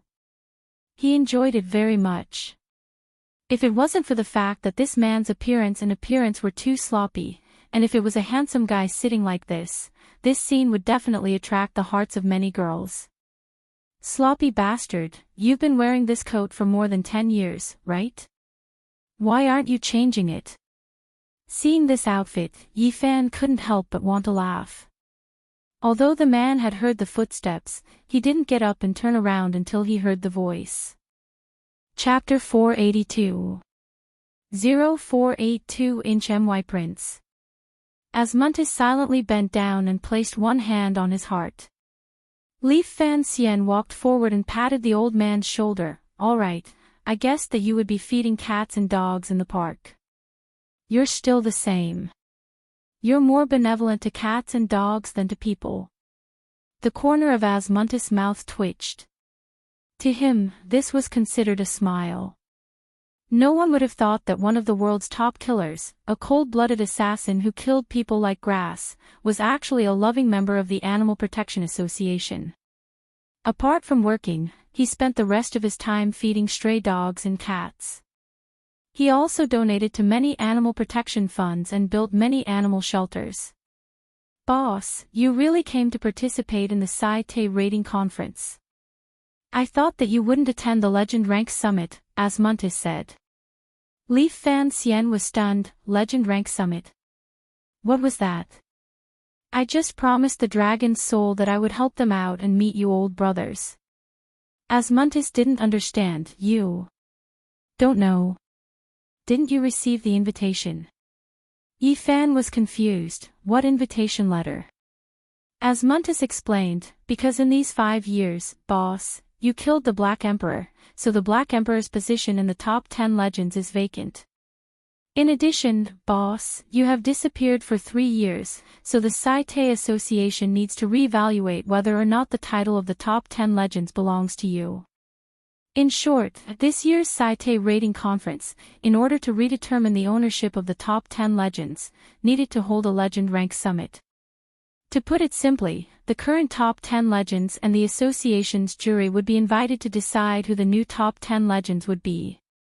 I thought you had received an invitation, so you directly came to participate. I didn't expect. They didn't send you an invitation, Leaf Fan Xian smiled. I already said that I'm retired, why would they send it? They probably think that I can't do it anymore, haha. Leaf Fan Xian didn't care about these things at all, but that summit sounded quite interesting. 5 years ago, he became one of the top 10 legends because the Holy War had just ended and his prestige in the underground world had reached its peak. The Saite Rating Conference had directly approved him, so there was no summit. But this time, it seemed that no one was clear who could replace the Black Emperor and what was going on with Yifan. Therefore, everyone needed to hold a summit. Asmontis frowned, carefully looked at Yifan, and hesitated. Boss, your cultivation, why can't I feel it at all? Fan Xian casually said, oh, my cultivation is already crippled. I didn't practice internal energy, so of course you wouldn't be able to feel it. What? Asmontis trembled. Fog Knight, who was at the side, also cried out, brother. You have no cultivation. Yifan smiled bitterly, do you guys have to be like this? It's just that I don't practice inner force. Without waiting for Yifan to explain, Fog Knight said with tears in his eyes, no wonder you didn't react when I ambushed you just now. I thought you deliberately gave in to me, so... You really have. Asmontis raised his head and let out a long sigh. Boss, the outside world says that you fought against the Black Emperor. Although the Black Emperor was defeated, you were also heavily injured and had no choice but to retire. I didn't believe it before, but I didn't expect. You really have lost your cultivation. I say, sloppy bastard, hey, don't be like this, I'm just... Yifan was about to cry from laughter. What was this? Boss, you don't need to say anything. I know what to do. Asmontis said very seriously, I will keep this a secret for you. Don't worry, even if you lose your cultivation, you are still our boss. Me, Azazel, Leviathan, Mammon, Beryl, Murphy. And Sally Yi on Purgatory Island, all the brothers who are still alive, we will not give up on you. Back then, you brought us to fight against the entire world and protect us. Now, it's our turn to unite and protect you. Yifan looked at this guy's righteous expression and wanted to laugh and cry at the same time. This was what it meant to be a friend of life and death. No matter what you become, you will never abandon me. Yifan thought for a moment, then decided not to explain. When the time came, it might be good to give Asmontis and the others a pleasant surprise. Thinking about it, this matter was quite interesting. Yifan was secretly happy in his heart, but he had a moved expression on his face. Sloppy bastard, I didn't get to know you for nothing. It's not convenient for me right now, so this time, I want to ask you to send some people to help me do something. Boss, just say it. Who do you want to kill? Asmontis went straight to the point.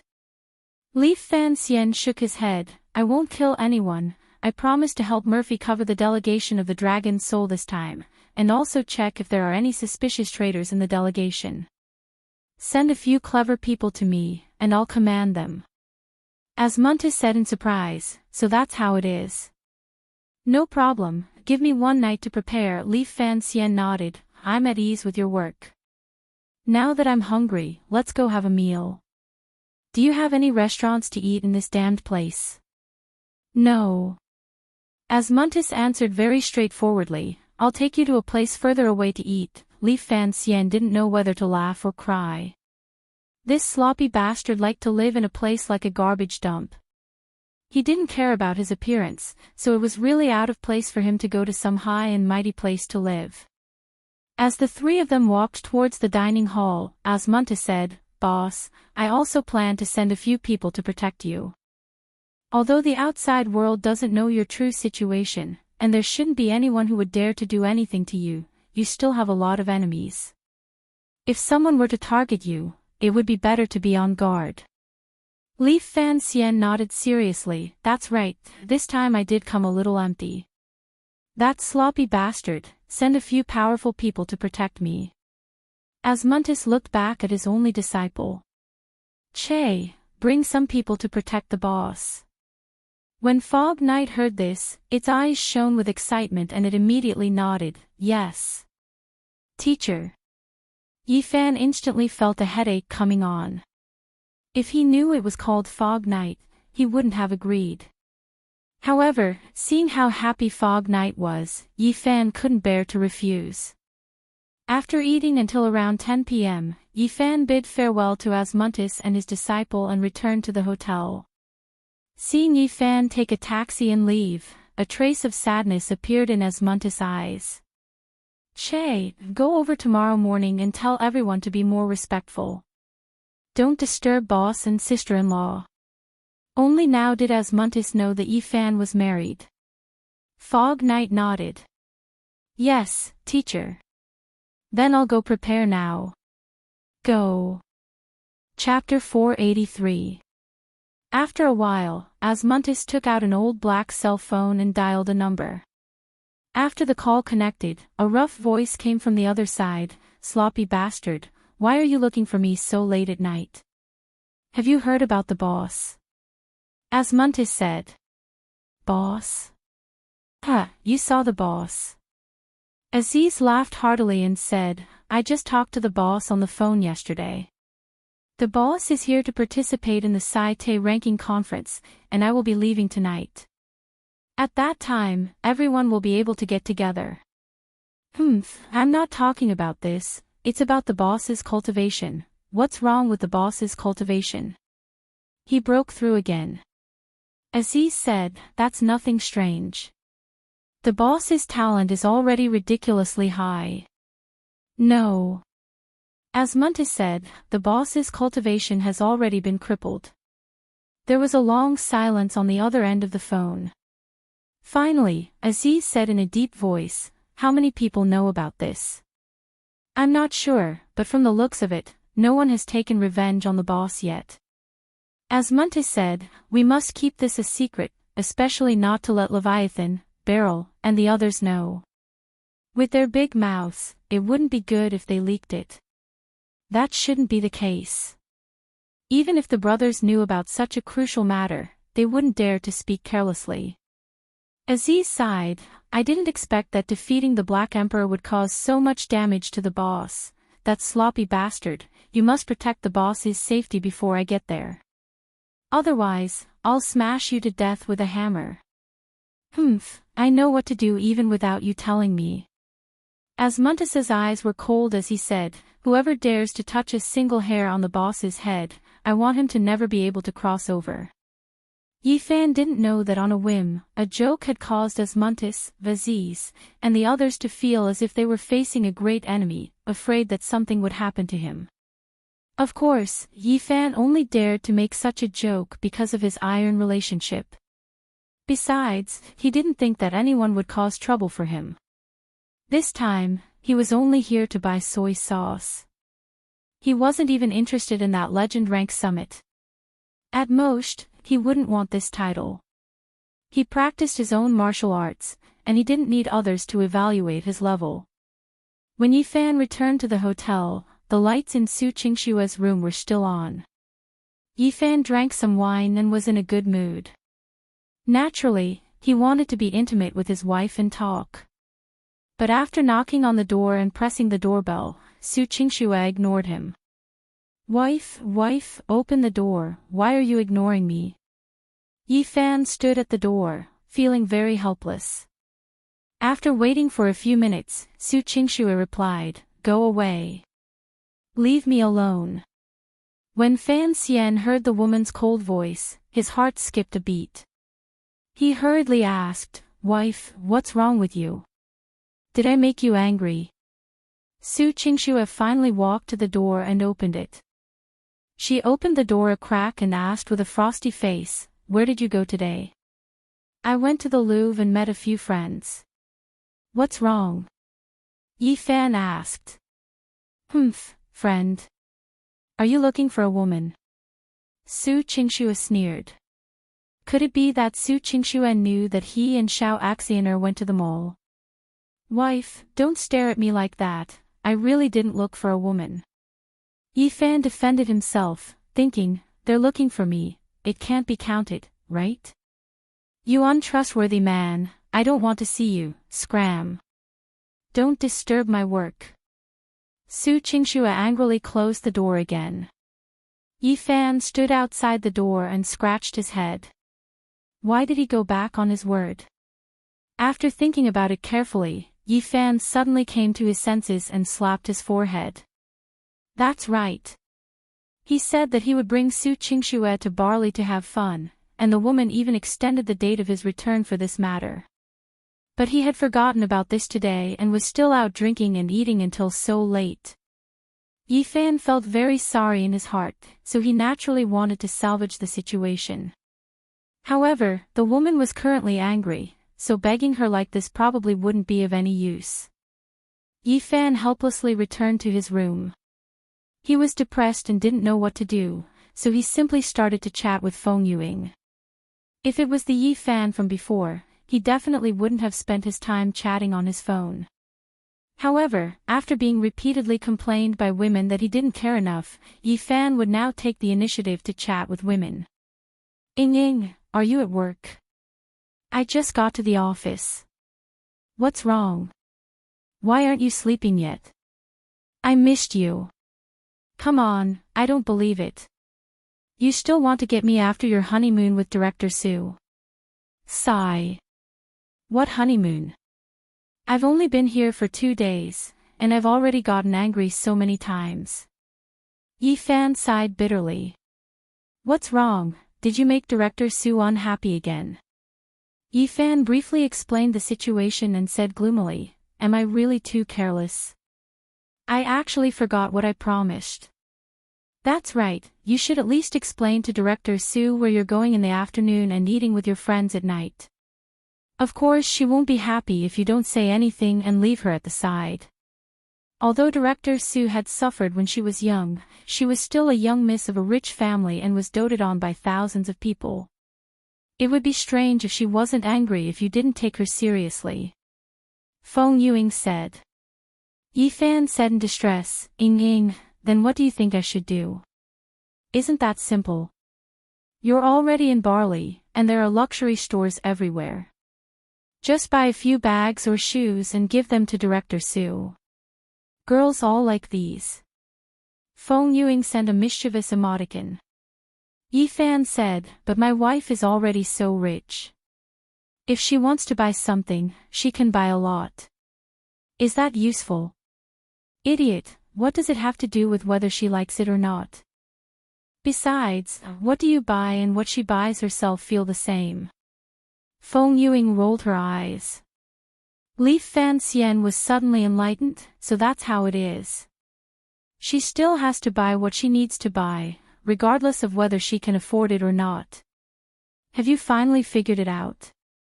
Alright, I'm going to work, so I won't chat anymore. Feng Yuing said. Yifan quickly asked, Ying, then what do you like? I'll buy you a few bags too. I don't want it, just buy it for Director Su, Feng Yuing said. Yifan sent a laughing emoticon. This time I know, you said you don't want it, but I should still buy it for you. Ha ha ha ha. After chatting with Feng Yuing, Yifan felt much better and planned to buy some gifts tomorrow.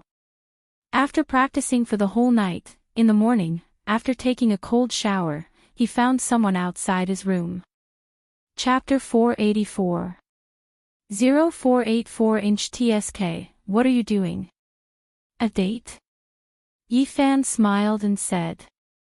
Brother, I want to protect you closely, so I dressed up as your assistant. Fog Knight said. Yifan couldn't help but laugh. I'm an assistant myself, and you still want to be my assistant. Come on, I'll just tell my wife that you're my sworn sister. When Fog Knight heard this, his face turned red. He suddenly lowered his head and said in Chinese, Brother, do you want to do it? Little sister. For a top assassin in the world, stealth, concealment, assassination, all sorts of skills had to be studied, and knowing different languages could often make a killer a chameleon. Therefore, Yifan was not surprised that Fog Knight knew how to speak Chinese. However, the girl actually knew the double meaning of the word, do it, and she used it so skillfully, making Yifan very speechless. Yifan was stunned for a moment, then reached out and poked Fog Knight's forehead. You little girl, your imagination is very rich. Don't play this game with me, you know what I mean. Fog Knight was reprimanded by Yifan and poked on the forehead. Not only was he not unhappy, he was very happy and felt that the two of them were very close. Got it, brother, I won't say it in the future. Then I'm your sworn sister now. Fog Knight stroked his black hair, and although my mother is from Fusang, my father is from China, so he can also be your little sister in terms of appearance. Yifan smiled and said, have you found out about your background? I remember that you didn't know anything when you were young. That winter, when Asmuntus picked you up from the roadside, you didn't remember anything. I thought you were a silly girl. Fog Knight was silent for a moment before he forced a smile, as if he had thought of something unhappy.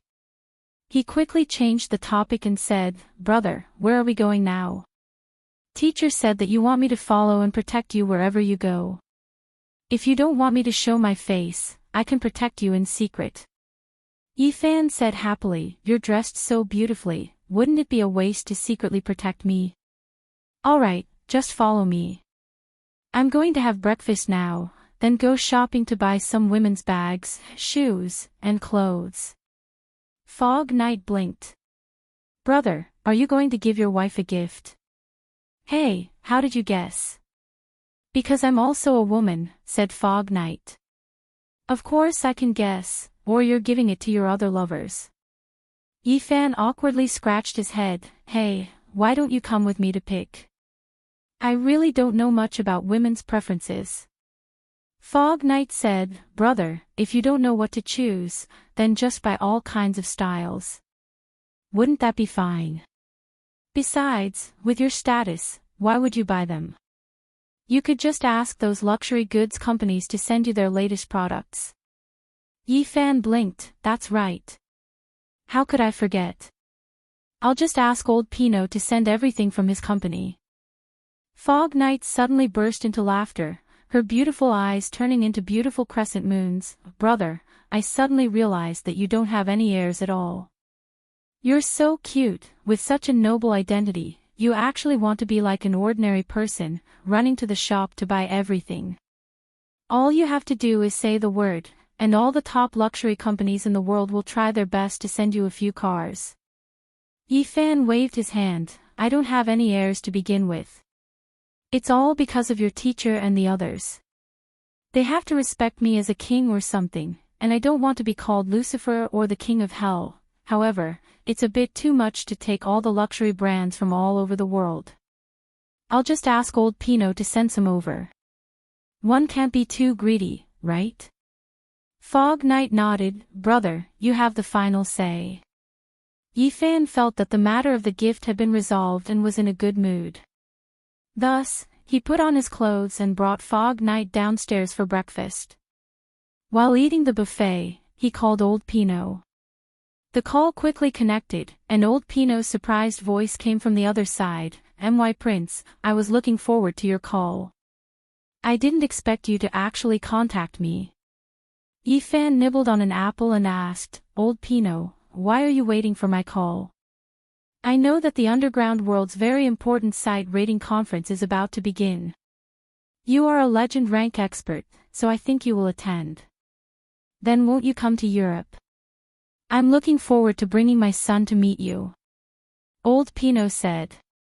Yifan replied with an, "Oh, hasn't your son seen me before?" "Yes, this is a great regret for my son. He has always been looking forward to meeting you and thanking you for your protection of our Pinot family," Old Pinot said. Yifan thought for a moment, then said, "Then how about this? I was just planning to choose a batch of women's bags, clothes, and shoes to give to my wife. Doesn't your family have many brands of Gucci, Bottega, and Saint Roland? Give me a new batch, I want to give it to my wife, and we can have lunch together." When Old Pinot heard this, he hurriedly agreed, "This is such an honor. It is our fortune that your wife has taken a fancy to our family's products. Honorable King, may I ask where you and your wife are now? We will send them over immediately."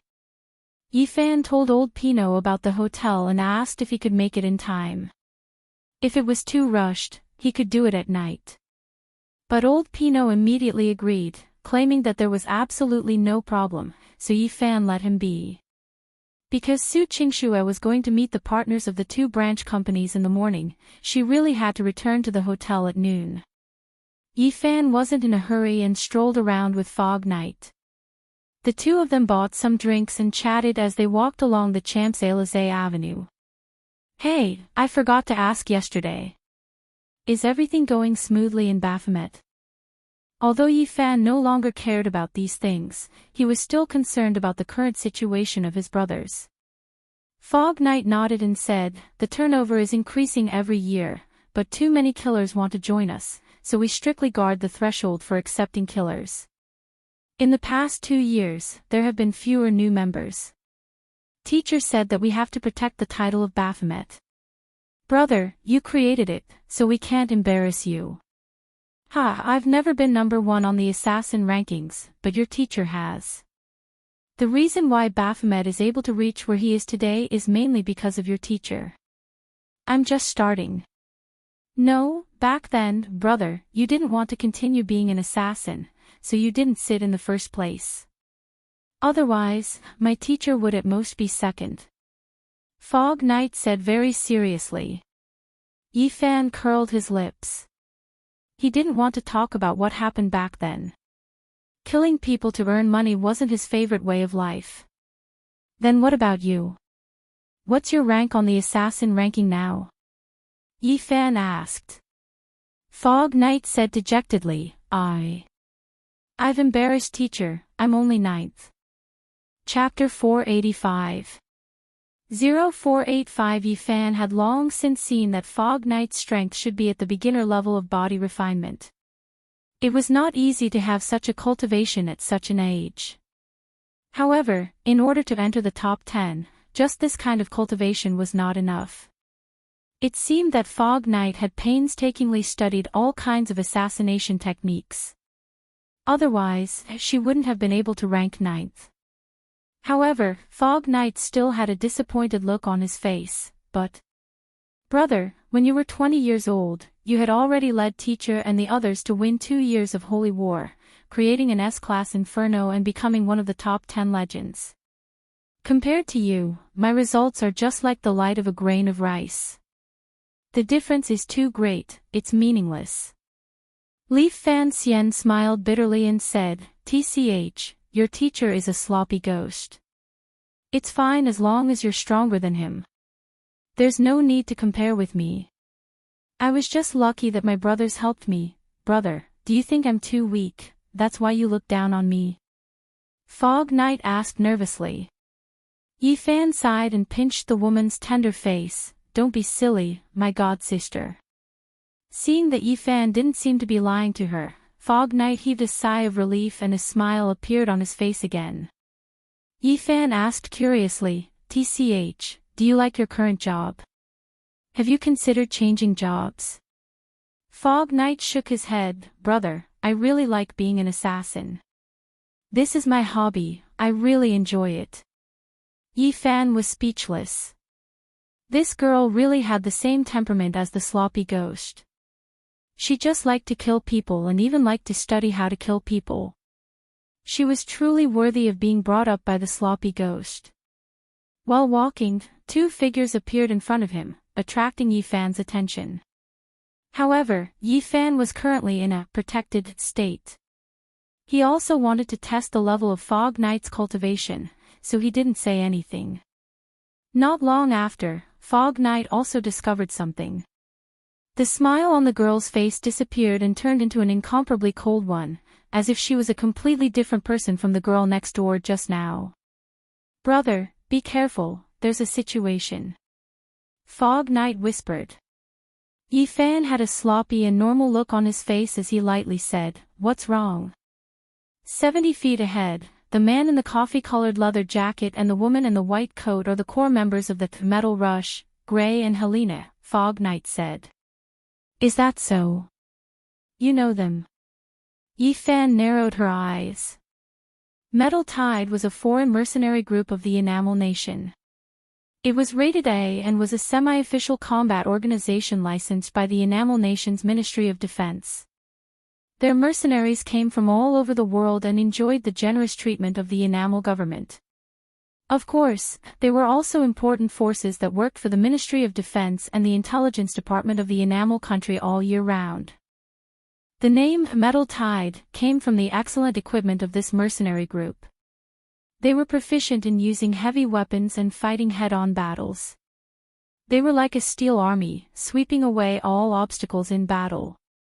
Secondly, the leader of this mercenary group was the steel giant Gonzalez, who had been famous for more than 20 years. Gonzalez was a powerful mutant, and at the same time, he was also an inner force expert. His strength was close to the level of the top 10 legends. However, because of his identity as the leader of the Metal Berserk Tide, he had always been questioned by others. They thought that most of his achievements came from the combat power of the mercenary group. It was still uncertain whether his personal strength was qualified to be called a legend, so he had always been ranked below the top 10 legends. Of course, Gonzalez was very dissatisfied, but none of the 10 legendary figures were to be trifled with. He didn't dare to easily challenge one of them to prove that he was qualified. Brother, now that you have lost your cultivation, if Gonzalez from the Metal Tide finds out, he will probably use you as a springboard to fight for the title of legend that he has always been thinking about. You have to be careful, my companions and I will protect you later, you must not make a move yourself. Fog Knight said very cautiously. Fan Xian wanted to laugh in his heart, but since he had already acted, he had to do the whole thing. Thus, he nodded seriously, okay, but I don't think they will cause trouble for me. It's hard to say. After all, after your battle with the Black Emperor 3 years ago, many people said that you retired because you were seriously injured. Gonzalez might really have some ulterior motives. Fog Knight said. While the two of them were talking, Gray and Helena, who were walking over, were already right in front of them. Miss Fog Knight, how lucky. I didn't expect to meet you here. The bald black man, Gray, smiled, revealing his white teeth. The Metal Tide and Baphomet were both A-class organizations. One was a mercenary group, and the other was an assassin guild. They didn't interfere with each other, and neither of them would cause trouble for the other. Sorry, we're not familiar with each other, Fog Knight said coldly. Helena giggled, Miss Fog Knight, even if we're not familiar with each other, we all know who each other is, don't we? We are all from the underground world, and we have always admired you, the new superstar of the assassin world. Why don't we sit down and have a drink together? Not interested. Fog Knight refused. Gray immediately turned his head and looked at Yi Fan. Sir, we think you look a little familiar, as if we've seen your picture somewhere before. Helena pretended to be surprised, Gray, you idiot. Isn't this the great king of hell, His Excellency Lucifer? Sorry for the disrespect. As he spoke, Gray also looked as if he had woken up from a dream and hurriedly lowered his head to greet Yifan.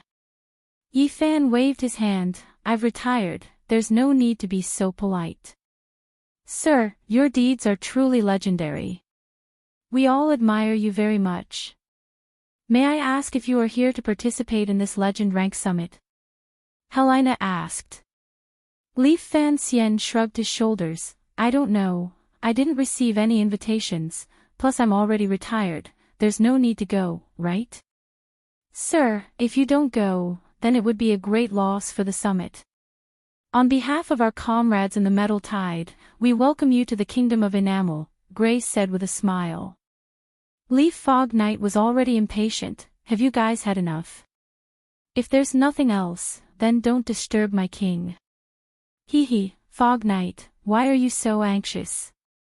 When we see a legend rank expert, we really respect him. Can't we just stay here and take a look? Helena's eyes flickered as if she was deep in thought.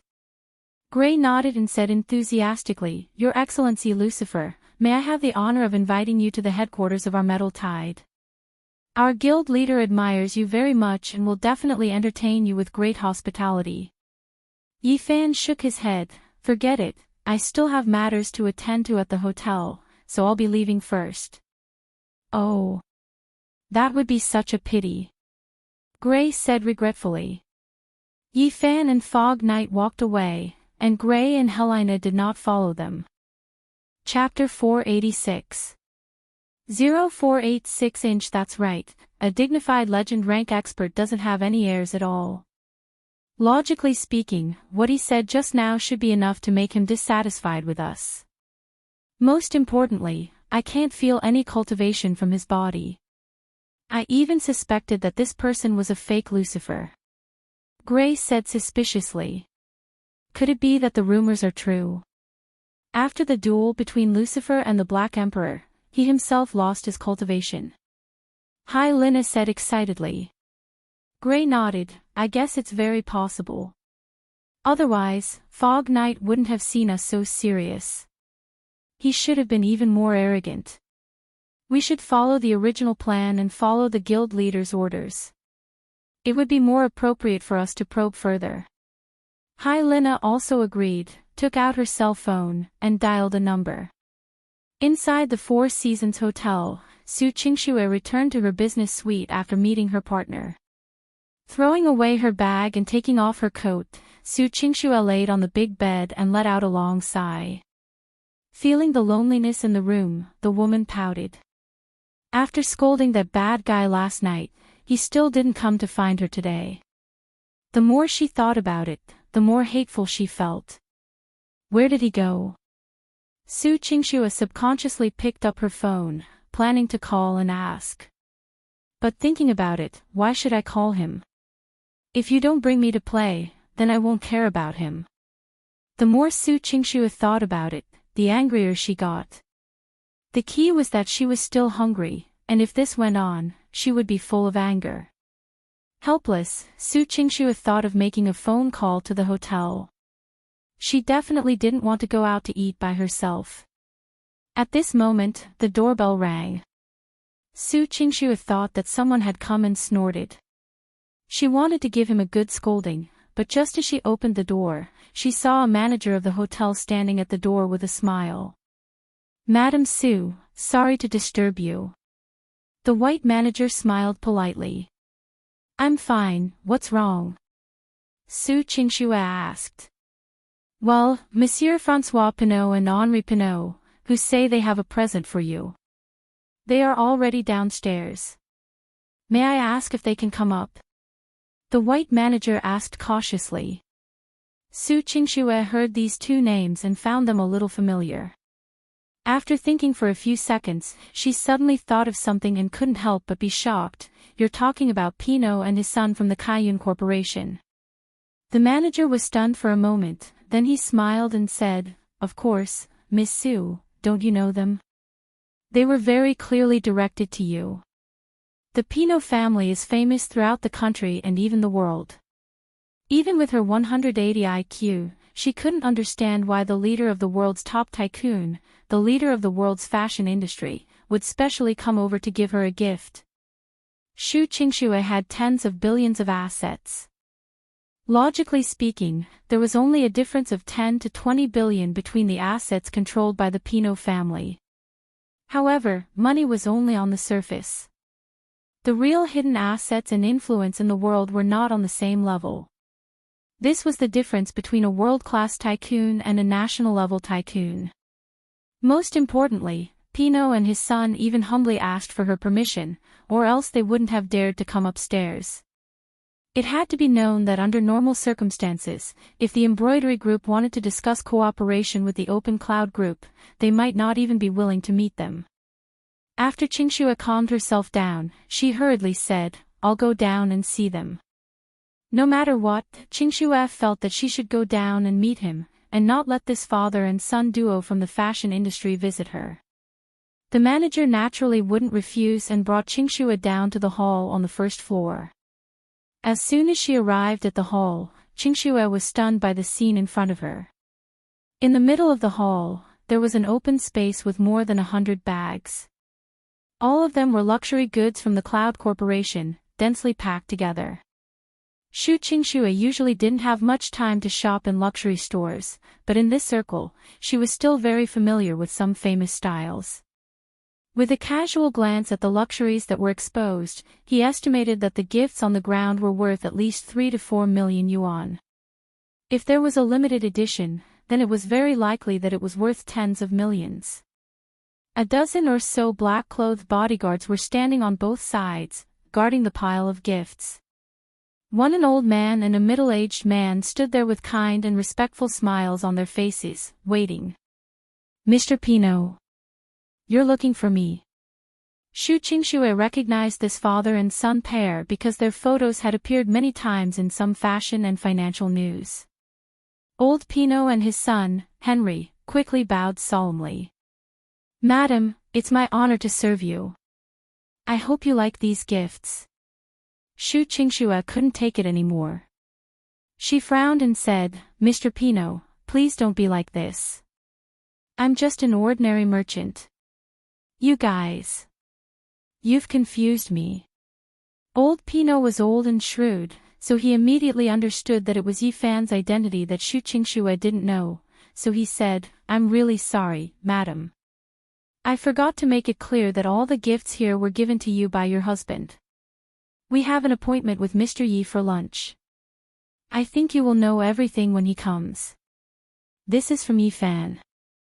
Xu Qingxue's watery eyes widened, and she was at a loss of what to do. Just how much surprise was this man going to give her before he gave up? Master Alec, Dr. Ronida, and Paco and his son had already shocked her enough. This time, he even knew Pinot and his son from the Cloud Corporation.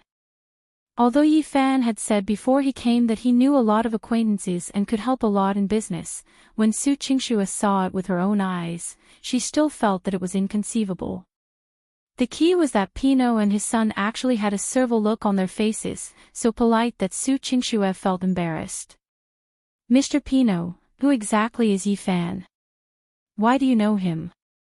Xu Qingxue couldn't help but ask. However, old Pinot had a troubled look on his face. "Madam, if Mr. Yi didn't tell you about the situation, we wouldn't dare to say anything. We can only say that Mr. Yi is our great benefactor. It's all thanks to Mr. Yi that we're able to protect the Kaiyun Corporation." Xu Qingxue was stunned. What did Yi Fan do? Is he that powerful? "Madam, may I know if we should bring these gifts into your room or somewhere else?" Old Pinot asked with a smile. When Qingxue saw the things on the ground, she smiled bitterly and said, "Mr. Pinot, how can my room hold so many gifts? Moreover, there are too many of them. I think this was definitely not chosen by Yi Fan, but by you guys." No, these were all personally chosen by Mr. Yi." Old Pinot hurriedly denied. Xu Qingxue said, "But even if he really chose it, there are too many of them. I can't fit in my room, so, without waiting for Su Qingxue to finish speaking, old Pino said to the hotel manager at the side, "Is there still a presidential suite?" The hotel manager nodded respectfully, "Yes, there's still one more, sir." Chapter 487. 0487. If anyone else heard this, they would probably think that this old man was crazy. The presidential suite of the Four Seasons Hotel cost tens of thousands of euros to stay in for a night, but he was only using it as a warehouse to put gifts for Su Qingxue. However, the one who spoke was one of the richest people in Enamel Country, Pino. Therefore, the hotel manager did not hesitate to handle it. Su Qingxue thought that she was already extravagant enough with her money, but when she saw this scene, she realized that she was actually quite rational. "Hee, madam, our bodyguards will move all the gifts inside. I hope you will like some of them," old Pino said respectfully. Su Qingxue didn't know what to say. She was getting more and more curious. What kind of man did she marry? Old Pino. At this moment, Yifan walked in from outside the door, followed by Fog Knight. Seeing his old friend, Yifan apologetically laughed and said, "Sorry, I went around outside and came back a bit late." As for the pair of gifts on the ground, Yifan was too lazy to even look at them. In any case, old Pino was a smart person, so he would definitely be reliable. My. Just as old Pino was about to shout, he suddenly remembered that Su Qingxue was present. He quickly pulled his son, Henry, and respectfully called out, "Mr. Yi. We're on the same side, there's no need to be so courteous." Yifan smiled and patted the father and son's shoulders. He was clearly in his 20s, but he acted like an elder to an old man and a middle-aged man, causing the people around him to feel that it was inconceivable. Henry said with an honored expression, "Mr. Yi, my father often mentions your help to our family. I hope that in the future, I can be like my father and contribute my family's meager strength to you." "Sure, then send a batch of your products to my wife every year. That way, my wife will definitely be very happy, right, wife?" Yifan grinned at Su Qingxue. When Qingxue saw Yifan and Pino's arms around each other's shoulders, she wanted to pinch herself to make sure that she wasn't dreaming. "Of course not. If I wanted to, I would buy it myself. It's not good to take it for free," Su Qingxue said. Yifan could tell that the woman was lying, because Su Qingxue looked at the gift bags that were being moved upstairs with a trace of anticipation in her eyes. Women just love to open gifts, especially the famous brands on the floor. It was enough for her to open. Indeed, what Feng Yuing said was right. Regardless of whether he could afford it or not, he still had to give it to her. No matter how many times he said, "I love you," it was not as effective as real money. Because a woman needs to really see that you are good to her, not just lip service. At this time, Fog Knight also walked up and smiled at Su Qingxue. "Hello, Sister Su. You are." Only then did Qingxue notice that there was also a young girl with an outstanding appearance and a special temperament following Yifan. She couldn't help but look at Yifan with a cold gaze. "Aren't you going to introduce him?"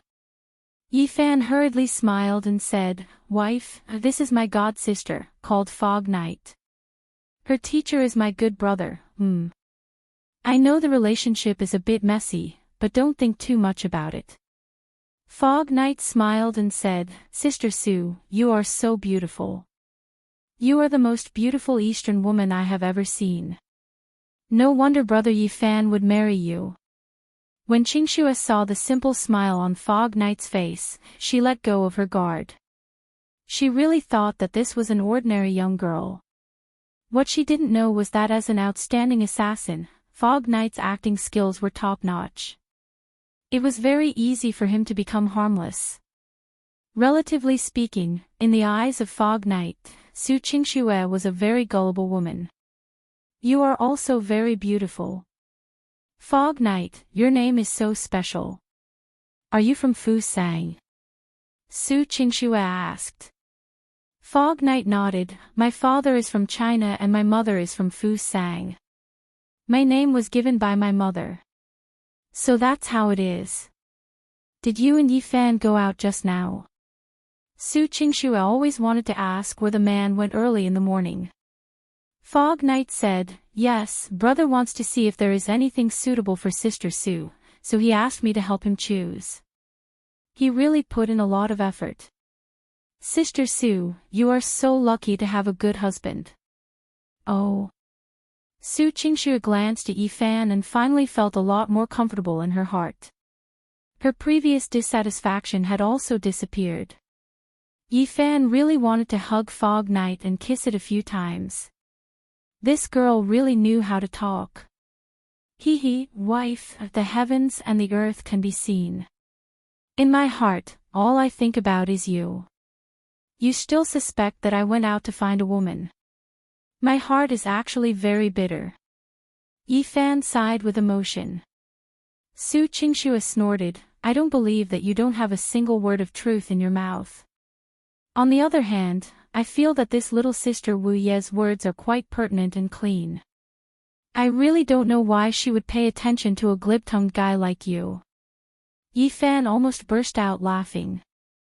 If Su Qingxue saw Fog Knight's charming and enchanting appearance yesterday, Su Qingxue's chin would probably fall to the ground. His wife was indeed simple. Yifan sighed in his heart, but of course he wouldn't say it out loud. The Pinot father and son wanted to be the host, so they used a Rolls-Royce to drive the three of them to one of their mansions in Barley for dinner. However, Su Qingxue felt that this was too time-consuming.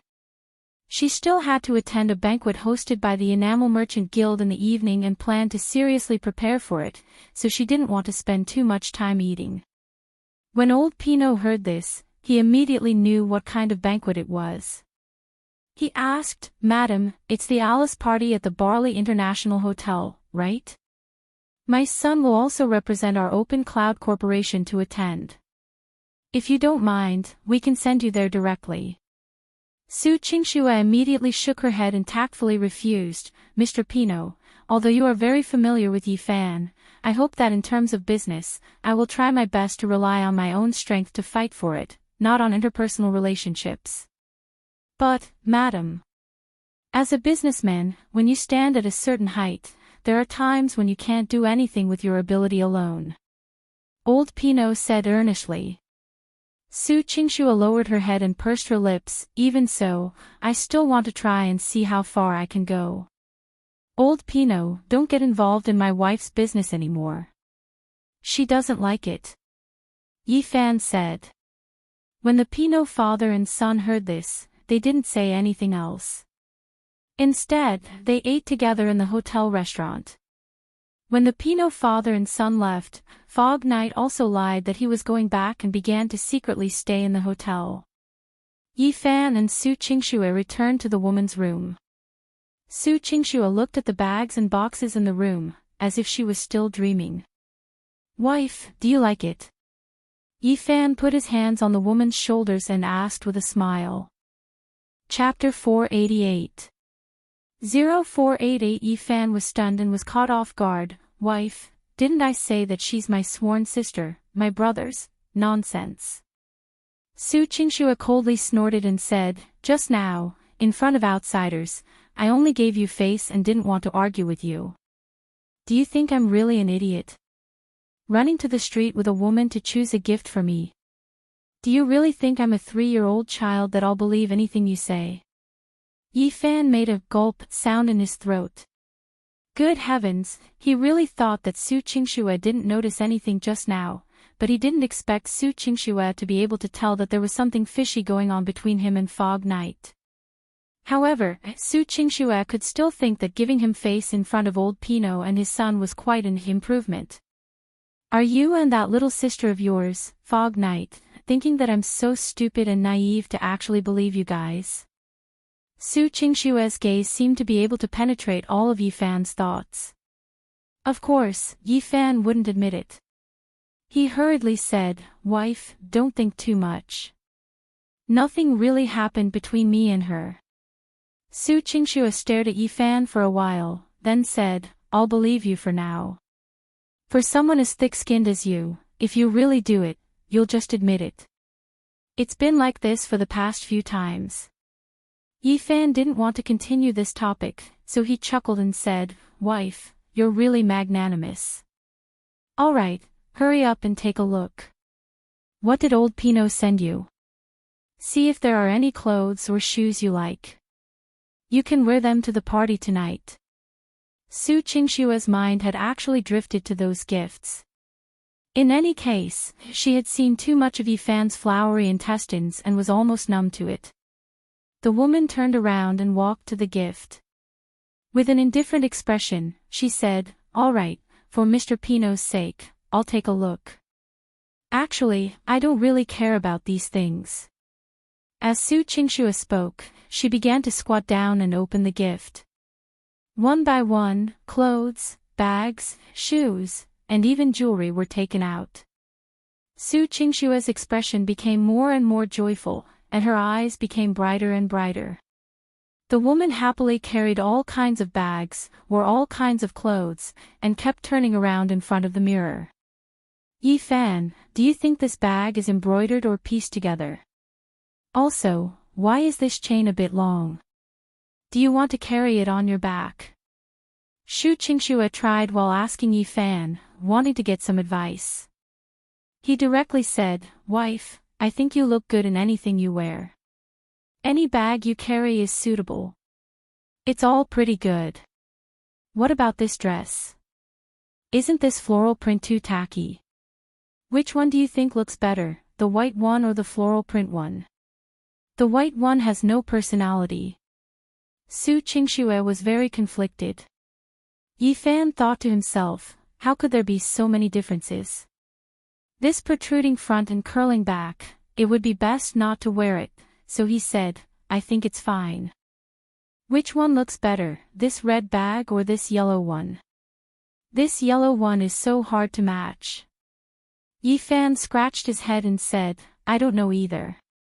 Wife, I really don't understand these women's clothes. Why are you like this? Shu Qingxue unhappily frowned and said, I just asked you which one looks good, and you just said which one looks good. Why do you care if you understand or not? You pig, what do you know? Yifan was speechless. All right, then say it. Thus, he pointed at the red one and said, I think the red one looks good. Shu Qingxue tilted her head and thought for a moment, then said, then I'll keep the yellow one. I think the yellow one is younger, and the red one is too old. Yifan almost spat out a mouthful of blood, then wife, you've already chosen it, why do you still need me to choose? Let me ask you. Why don't you have any patience at all? Shu Qingxue frowned. Li Fan Xian could only silently shrink back and said, Wife, take your time and play. I'm going to take an afternoon nap. What, do you really dislike being with me? Just help me decide what to bring and wear at night, and you're already so tired of it. How could I be tired of you? Wife, don't think too much about it. Yifan smiled bitterly. You are. No need to explain. If you hate me so much, then I won't marry you. Go find your little sister Fog Night. Shu Qingxue angrily turned around and continued to open the gift. Li Fan Xian immediately didn't dare to leave. He smiled apologetically and gently hugged Shu Qingxue's waist from behind. Wife, go away. I'm not leaving, I want to accompany you. Didn't you want to sleep? I won't delay you, I'll do it myself. You don't find me annoying anyway. Shu Qingxue twisted. But of course, Yifan couldn't really let go of the woman. Instead, he hugged her tightly. Wife, don't be angry. Although I really don't understand, I'll try my best to help you see which one looks good, okay? Yifan said softly, Wife, you mainly look too outrageous, like a fairy. These mortal clothes look good on you no matter how you look. Actually, there's no need to say anything. Shu Qingxue was holding on to a skirt. Hearing the man's words, the corner of her mouth moved. She was happy in her heart, but she still refused to say, "Your words are too exaggerated. You lied to me, and even teamed up with other women to treat me as a fool. Wife, can you not mention this? Isn't the matter of Fog Night over?" Yi Fan was afraid that Shu Qingxue would bring it up again. When he thought about how the act between him and Fog Night was completely exposed by the woman, he wanted nothing more than to drill into the ground. "I don't care, you made me unhappy again," Shu Qingxue said. Li Fan Xian was helpless. He sighed and said, "Wife, then what will make you happy?" A trace of mischief flashed through Shu Qingxue's eyes as she said, "Do you really care if I'm happy or not?" "Of course. What am I living for? Isn't it just for my wife to be happy every day?" Yi Fan was already able to casually say such words, and even he himself admired his own skin. Shu Qingxue finally turned around, her beautiful eyes moving, and said, Then I want you to help me choose a set of clothes for me to go to the banquet tonight. You must do it until I'm satisfied." Yi Fan looked at the clothes on the ground and suddenly had the urge to cry. If he had known earlier, he wouldn't have let Pino bring so many. However, this time, he could only grit his teeth and bite the bullet to help the woman choose. Just like this, Yi Fan continued to help Shu Qingxue choose clothes and bags. Although he didn't really understand them, Yi Fan could only try his best. After tearing apart the gifts in Shu Qingxue's room, Shu Qingxue was still not satisfied, so the two of them went to the presidential suite and began to tear apart the other ones. Chapter 489 0489 From noon until 5 in the afternoon, Shu Qingxue finally chose a set of slim-fitting blue fishtail skirt that she was satisfied with. Although Yi Fan still couldn't understand why a woman chose this skirt, as long as Shu Qingxue was satisfied, it was fine. "Wife, I feel like I'll be tired even if I beat up 100 people." Yi Fan laid on the presidential suite and let out a long sigh. Shu Qingxue stood in front of the mirror and turned her body, looking at the details of the dress. Hearing the man's words, she lightly snorted and said, "Who told you to ignore me? You said you would take me out to play, but you don't care about me. Wife, don't you have work to do? If you don't finish your work, how can I don't want to hear it. I don't want to hear it." Shu Qingxue turned around and pouted, "You always have an excuse. You just think I'm troublesome and don't want to go out with me." Yi Fan looked at the woman's puffed-up face and couldn't help but laugh. "Wife, I found out that you've been getting cuter and cuter recently. When I first met you, you were so cold." Shu Qingxue blinked, turned around, and blushed. "Of course not. I've always been like this. When I first met you, we weren't familiar with each other, and don't tell me you want me to be like this in the company. Then the higher-ups and employees won't listen to me." Yi Fan nodded, "I think so too. Actually, my wife, your true appearance is like this, right? It's so silly, so cute, so happy to eat strawberries, especially like that." "What's that again? Silly white sweet, is it?" Shu Qingxue rolled her eyes. "How could I be so stupid? Why do you always treat me like a silly girl, just like my best friend? You still have a best friend." "Nonsense. Do you really think I don't have any friends? I also have a best friend, okay?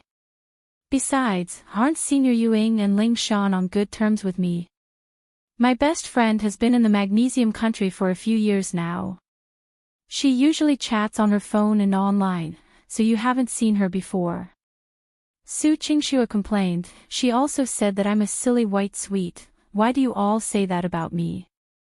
Am I really that stupid?" Without waiting for Shu Qingxue to say anything, Yi Fan suddenly hugged the woman's waist from behind. "You! What are you doing?" Shu Qingxue's delicate body trembled. From the mirror, she could see that the man was hugging her from behind, and Yi Fan's face was right next to hers. Yi Fan had also just noticed that he was hugging Shu Qingxue. so Su Qingxue wouldn't reject him. That was why he dared to hug her so intimately. Wifey, I actually think it's pretty good for you to be like this. In front of outsiders, you can be an iceberg female CEO, but in front of me, you can be your silly and sweet self. You have to know, the key isn't being silly, it's being sweet and sweet, Su Qingxue muttered, really? Why? Isn't it bad to be naive?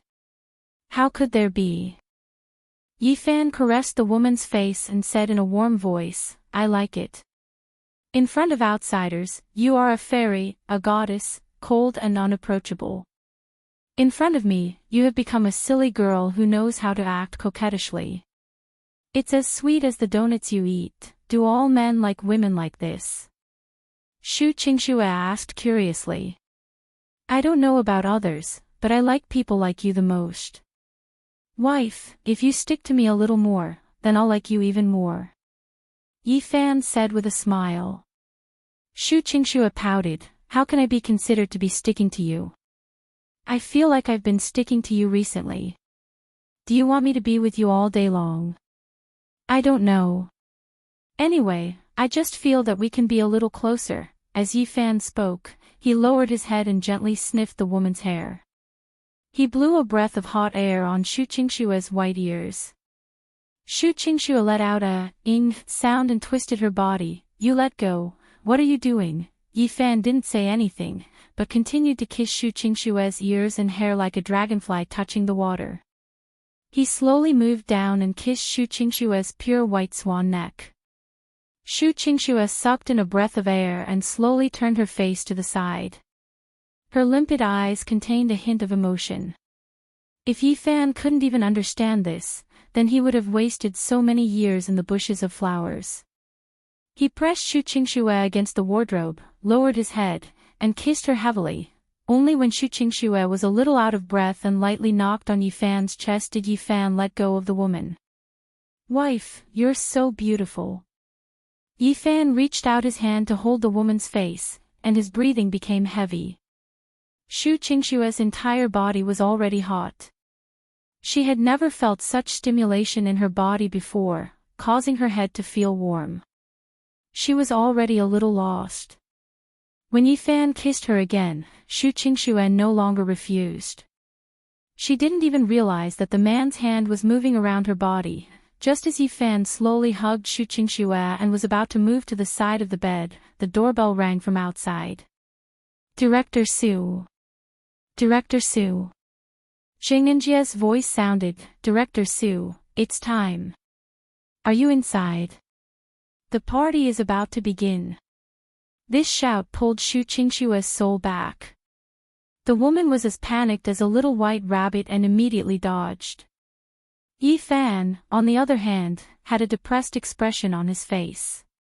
It wasn't easy for him to arouse Su Qingxue's passion. He originally thought that he would be able to complete the marriage with his wife today, but he didn't expect that it would be destroyed by that damned Xingenjie. Su Qingxue tidied up her messy bangs. Hurry up and change into a suit, we can leave. Yi Fan regretfully said, Wife, then when we come back tonight. Can you? Don't push your luck. Su Qingxue frowned. Yi Fan had an innocent look on his face. Why did he become so fierce when he was just fine just now? Su Qingxue seemed to realize that her words were too heavy, so she softly said, Don't be in such a hurry. In any case, we have already received the certificate, and we are legally husband and wife. As long as you treat me well, there will always be a chance in the future. Only then did Yi Fan happily open his mouth and smile, Wife, I'm relieved that you said that. Of course I will treat you well. Speaking of which. Wife, I didn't expect you to have so much material there. You didn't have any padding at all.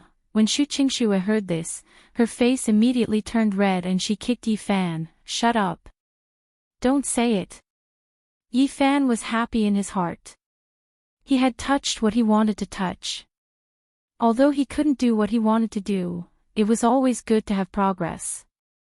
When he walked out of the room, Xingenjie was a little surprised to see Yi Fan. However, he quickly revealed a look that only a man could understand. He smiled and said, "Assistant Yi, it's been hard on you." Yi Fan smiled and said, "Manager Zheng, it's been hard on you. You must have waited for a long time." Chapter 490.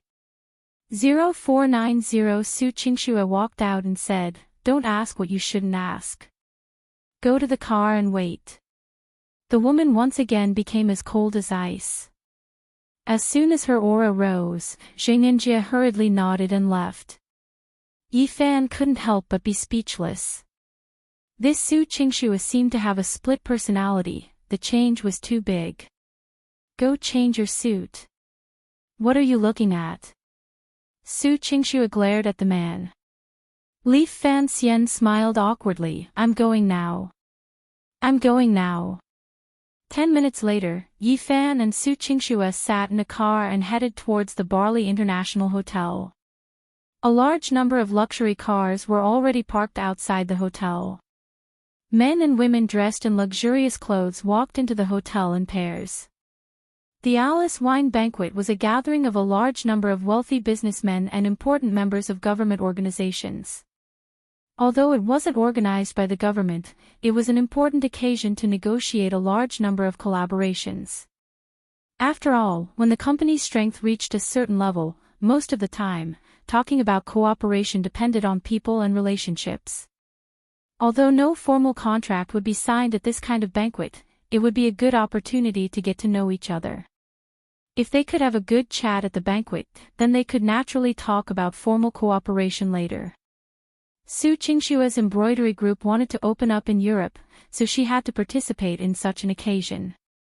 The organizer of the banquet obviously recognized the strength of the embroidery group by inviting Su Qingxue. However, what kind of cooperation they could reach here still depended on Su Qingxue's own abilities.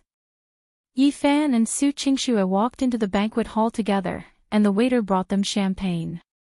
Not long after the two of them walked in, a man and woman holding hands walked over.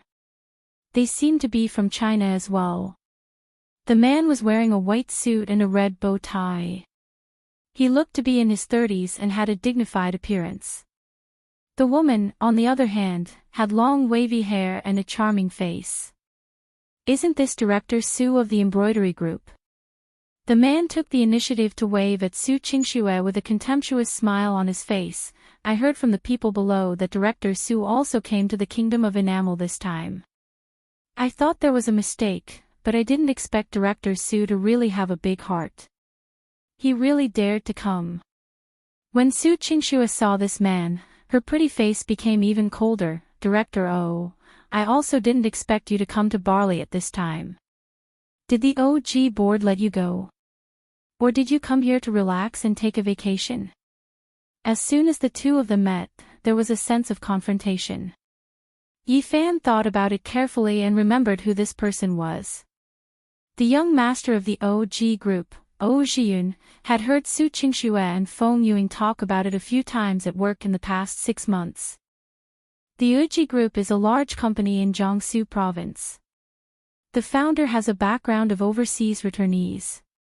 With a large number of overseas investments, it is one of the top companies in China in the fields of commercial real estate, entertainment and culture industries, and high-class hotels.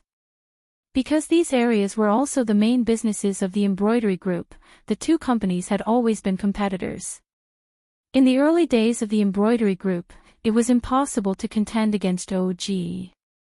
However, in the past few years after Su Qingxue became CEO, the embroidery group's reputation slowly overshadowed that of the old OG. This naturally caused the young master of the O family to have a hard time. He had always been compared to Su Qingxue, and was despised by the board of directors for not knowing how to do business. When O Zhiyun heard this, he sneered, "Director Su, thank you for your concern. I'm just sorry to tell you that I came here to sign a contract with Mr. Caird and Mr. Brewer. I'm sorry to tell you. I've already completed the goal you wanted to achieve." Su Qingxue slightly frowned. "You haven't even participated in tonight's planning conference. How do you know that the Caird and Brewer families will agree to cooperate with your OG?" At this time, the charming woman beside Oh Jiyun chuckled and said, "You're Su Qingxue, you don't seem to be as smart as the rumors say. Don't you know me? Should I know you?" Su Qingxue said coldly. "Humph," the charming lady flipped her hair and said, "My name is Zhang Manting. Have you heard of me by now?" "No," Su Qingxue said with an indifferent face. Zhang Manting's expression changed and she pretended to get angry. Her eyes widened, but she still restrained herself and chuckled, "Forget it, I won't bother with you. It's normal for a businessman like you who can only mess around in the country to not have heard of my Philip Group.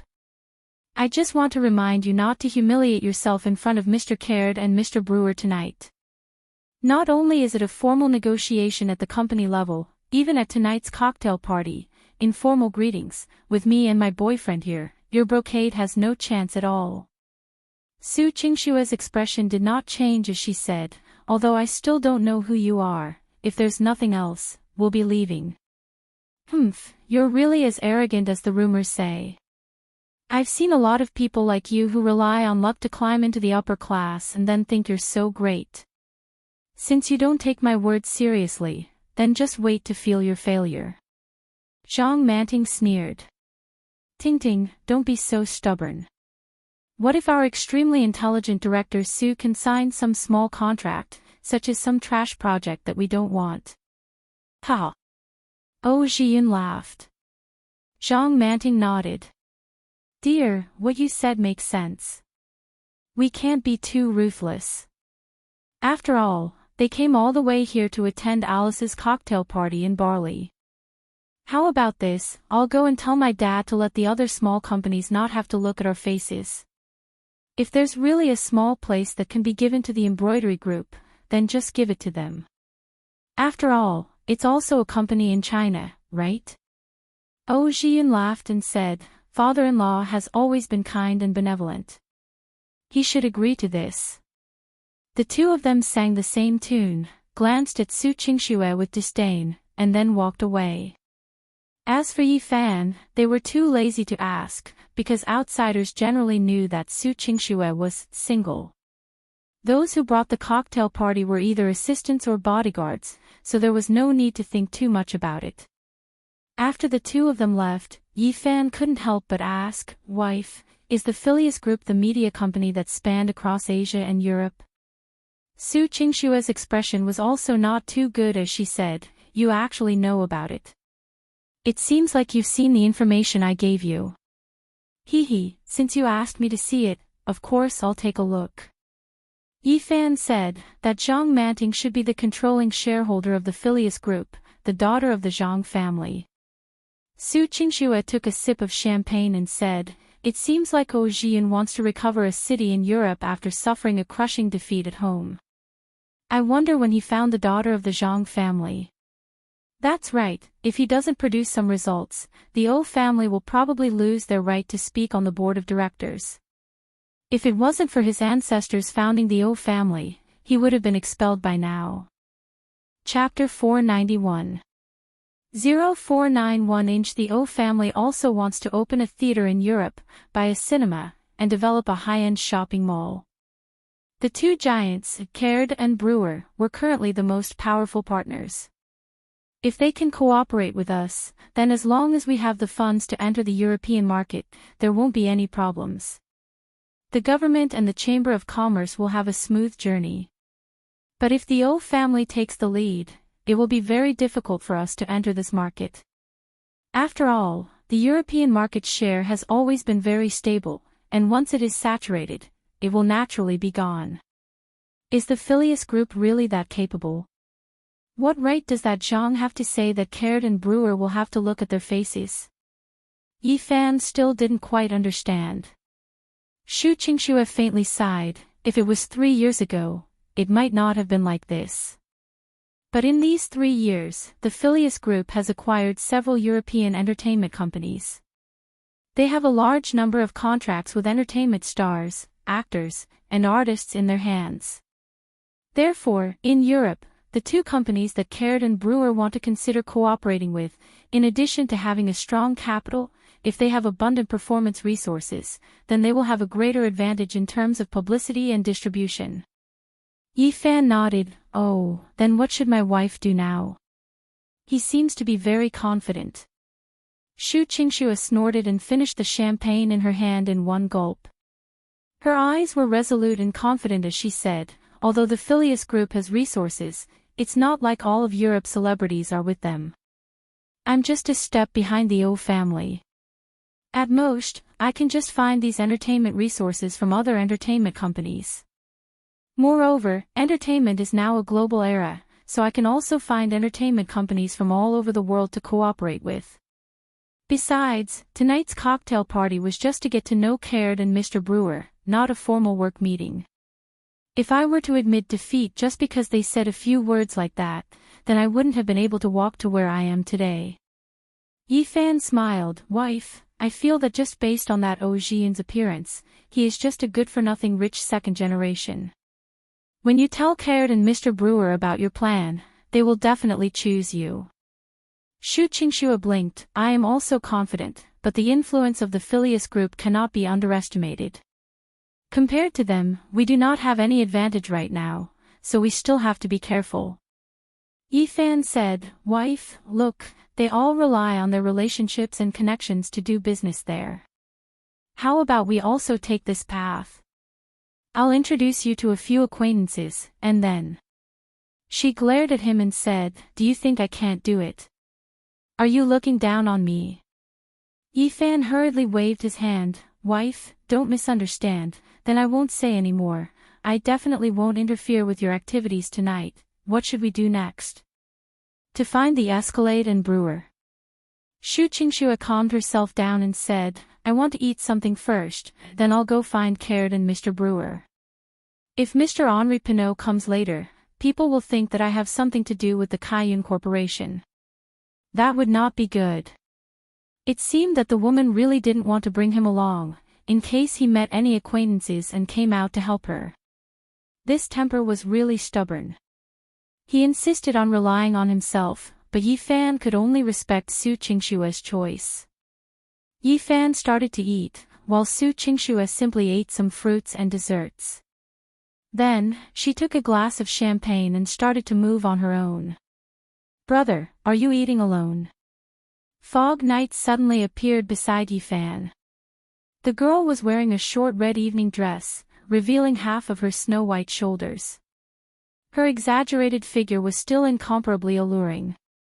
Yifan looked at Fog Knight and thought to himself, this girl's figure really can make people restless no matter what she wears.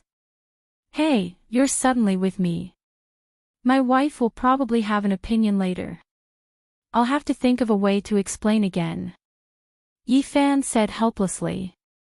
It doesn't matter, Miss Su knows that I'm your god sister, she won't think too much about it. Fog Knight felt that Su Qingxue was too gullible. Yifan didn't know whether to laugh or cry, but he didn't want to explain too much. Otherwise, Fog Knight would definitely feel that Su Qingxue was too scheming, and Su Qingxue definitely didn't want him to say it out loud. Yifan thought about it and decided to just tell Fog Knight that he didn't need her protection. He just didn't know if this would make Fog Knight feel cheated, or if he despised her.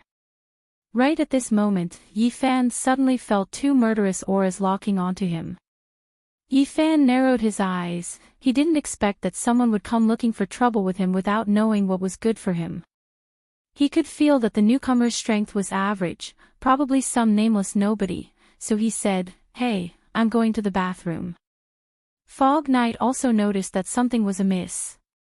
Brother, I'll go with you. Yifan narrowed his eyes. The place was too small, and Fog Knight had already noticed the problem. I'm going to the toilet, there's no need for you to follow me, right? Fog Knight said, No, it's because I feel a trace of killing intent here. You don't have your cultivation, so you might not be able to feel it. I'm afraid it's aimed at you. If someone really wants to kill me, they won't have to follow me to the bathroom, right? Brother, don't worry, I'll just stand outside and wait for you. I won't go in with you. Fog Knight pleaded, I promise teacher to absolutely protect your safety. There can't be any mistakes. Sigh. Alright, then I'll have to trouble you. Yifan sighed in his heart. Seeing how serious the girl was, he couldn't bear to tell her that he was lying to her. The bathroom was located in a relatively remote location, and the people in the banquet hall couldn't see what was going on here. Yifan and Fog Knight arrived at the bathroom. Yifan went in to use the bathroom, while Fog Knight stood guard outside. There was no one in the bathroom. Yifan was about to pee when he noticed that the two killers had already pretended to be nonchalant as they walked towards the bathroom. It was a man and a woman, holding hands, as if they were a successful couple who had come to attend a cocktail party. For a professional killer, it was very easy to sneak into such an occasion. Forging an identity was not a difficult task. Otherwise, the rich wouldn't have spent so much money to hire a private bodyguard. Yifan was also puzzled at this moment. Who exactly wanted to kill him? Logically speaking, he had already retired. This time, he didn't come with a high profile, and didn't even invite him to the Saite conference. After thinking about it, Yifan could only contact what happened during the day and place his suspicion on Gonzalez, who was in the metal tide. This guy was famous for being utilitarian. He wanted both fame and money, and had always wanted to become a legend-ranked expert. Chapter 492. 0492. If that was really the case, Yifan wouldn't want to make a move. Since he wanted to send someone to test him, he might as well continue to pretend to the end and deal with the changes. When the time came, Gonzalez would show his face and teach him a lesson. Otherwise, if he were to fight with that guy's subordinates, Yifan would feel that he had lost his status. Just a test and he revealed himself? Then wouldn't I be a fool? Yifan muttered in his heart. Of course, Yifan also believed in Fog Knight's strength. Fog Knight should be able to easily deal with these two ordinary assassins. The man and woman were at the entrance of the washroom. After seemingly unintentionally separating, the man went to the men's washroom and the woman went to the women's washroom. The moment they took a step forward, the two of them moved in a pincer formation, locking onto Fog Knight. One in front and one behind, the two of them suddenly attacked, and a pocket-sized dagger appeared in their hands. Fog Knight was already prepared. With a cold snort, his figure quickly moved horizontally, avoiding the two daggers. At the same time, he quickly sent the dagger in the male assassin's hand flying with a roundhouse kick. Seeing this, the other female assassin chased after him from behind and went straight for the back of Fog Knight's neck. Fog Knight didn't even turn his head as he kicked backwards. His long leg actually completed a 180-degree high kick, once again kicking the female assassin's dagger away. The female assassin didn't seem to expect that Fog Knight's body could perform such an exaggerated attack. Her eyes were filled with a trace of shock. She didn't know that when Fog Knight was adopted by Asmontis, he had the background of the Fusang Aikido family. He was also born in a ninja family and had received some beginner ninja training. Asmontis did not waste the advantage of Fog Knight's family. He gave this disciple a special cultivation path, Aikido, ninjutsu, and assassination techniques. This body's coordination and flexibility was precisely what she had gained from ninja training since she was young. At this time, the male assassin took advantage of the gap and tried to rush into the bathroom to attack Yifan. However, when Fog Knight kicked out, the high heels on his feet smashed into the back of the assassin's head, and the heels pierced into the assassin's head. Of course, this was not an accident. With Fog Knight's skill, he could completely control the rotation frequency and angle of the high heels after they flew out. At the same time, Fog Knight reached out and grabbed the dagger that she had kicked into the air, then shot it out with a backhand. Poochie! Before the female assassin could make a move, her forehead was stabbed by a knife. It seemed that she would not be able to survive. You want to assassinate me with this kind of strength? This is simply courting death. Fog Knight's expression was completely different from when he was with Yifan. It was cold and murderous, like an ice-cold sword. After killing the person, Fog Knight very nimbly took a cleaning sign and placed it at the door. In the blink of an eye, one of the two corpses, one in, and one in. He placed one of their bleeding orifices on the toilet bowl and the other on the drain to prevent the blood from flowing out. As for the blood on the ground, Fog Knight quickly wiped it off with a tissue from the toilet, and it was basically impossible to see. As fans saw that the girl take care of the two corpses in as he is in. With, in, well as, in, and well, in. Ye as he as, ye, when ye, tsk, looks like the sloppy ghost didn't teach you for nothing. You did very well. Yi Fan said with a smile. Fog Knight pouted, brother, no matter what, I'm still the 9th-ranked assassin in the world. Don't think of me as too weak. Oh, right, I forgot. My little sister is already a superstar in the world of assassins. Yi Fan laughed. Fog Knight's eyes lit up. I like this name. Brother, you can call me Little Roar from now on. Yi Fan saw that Fog Knight had suddenly become lively and cute again. He couldn't help but sigh with emotion. The combination of a cold and sexy killer and a cute little sister from next door was truly irresistible.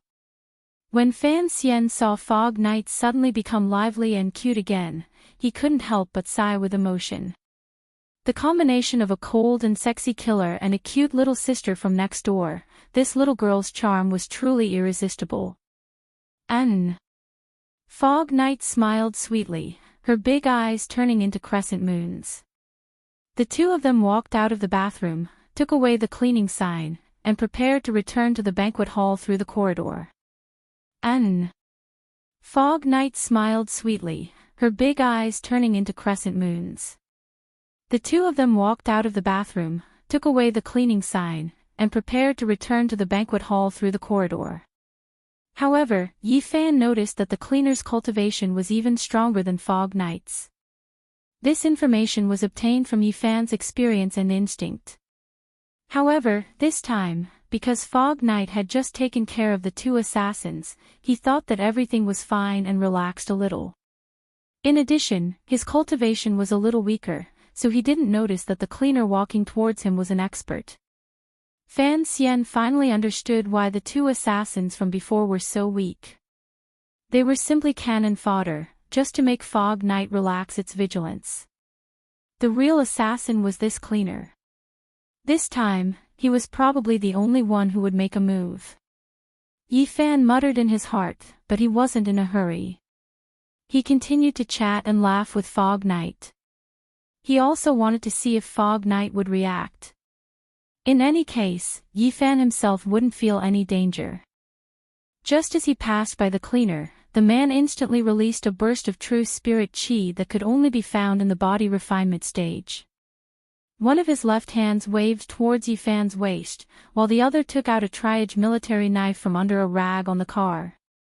This smooth movement was so fast that it was only a few tenths of a second. Compared to Fog Knight's reaction just now, it was even faster. Yi Fan sighed in his heart. It seemed that Fog Knight was indeed lacking. He was young and easily deceived. He thought that after the assassination was settled, the other party wouldn't come to the second round so quickly. Of course, all of Yi Fan's thoughts were only a matter of an instant.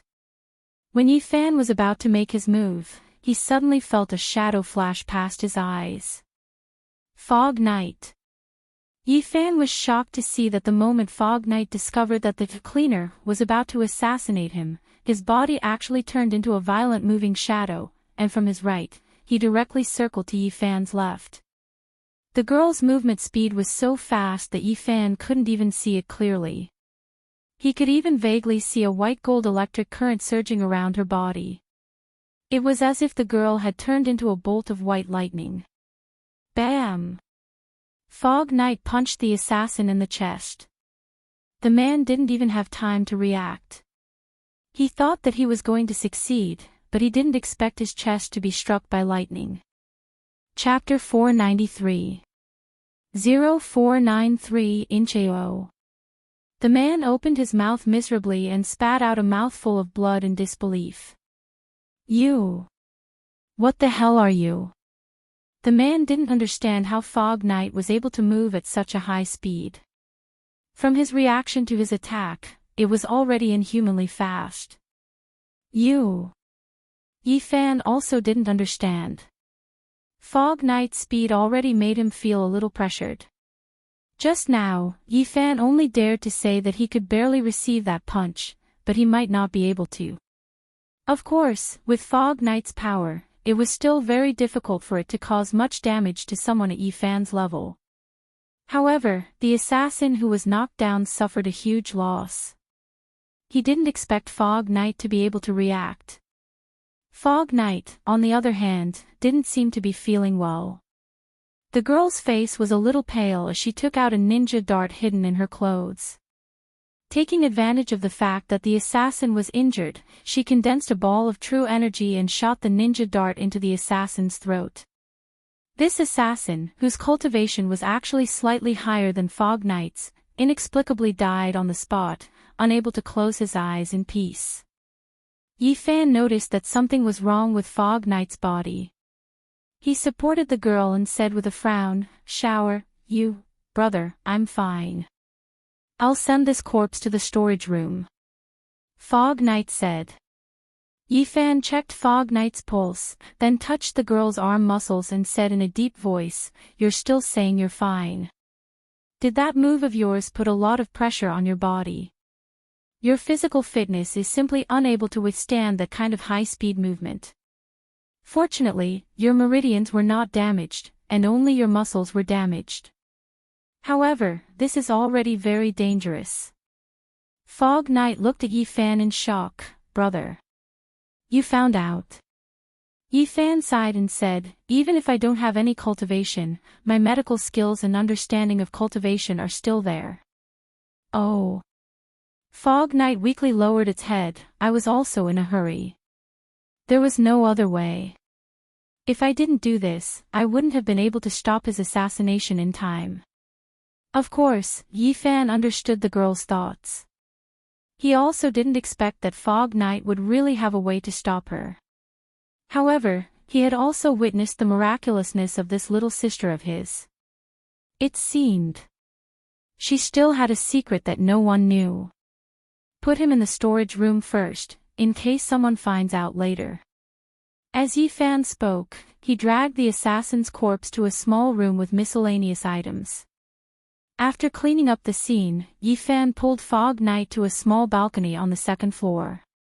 "Shang-er, tell me, how did you achieve that kind of movement speed?" Yi Fan asked seriously. "If I remember correctly, Asmontes shouldn't have this kind of absolute art, right?"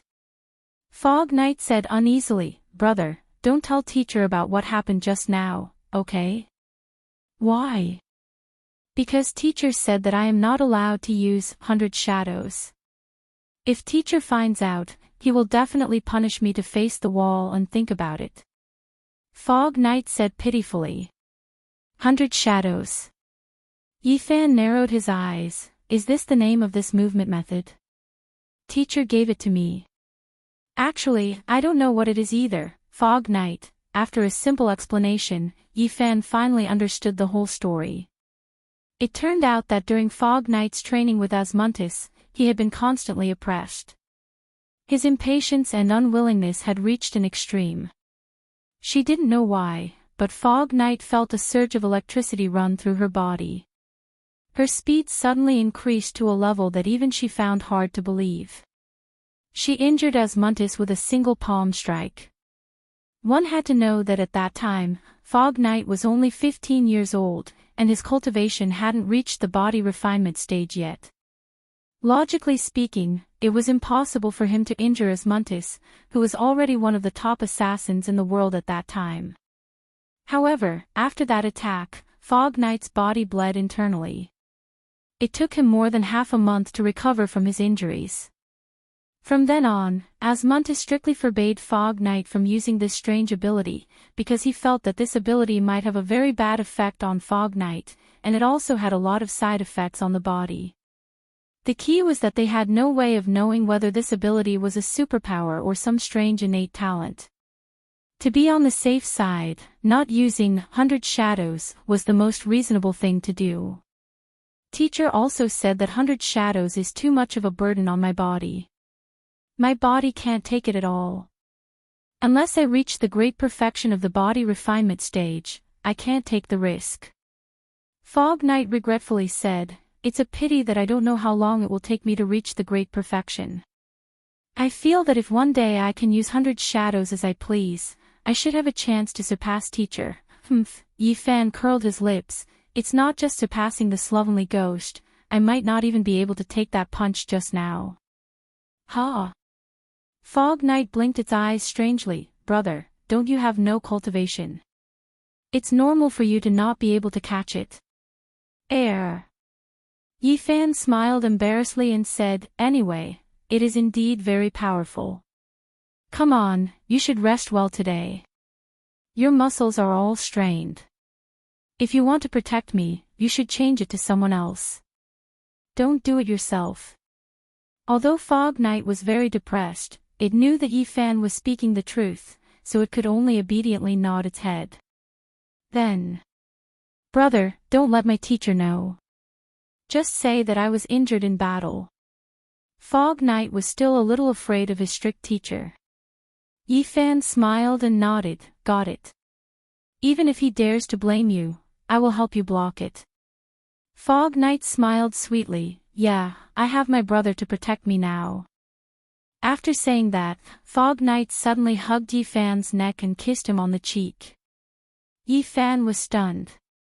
What did this mean? Fog Knight used its finger to block Yi Fan's mouth. "Don't think too much, this is a little intimate contact between a little sister and a big brother." Fog Knight smiled and blinked, then turned around and walked downstairs. Yi Fan smiled and shook his head. When the Saite conference ended and everything calmed down, perhaps he should find a time to teach the simplified version of his movements to Fog Knight.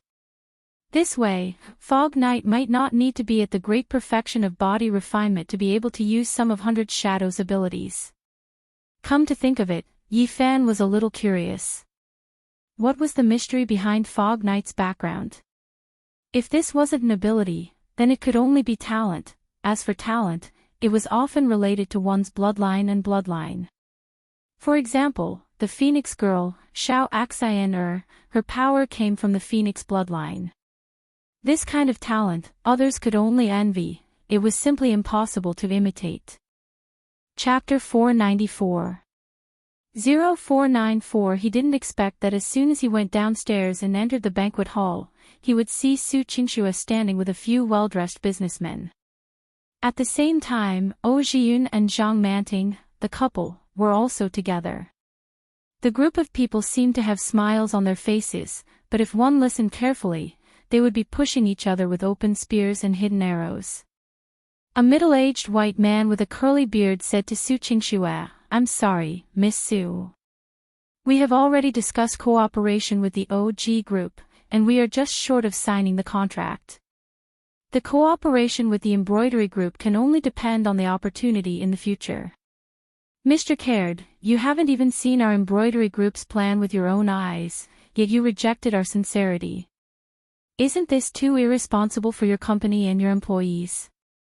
Su Qingxue's eyes turned cold. She didn't expect Oh Jiyun and Zhang Manting to move so quickly. They had already shifted all of Caird's attention to them.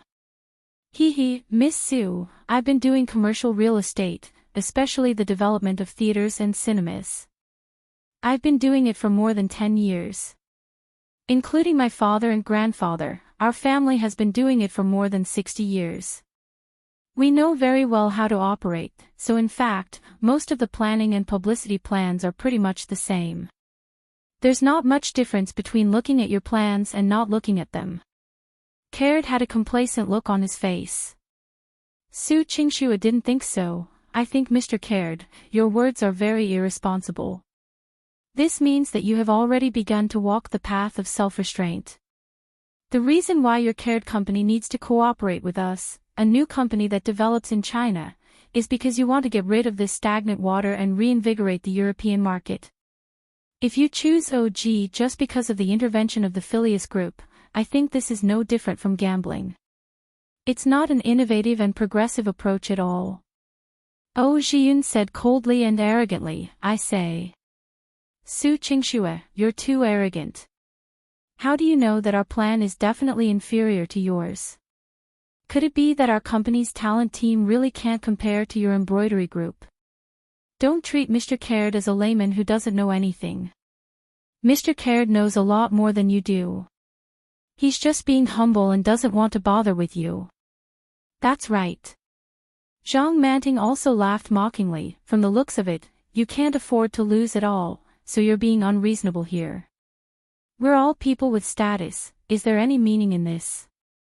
Qingshue's face was expressionless, but the hand holding the wine cup slightly tightened her fingers, and said, I don't want to waste my breath with you guys, I just want to ask Mr. Caird, do you really not regret not looking at our company's plan? Caird's eyes were also filled with arrogance. He chuckled and said, Miss Su, I've already made it very clear. I know what kind of partner our company needs. All right. Su Qingxue turned her head and looked at the other middle-aged man who was wearing a colorful suit and had his hair combed back. He was dressed in a rather retro style. Mr. Brewer, does your company have the same thoughts as Caird? Brewer narrowed his eyes and seemed to be hesitating. Oh Jian quickly said, Mr. Brewer, we just met the day before yesterday. We had a good chat. In less than 5 years, at least 30% of the high-end shopping malls in Europe will be controlled by us. Brewer smiled warmly, Mr. O, we had a good chat, but I haven't made a decision yet. Su Qingshue's eyes flickered as she said, Mr. Brewer, if you haven't made a decision yet, it means that their plan isn't 100% satisfactory to you. If you have time, we can have an in-depth chat about the prospects and plans for cooperation in the next day or two.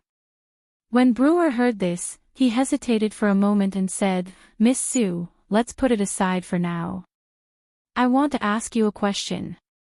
What problem? Your embroidery group might not be any worse than OG and the Philip group in terms of funds, but you don't have any foundation here, nor do you have any resources that can be used directly. What exactly is it that makes you so confident that as long as we talk, we will choose your embroidery group? To put it simply, can you summarize the main advantages of your embroidery group? If you can move my heart, we'll make an appointment to meet tomorrow or the day after tomorrow, Brewer said. Su Qingxue fell silent, as if she didn't know how to reply. Oh Jiyun, who was at the side, laughed and said, Mr. Brewer, this question of yours is making things difficult for Director Su. It's obvious that she doesn't have any advantage. Li Fifan quietly watched from the back and listened. He also wanted to know, if Su Qingxue didn't have his help and connections, what exactly did she want to rely on to make a name for herself in the overseas market? Suddenly, Su Qingxue raised her left hand and placed it on her chest. With a face full of confidence, she said, Su Qingxue, am the greatest advantage. Everyone at the side immediately fell silent.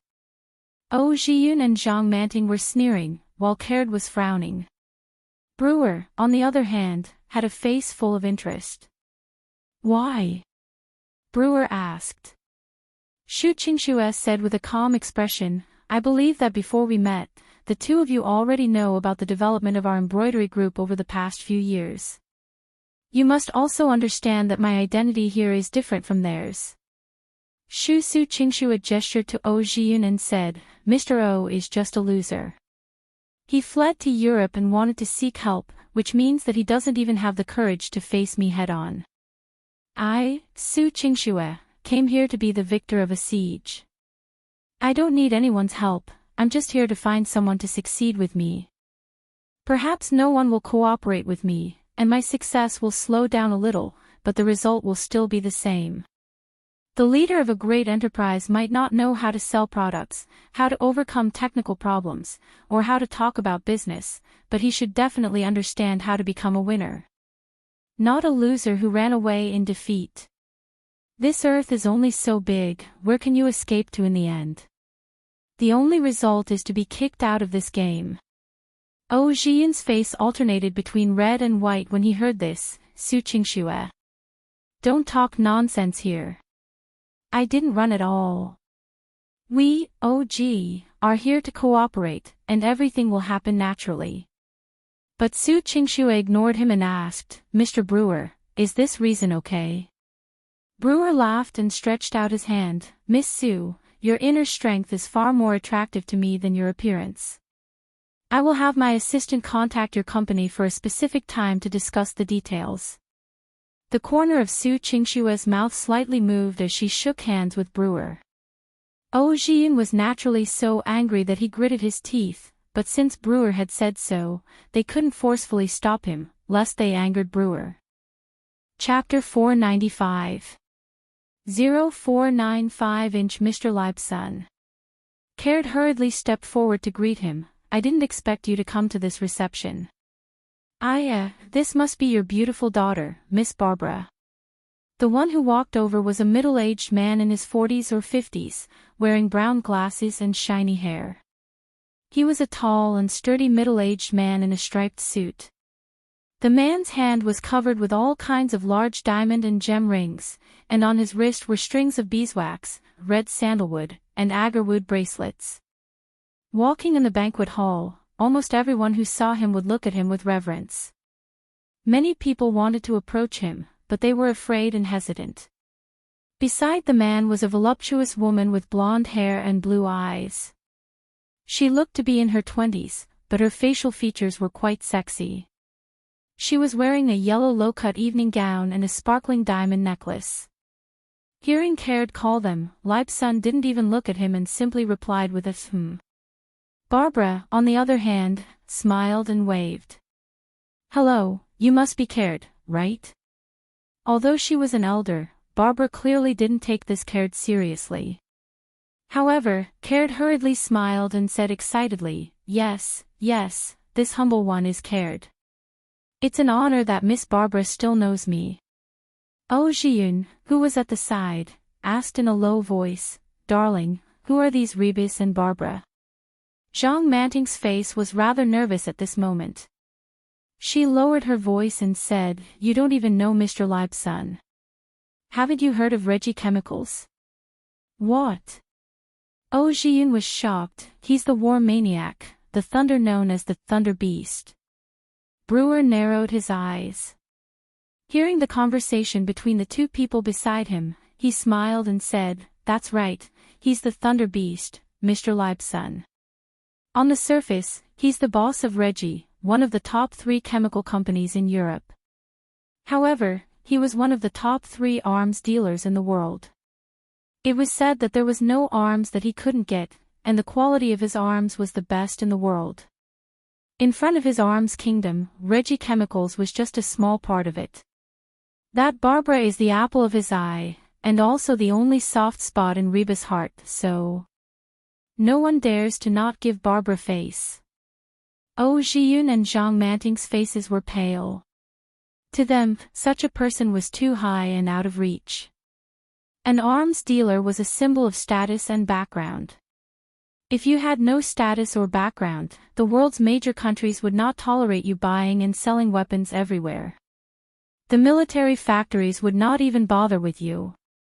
For example, Philip and the Uji Group, after working hard for a year, they could only earn a few $100 million in profit. But with just a few missiles, these few $100 million would be gone. In comparison, they weren't even on the same level.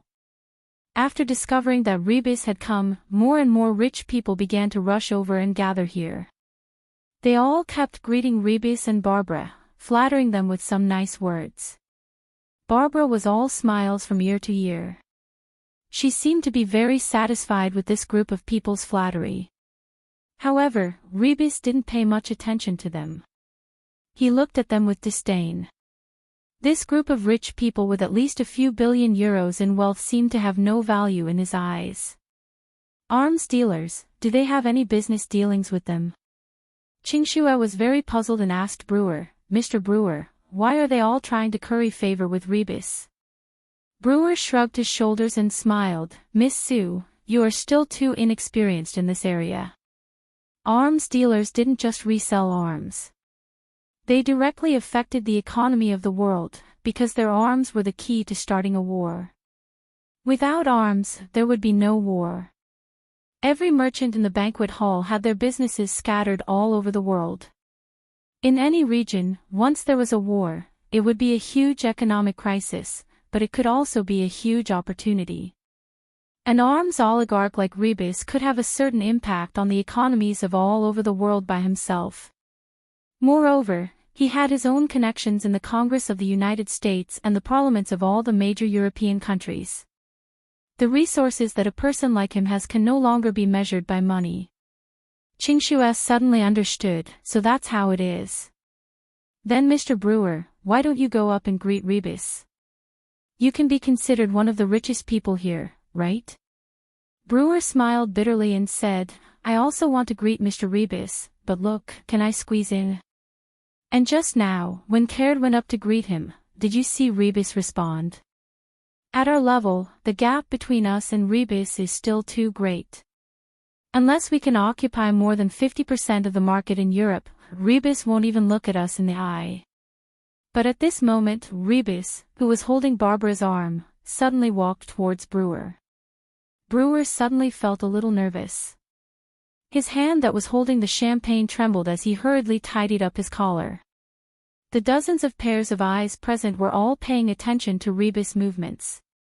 In fact, with Rebus' status, it was already a great honor for him to be willing to come to such a banquet. Mr. Rebus, it's an honor too.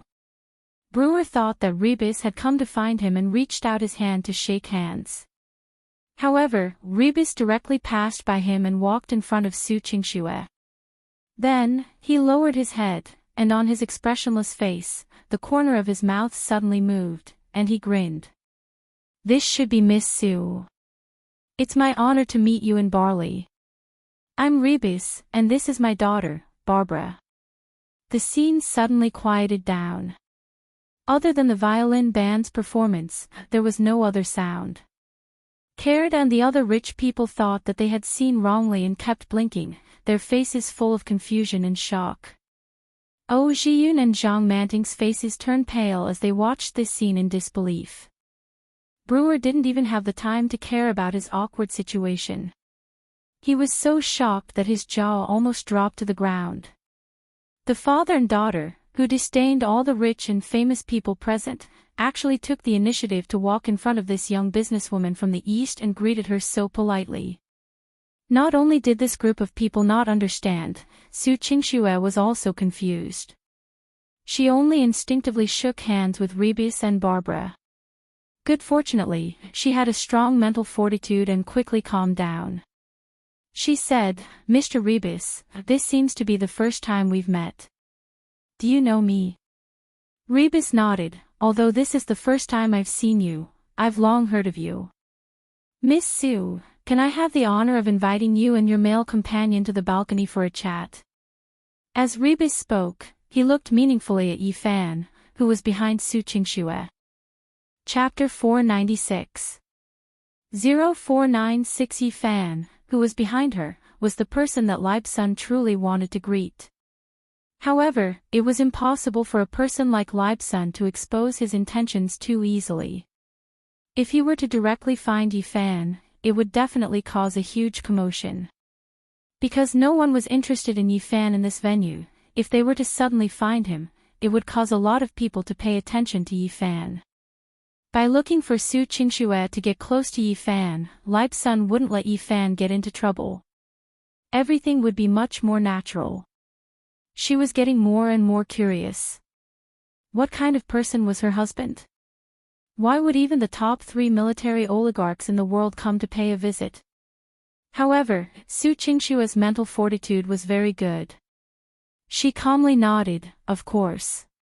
Under the astonished and envious gazes of the crowd, Su Qingxue and Libsun, father and daughter, walked towards a balcony on the second floor. Yi Fan, on the other hand, seemed to be just an ordinary follower. He stood beside Su Qingxue and followed her upstairs. Of course, there were some people at the scene who knew the truth. For example, old Pinot's son, Henry Pinot, had been in the crowd the entire time, silently watching all of this. Some of the big shots in the business world who had come into contact with Yi Fan didn't dare to deal with Yi Fan and Su Qingxue at the banquet. This was because Yi Fan had already stated that they were not allowed to help Su Qingxue through their connections. However, the appearance of Libe's son gave Henry and the other rich people a reason to get close to Yi Fan later. After all, Su Qingxue, who even Libe's son wanted to talk to alone, was definitely worth saying a few words to get close to. As a result, Henry Pinot and a few other rich people who had the same thought silently waited at the staircase. At the same time, on the balcony on the second floor, the balcony door was closed, and the balcony quieted down. Noticing that no one dared to look in this direction, Libe's son smiled and nodded to Yi Fan, the Princess of Hell. I've long heard of Lucifer's great name. I am Libe's son, a friend from the underground world. Give me face and call me the Thunder Beast. This is my daughter, Barbara, come. Barbara, quickly pay your respects to the great king of hell. Barbara, who was at the side, also retracted the charming smile on her face. She lifted her skirt and bowed in a rather dignified manner. Your Excellency Lucifer, it's an honor to meet you. Yi Fan raised the champagne in his hand. You're welcome. I know that you have a good relationship with Mammon. In this world, other than enemies, there are only friends, so you guys can do whatever you want. Although her face was as calm as possible, when she heard Libe's son's words, her imagination ran wild, and all sorts of sounds kept echoing in her mind. Su Qingxue's heart was beating wildly. King of Hell. Lucifer. What is this? Could this be Yi Fan's name overseas? So what did these titles represent? What kind of identity does he have to make the top 3 arms dealers in the world greet him so politely? Fan Xian also knew that Su Qingxue definitely had a lot of questions, but since Rebus had come looking for him, it would be difficult for him to hide it. Moreover, the two of them were already married. Sooner or later, he would have to let Su Qingxue understand some of these identities and backgrounds. Therefore, Yi Fan smiled at the woman and said, Wifey, I'll explain it to you later. Su Qingxue bit her lower lip, feeling wronged in her heart. She had already been married to Yi Fan for more than half a year, but she still didn't know what kind of background she had. She was always shocked by this kind of thing that popped up. Rebus did not smile, and his face once again became very rigid as he said, although Greed, Mammon and I got to know each other late, we admire each other, so our relationship is indeed not bad. His channels can sometimes help me complete some transactions, and my supply will occasionally help him with his business. I heard that Mammon will also be present at this Saite rating conference. At that time, maybe we'll meet again at the conference. Today, my intelligence channel told me that Lord Lucifer and Miss Sue will be attending this banquet, so I brought my daughter over to greet them first. Barbara also hurriedly smiled and said, Sir Lucifer, you and the great deeds of the 2 years of holy war are legends that my father often mentions. I have always been looking forward to meeting you, but I didn't expect you to be so young. Yi Fan shook his head. This is not a beautiful memory. I am not an arms dealer. To me, war is life and death, not a business opportunity. Tonight is the reception of the Merchant Association, so let's talk business. My wife is the main character tonight, I don't want to steal her limelight. Barbara hurriedly giggled and said, Miss Sue, you are really lucky to be able to marry such a young legend rank expert as your wife. Su Qingxue forced a smile, but in her heart, she muttered, Who is Mammon? What was a holy war? What did a legend rank expert mean? Su Qingxue's mind was filled with questions, but she had no way of asking them. She could only deal with them first. Sir Lucifer, forgive us for being presumptuous, but I hope we did not disturb you tonight. If you have time, please come to our manor so that we can do our duty as hosts. Rebus invited. Let's talk about it later. It's almost time for the Saite rating conference. I still have some things to take care of. Yifan casually declined. He wasn't interested in dealing with arms dealers. The four chatted for a while before returning to the banquet from the balcony. Rebus and Barbara quickly left. They only came to see Yifan. As for the others, they simply couldn't be bothered with them. However, once the two of them left, Su Qingxue, who was left behind, became the focus of attention. To be able to make Rebus pay a special visit to a female merchant, she must be extraordinary. As a result, one famous tycoon after another began to take the initiative to chat with Su Qingxue. Moreover, their attitudes had changed by 180 degrees. Even though their professions were completely different, they still wanted to build a good relationship with Su Qingxue. In this way, Su Qingxue was extremely busy. She didn't even have time to talk to Brewer, who she had dealt with before. Brewer, on the other hand, was very anxious. He squeezed himself in the middle of a group of rich people and eagerly said, "Director Su, you must not forget our cooperation. I will send you an email immediately." Previously, he had asked his assistant to contact him, but this time, Brewer planned to do everything himself. He definitely couldn't let this opportunity to cooperate slip away. He was glad that he wasn't as arrogant as Kai Lei and gave this young businesswoman a chance. On the other hand, Caird's face was ashen. He was so angry at Oh Jiyun and Zhang Manting that his teeth itched. Chapter 497.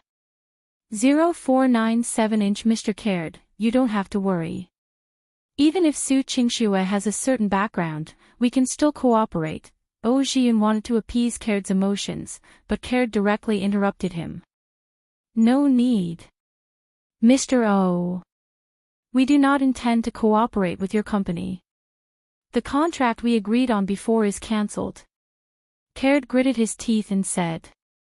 What? How can you go back on your word? Oh Jiyun and Zhang Manting's faces were ashen, but they didn't dare to say anything. Caird coldly snorted, we didn't sign the contract, how can this be considered going back on our word? I don't want to risk the wrath of Mr. Leibson by cooperating with you. With that, Caird immediately ran over to Su Qingxue's side. With a bashful face, he said in a low voice, Miss Su, I've thought about it carefully. I feel that your company's conditions are even better. Su Qingxue was busy dealing with the people in charge of a few multinational consortiums. When she saw Caird, she frowned and said, I'm sorry, I'm no longer interested in cooperating with you. Caird's face stiffened. He had been given a cold shoulder. Although he was mentally prepared, he was still extremely depressed and regretful. When Oh Jiyun and Zhang Manting saw this scene, they were so angry that they were about to vomit blood. Caird would rather go over there and be coldly rejected by Su Qingxue than cooperate with them. Didn't this mean that even if they, OG and the Philip group, joined hands, they would still be like trash that Caird would disdain? In this kind of situation, Oh Jiyun and Zhang Manting no longer had the face to stay at the banquet. The two of them hurriedly walked out of the banquet, not daring to say anything more to Su Qingxue. Su Qingxue actually didn't put these two competitors in her eyes. She was busy dealing with these real business tycoons, and that was already enough for her to work hard. Henry and a few of the big shots in the business world who knew Yifan silently stood together with Yifan. Sir, this time, it's not that we want to help Miss Su, it's just that Leibson's influence is a bit too great. Henry said with a smile. Li Fan Xian sighed, this is not something I can control, so don't go up and join in the fun. I hope my wife doesn't mind.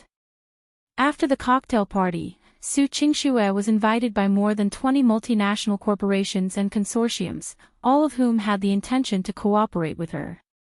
This was a merchant like Henry Pino, who already knew Yifan, and didn't deliberately come up to talk to him.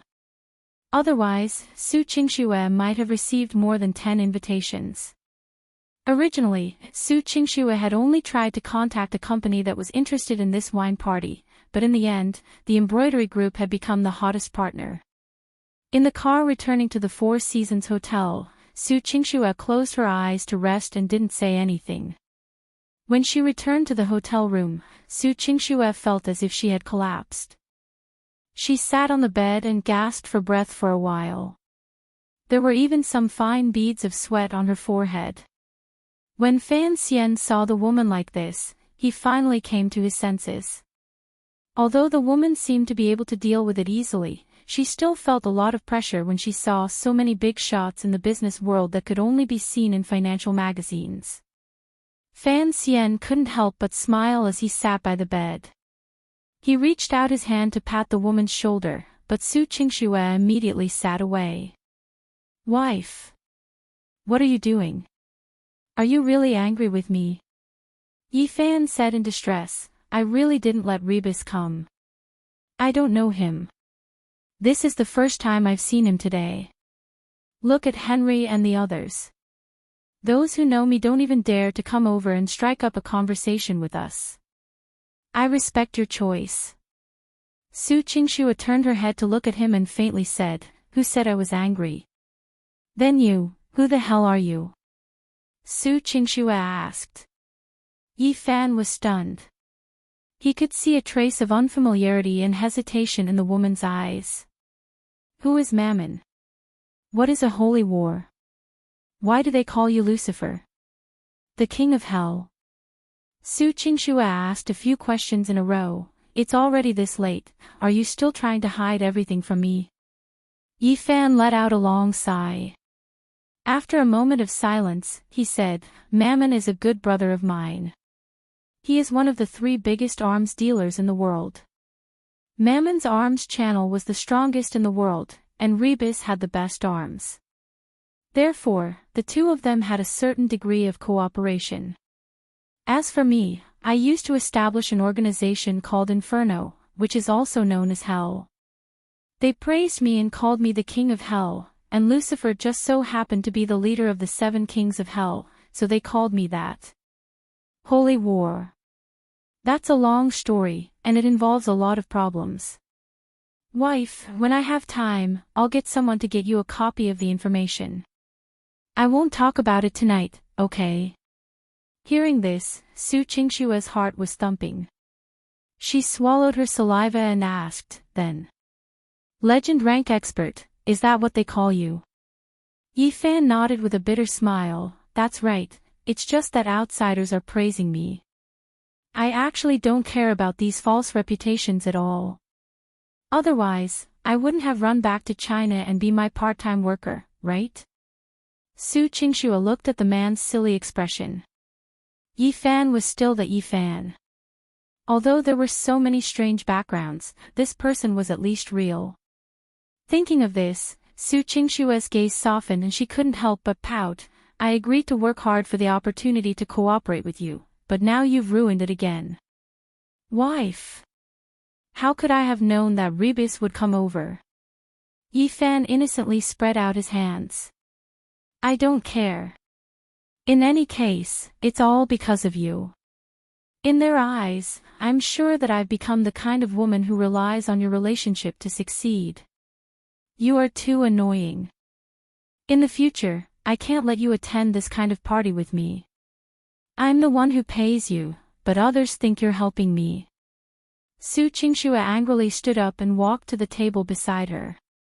She poured a cup of mineral water and gulped it down in one gulp. Yi Fan didn't know whether to laugh or cry, so he could only echo, "That's right, my salary is still given by you, my wife. If I'm wronged by them, my wife will suffer too much. When I get back, I must make it clear to them that they must not open the back door for you because of me. They must talk about business truthfully." Su Qingxue turned around, her face cold as she looked at Yi Fan in dissatisfaction. "Do you look down on me in your heart? Do you think that without you, I wouldn't be able to do anything? Today, I'm going to be defeated by Oh Jiyun and Zhang Manting." Yi Fan hurriedly shook his head. "Of course not. I really didn't think that way. Wife, what you said to Brewer was very interesting to me. I think you're really outstanding. I admire your incomparable confidence at all times. Really? Su Qingxue asked doubtfully. Chapter 498. 0498-inch rumble rumble rumble. A violent thunder exploded, causing the entire barley to tremble. Su Qingxue opened her beautiful eyes wide, her face full of astonishment. Yi Fan's entire face turned green.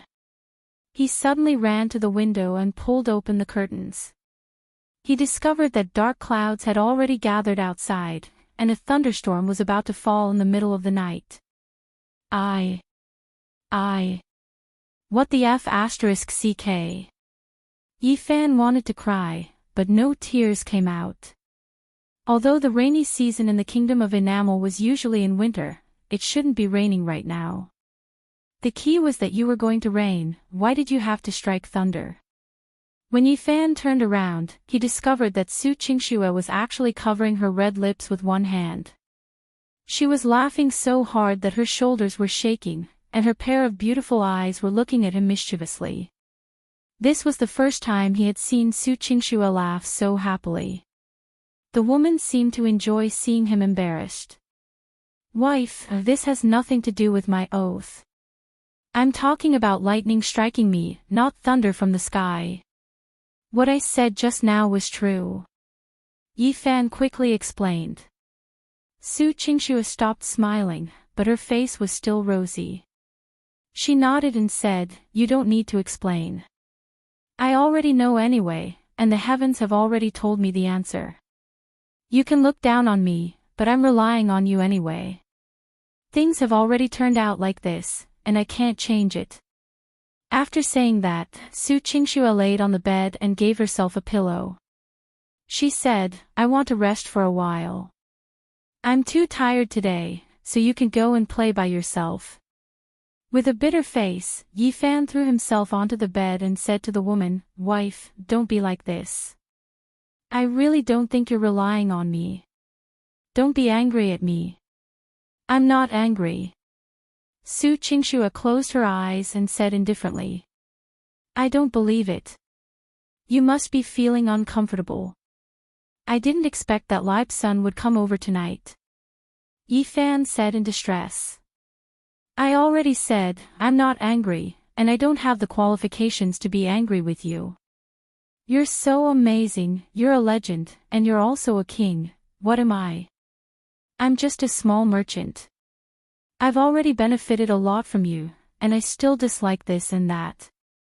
Then I would be too outrageous, wouldn't I?" Su Qingxue said leisurely.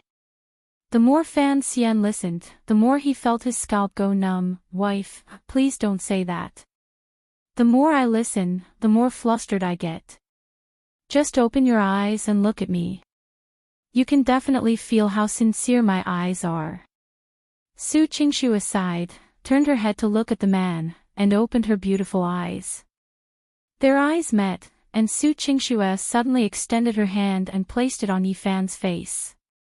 This was the first time Su Qingxue had taken the initiative to do such a kind of intimate action. "I already said that I'm not angry. Why don't you believe me? Do you really think I can't tell if you look down on me in your heart? Actually, I'm a person who sometimes is too pretentious. I know that you're good to me, but I'm often stuck in a dead end." Thinking about it carefully, many other women bought things at home, took care of their children, ate men, used men, and lived with men. They were all living well. No matter how useless I am, I'm still a rich woman, right? Compared to those women, I think I'm pretty good, right? Su Qingxue blinked. Yi Fan finally heaved a sigh of relief in his heart. He hurriedly grabbed the woman's hand and said, "Wife, if you think like this, then I'm relieved. Actually, do you know, even if you don't do anything and buy things and play at home every day, I won't despise you. What I like is you. It has nothing to do with you being the CEO, being the chairman, or achieving anything." Su Qingxue nodded, "I know. Actually, after getting to know you, through the people you know, through the things you did, especially after meeting Mr. Libe's son today, I've already thought through a lot. To you, my small family business is nothing at all. It's only natural that you don't take it to heart. But I took over the embroidery group from my grandparents. This is the company I've been watching since I was young, and I have feelings for it. Moreover, those employees are from thousands of families, and they want me to take care of them. So, I can't really be a woman who only knows how to buy and buy.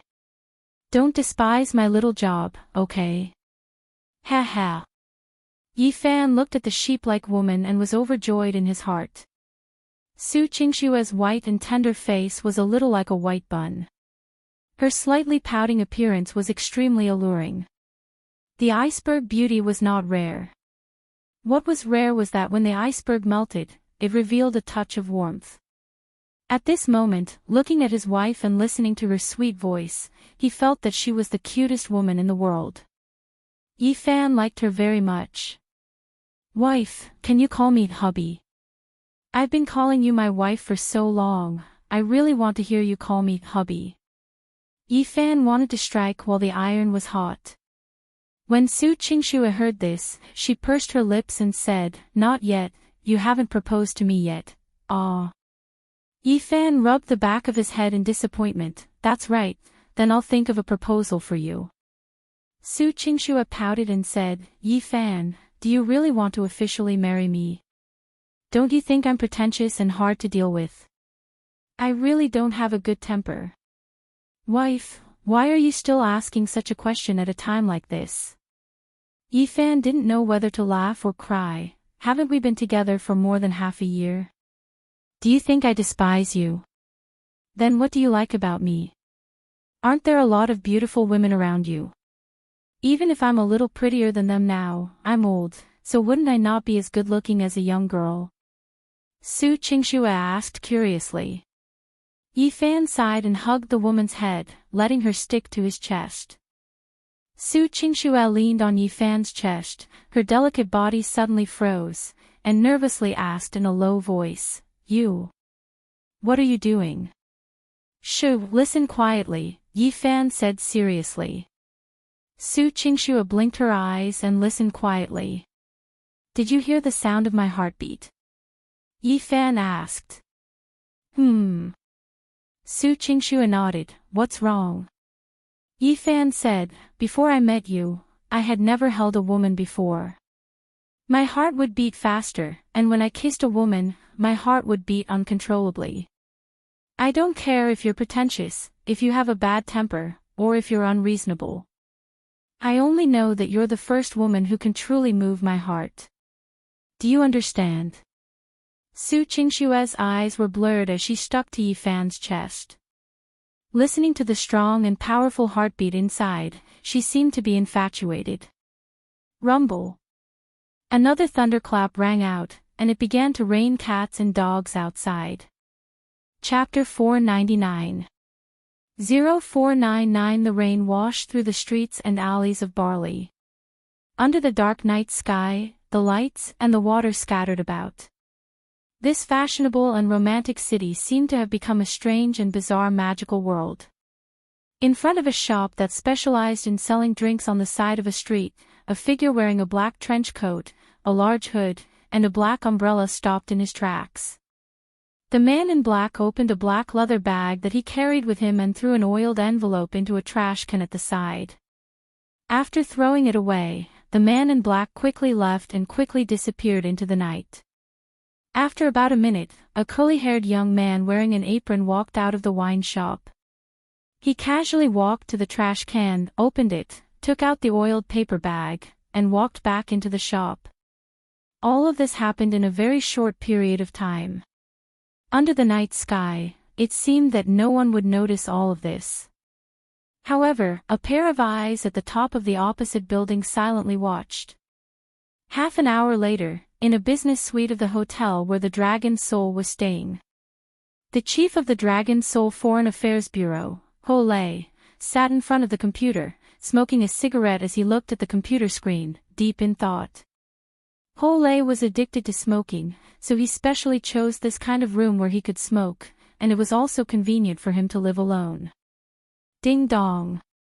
The doorbell rang. Hearing that, Ho Lei immediately closed his laptop and asked, "Who is it?" "Commissioner Ho, I've bought the food you wanted." The voice of his assistant, Song Meiji, came in. Only then did Ho Lei stand up and walk over to open the door. The chubby Song Meiji seemed to be very tired from walking.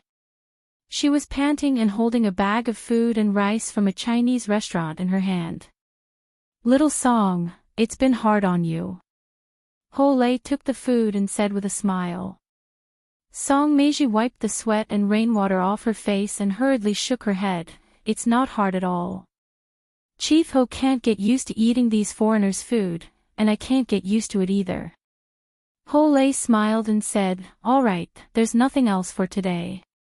You can rest now. I'll look for you tomorrow morning." Sigh, "All right, Chief Ho." Just as Song Meiji was about to turn around and leave, Ho Lei thought of something and called out, "Wait a minute." "What's wrong, Chief Ho? Is there anything else?" Song Meiji asked. Ho Lei frowned. "Go take a look and see if Wu Mo is here. Let me know once you've confirmed it." Song Meiji nodded. "Okay." Only then did Ho Lei return to his room, open the lunchbox, and slowly eat. About 3 minutes later, Song Meiji's call came in. "Little Song, is Wu Mo around?" "Chief Ho, Chief Wu isn't in the room." His assistant, Shaoli, said that Chief Wu went out at 6 in the afternoon and hasn't returned yet. "I think he went to meet a friend of Ba Li's," Song Meiji said. Ho Lei narrowed his eyes and nodded. "Got it. You've worked hard. Take a rest." "Yes, Chief Ho." After Ho Lei hung up, he turned on his computer again, looked at the screen, and fell into deep thought again. Four Seasons Hotel, Su Qingshua's room. After listening to her heartbeat for a while, Su Qingshua's face flushed red as she straightened her body and lightly snorted. "Your words are too mushy. I can't take it anymore." Yi Fan felt helpless. "Wife, what I said is true. I'm a martial artist, so controlling my heart rate is a very common thing for me. Even if I face thousands of soldiers and horses, even if I face life and death, my heartbeat won't fluctuate too much, unless I go through intense exercise. However, when I hug you and kiss you, my heartbeat immediately goes out of control. This feeling is something I've never felt before when I faced other women." "How do you know?" Su Qingxue retorted. "It's not like you've met all the women in the world. Who knows, maybe in the future, your heartbeat will also react to other women. Then who can say that?"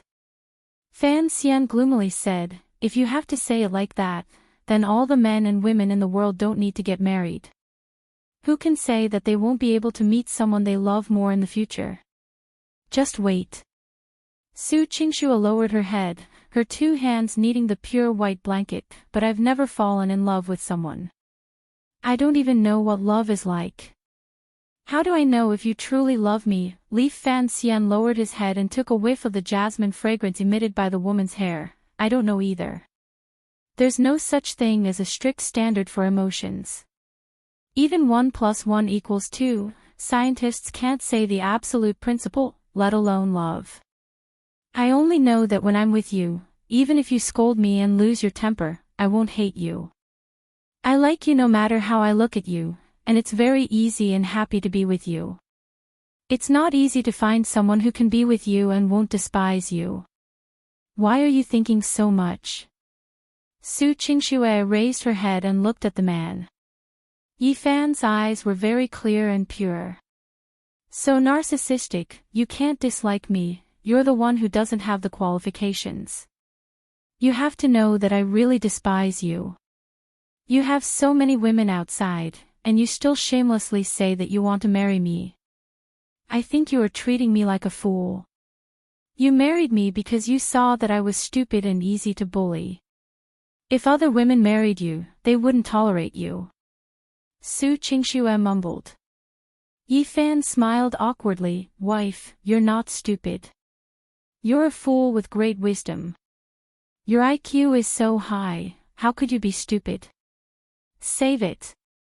You must be thinking that this woman is just a silly and sweet girl who is easy to fool. After bullying her, she'll be fine after being coaxed, so it's convenient for you to keep flirting around, right? Su Qingxue said. Yi Fan was speechless. Is there a need to? If I think so, then I won't get married. Why would I want to have a wedding with you so eagerly? How would I know? In any case, you must have married me because you thought I was stupid. Wife, your logic isn't right. I don't care. You're leaving. It's so late, I still need to remove my makeup. Su Qingxue pushed Yi Fan and let the man down. Yi Fan was very puzzled. Wife, did you put on makeup? Why can't I see it? Are you stupid? Tonight at the banquet, I have to put on some light makeup, but my skin is good and my eyes are big, so the makeup doesn't look too different. I just used a little foundation and changed into a blue contact lens. Su Qingxue got off the bed and rubbed her eyes. My eyes are so dry, I'm going to take off my contact lens. When Yi Fan heard the woman praise his beauty in such a confident manner, he couldn't help but want to laugh. However, when Su Qingxue said this, he noticed that Su Qingxue's eyes were really blue and beautiful. Wife, your eyes are so beautiful. So you look so good wearing blue contact lenses. Your skin is also white, just like a mixed race. Yi Fan said bluntly. Chapter 500. 0500 Yi Fan's entire body quivered. He secretly cursed himself for asking for trouble, and hurriedly changed his words. Wife, because I think you don't need to look at these small details anymore. Beauty is in the eye of the beholder.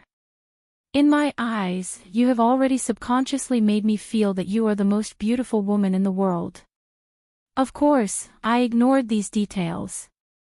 I don't believe it. You're lying to a 3-year-old. Su Qingxue disdained. Really, wife? Moreover, you are a beauty with a temperament, so you don't need to care about these things on the outside. Your temperament will instantly kill 99% of the beauties. When I look at you, even if I vaguely look at you, I can still feel that you are especially beautiful. Yi Fan said righteously. Only then did Su Qingxue purse her lips and say with some joy, you can see my temperament. Of course. Yi Fan nodded vigorously. Then what is my temperament like? Su Qingxue asked curiously. Yi Fan calculated for a moment and said, Wife, your temperament is divided into several levels. You are usually very ordinary, and at your worst, you can be considered a great beauty in the human world. If he dressed up a little and was in a better state, he would be a fairy. Once you attend the banquet like tonight and release your aura, you will be at the level of a goddess. Su Qingxue rolled her eyes. The more you talk, the more unreliable you become. You speak as if you've eaten honey. I won't be deceived by your sugar-coated bullets. You're going out, I'm going to remove my makeup. Yi Fan saw that his wife should have calmed down, and the stone in his heart was lifted. He smiled and said, Wife, then I'll be leaving. You should rest early. Su Qingxue waved her hand. When Yi Fan walked to the door, Su Qingxue's voice came from behind, I don't have work tomorrow. Yi Fan quivered, and hurriedly turned around and said, Wife, then I'll take you out to play tomorrow morning. Su Qingxue pretended to be indifferent and said, Sure, let's talk about it tomorrow morning. Yi Fan smiled and nodded, happily closing the door. After leaving Su Qingxue's room, Yi Fan wiped the sweat off his forehead. To be honest, serving Su Qingxue was a very difficult task, but after coaxing a woman to be happy, his heart was strangely satisfied. Yi Fan even suspected that he had a tendency to like being abused. Why was it that the more unruly a woman was, the more he wanted to love her? But then again, after understanding Su Qingxue more, he felt that this woman was becoming more and more adorable. Yi Fan had never enjoyed the sweetness of falling in love before. In this half a year, after falling in love with a woman he knew, he had finally slowly experienced the taste of love. However, whether it was with Ning Zimo, Feng Yuing, or any other woman, this kind of emotion was not as thorough as what Su Qingxue had given him. Although it wasn't fair to other women, Yi Fan really enjoyed the feeling of getting along with Su Qingxue the most. One radish for one pit, I just like the taste of this silly white sweet. Yi Fan laughed at himself. Thinking about it, he really should propose to Su Qingxue as soon as possible, but this proposal had to be a bit more vigorous. Otherwise, how could he face himself, and how could he let down a woman? Just as he was thinking, Yi Fan unknowingly walked back to his room. As soon as he arrived at the door, he noticed that an acquaintance had come to visit. However, the corner of Yi Fan's mouth curled into a smile. He didn't expose her and pretended not to know anything. He swiped the room card and walked into the room. In the room, a figure was squatting on a chair by the window. His long hair covered his eyes, and his dirty clothes were wet. Ouch! Yi Fan pretended to be shocked. Sloppy bastard, why did you come to my room to scare people in the middle of the night? Yi Fan turned on the light in the room and saw Asmontis. The world's #1 assassin naturally didn't need to expend much effort to enter the room. Like a monkey, Asmontis jumped down from the chair and said with a sullen face, "Boss, are you all right? What can I do?" Yi Fan smiled, smoked a cigarette, and handed it over to his old brother. Asmontis took the cigarette, took out a lighter, and prepared to light one for Yi Fan. Yi Fan opened the French door and walked to the balcony. "Come outside and smoke. Why are you always so reckless? Do you have any manners?" Asmontis had no choice but to walk outside and light a cigarette for Yi Fan. Hiss. Yi Fan took a deep breath and said, "Did you find out who did it?" Even if he didn't ask, he could guess why Asmontis had come to find him. Asmontis nodded, as expected, "It's someone from the Metal Tide. It seems like Gonzalez is already impatient to sit in the position of a legend rank expert. This time, there is a rare legend rank summit. He probably wants to prove in front of all the experts in the world that he is qualified to sit in the top 10 legend rank positions." Yi Fan chuckled and shook his head. "Since he likes to sit so much, I'll let him sit. Is there a need to test me so often?" "Boss, we won't allow Gonzalez to take your position. Even if you lose your cultivation now, you still have us. We, Inferno, are one. I have already discussed it with Azazel. We will accompany you to the summit. When the time comes, you will command and we will make our move. We will definitely not let Gonzalez succeed," Asmontis said with a sharp gaze. Yi Fan smiled and patted his brother's shoulder. "Sloppy bastard, I appreciate your kindness, but I have long since looked down on these false reputations. When the time comes, if Gonzalez doesn't go overboard, we will let them have their way. To be honest, what I want is to retire from the martial arts world and live a comfortable life with my wife and my lover. It's boring to fight and be stared at all the time. If I had any other goal in life, it would be to wake Angel up again. As for the rest, there's nothing to fight over." "Boss, you're still not willing to give up on Angel?" Asmontis frowned. "Of course I won't give up." Yi Fan smiled and said, "There's nothing I can't do. I've already discovered that the Earth axis controlled by China might be the hope to awaken Angel. That's why I'm dealing with the Dragon Soul."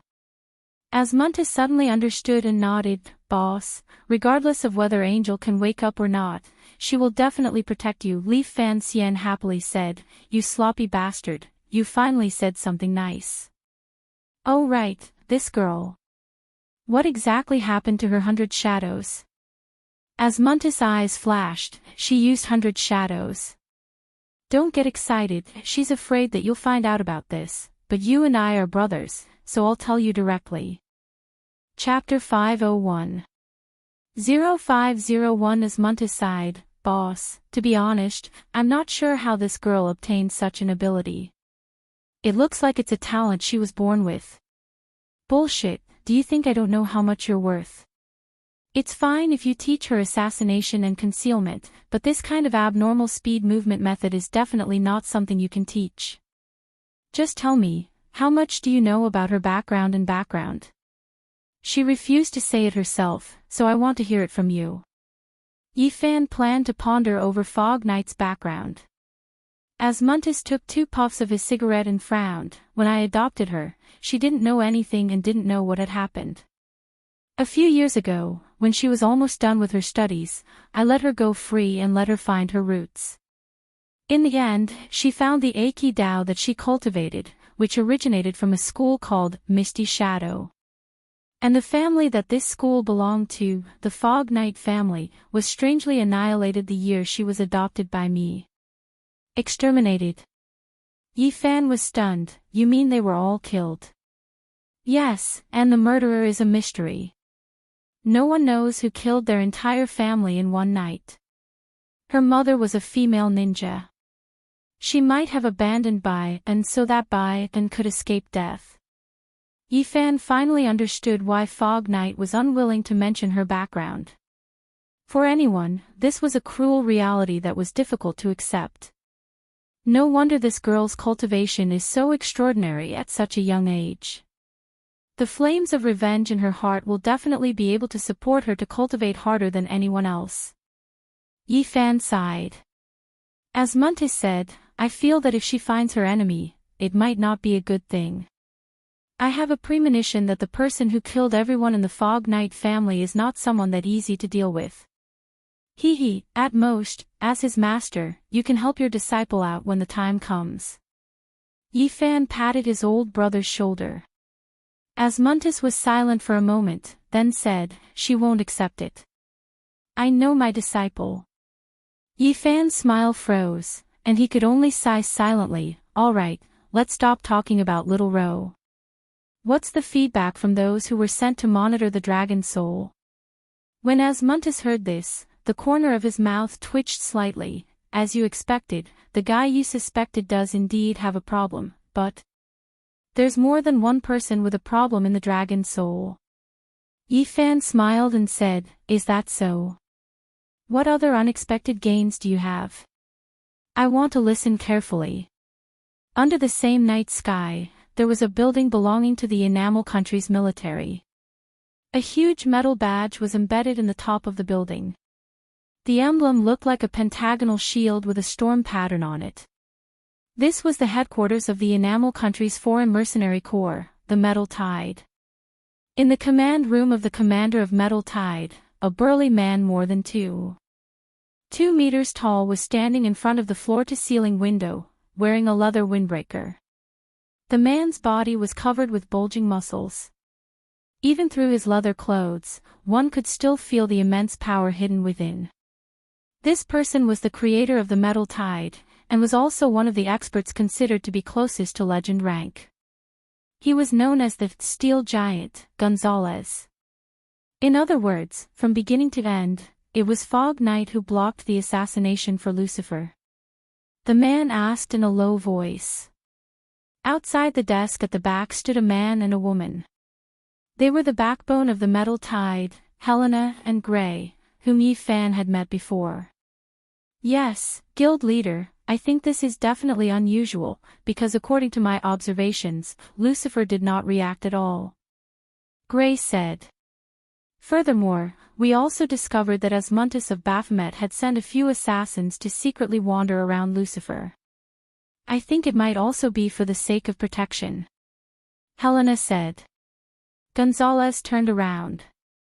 On his knife-like face, one could see that the muscles on his face had obvious lines. From head to toe, this person seemed to be made of steel.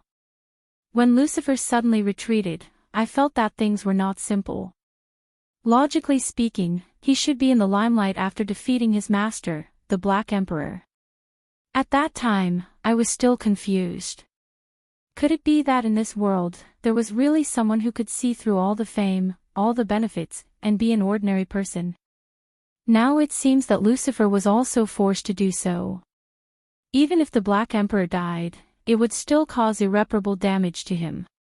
Gonzalez grinned and said, he actually dared to come to this Saite ranking conference. He really doesn't take me, Gonzalez, seriously. Since he wants to give us a big gift. Then how can we, the Metal Tide, not accept it? I want to see who in this world dares to question the status of our Metal Tide after we trample all of the demons of Inferno, who once shook the entire underground world, under our feet. To question my, Gonzalez's, strength. Gray and Helena looked at each other, both very excited and proud. The two of them saluted, and Helena said, "Congratulations, guild leader. You are finally going to fulfill your wish and ascend to the position of one of the top 10 legends that should have belonged to you." Outside the window, a bolt of lightning flashed across. The electric light illuminated Gonzalez's face, and the corner of the man's mouth curled up into a sinister smile. Around 9 in the morning, after Yi Fan and Su Qingxue finished breakfast, they brought the woman to tour around Barley. Yi Fan was proficient in enamel, and he was quite clear about the history of almost all the countries in the world. Thus, as a tour guide, he was able to speak clearly and logically. Only now did Qingxue realize that this man was far more cultured than she had imagined. It would be very easy for him to be a history professor. She really didn't know what had gotten into him. He didn't even want to go back to China and insisted on being a water and electricity repairman, a game trainer, or something. When he arrived at the Eiffel Tower, Yi Fan saw that the other couples were taking a group photo, so he naturally took out his phone to take a picture with Su Qingxue. "Wife, come, let's leave a souvenir." Yi Fan hugged Su Qingxue's fragrant shoulder and moved closer, wanting to take a picture. However, Su Qingxue was unwilling.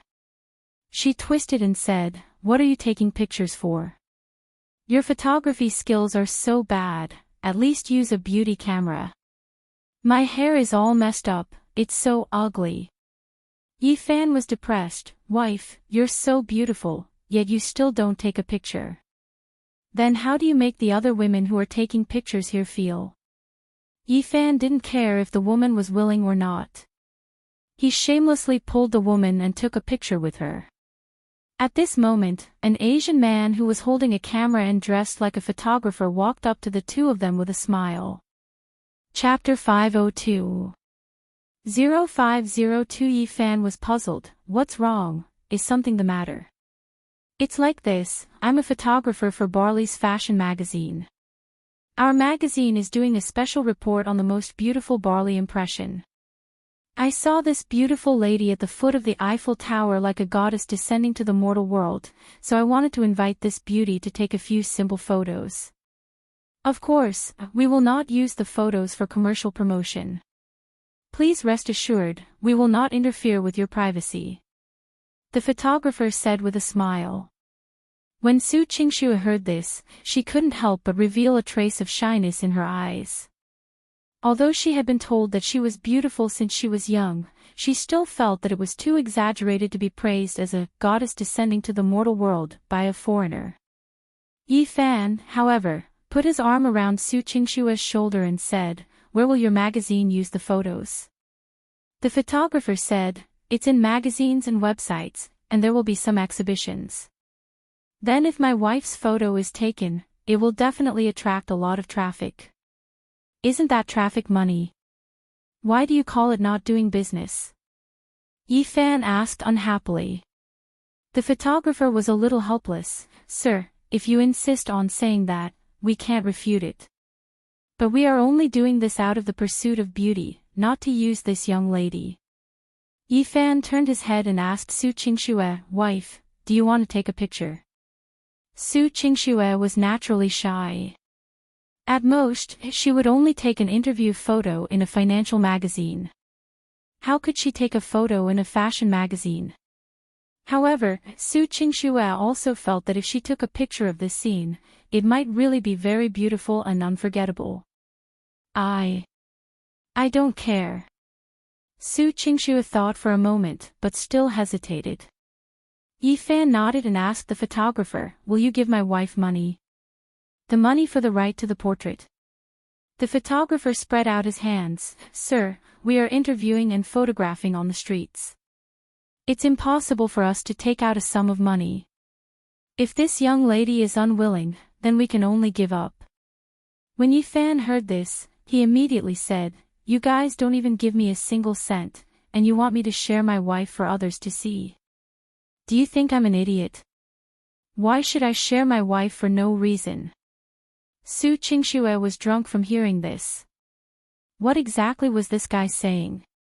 Thus, she couldn't help but poke Yi Fan's waist. "What nonsense are you talking about? It's so unpleasant to hear. What do you mean by sharing?" Fan Xian chuckled and said, "Anyway, I won't show it to anyone else. I wish that I was the only one in the world who could see my wife." You're too childish." Su Qingxue didn't know whether to laugh or cry, but her heart was filled with sweetness. Speechless, the photographer shook his head with a smile, gave up, and walked away.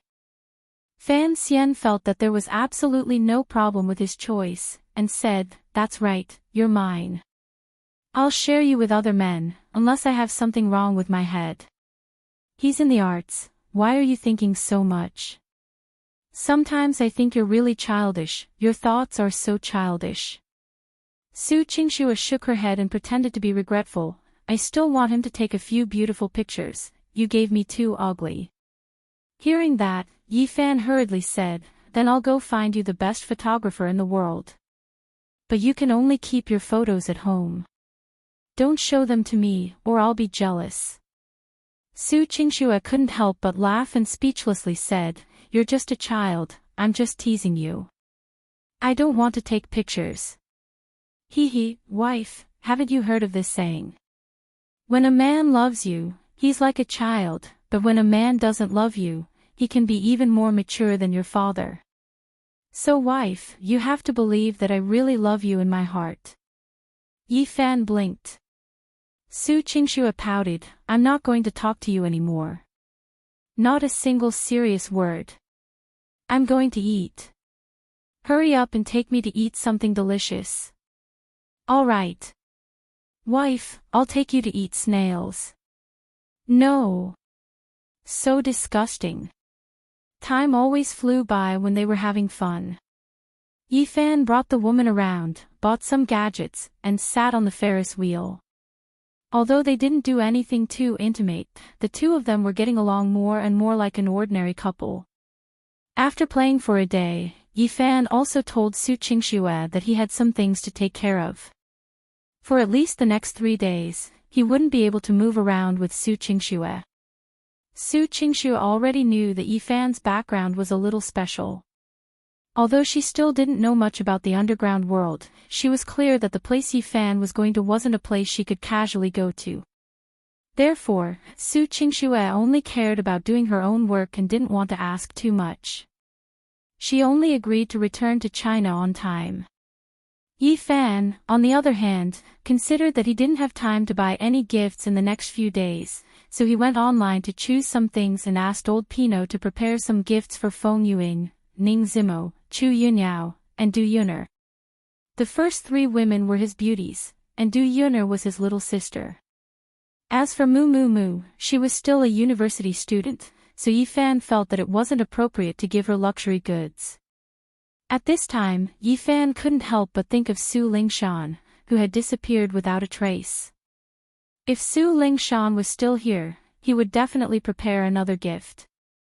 Located southwest of Barley, a small town called Limer was surrounded by mountains on 3 sides.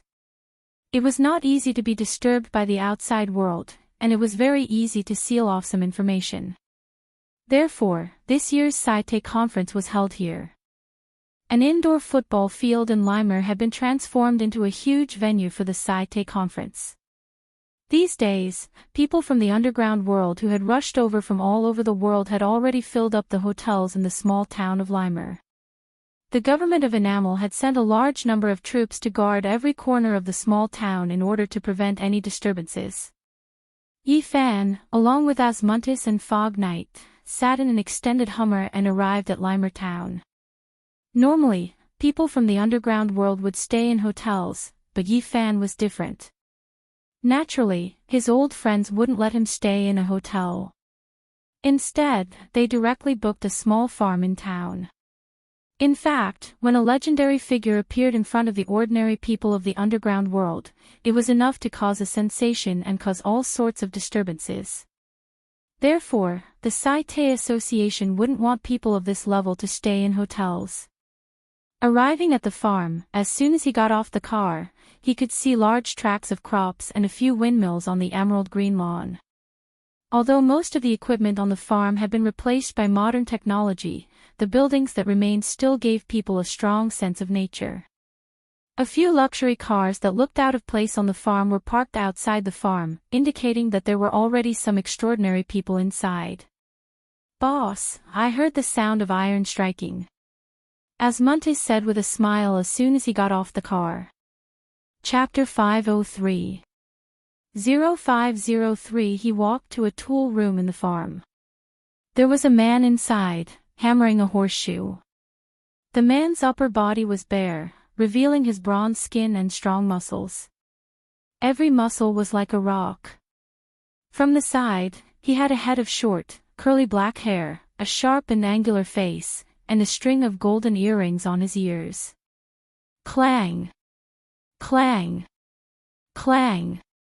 The sound of iron striking was filled with power and rhythm, as if it could strike a person's heart. Following this sound, one's heart rate would also change. Seeing this 9-meter-tall brawny man, Yi Fan and Asmuntis both had smiles on their faces. On the other hand, Fog Knight, who was at the back, shouted, "Uncle Aziz, why did you start forging as soon as you arrived?" This burly man was the leader of the Baram's mercenary group, known as the Peninsula War God, Aziz. Aziz turned his head and saw Yi Fan standing there, so he put the horseshoe into the pool beside him. Sizzle sizzle, white steam rose up. Aziz threw down his hammer, turned around and bowed to Yi Fan from afar. His face was expressionless as he said, "My prince."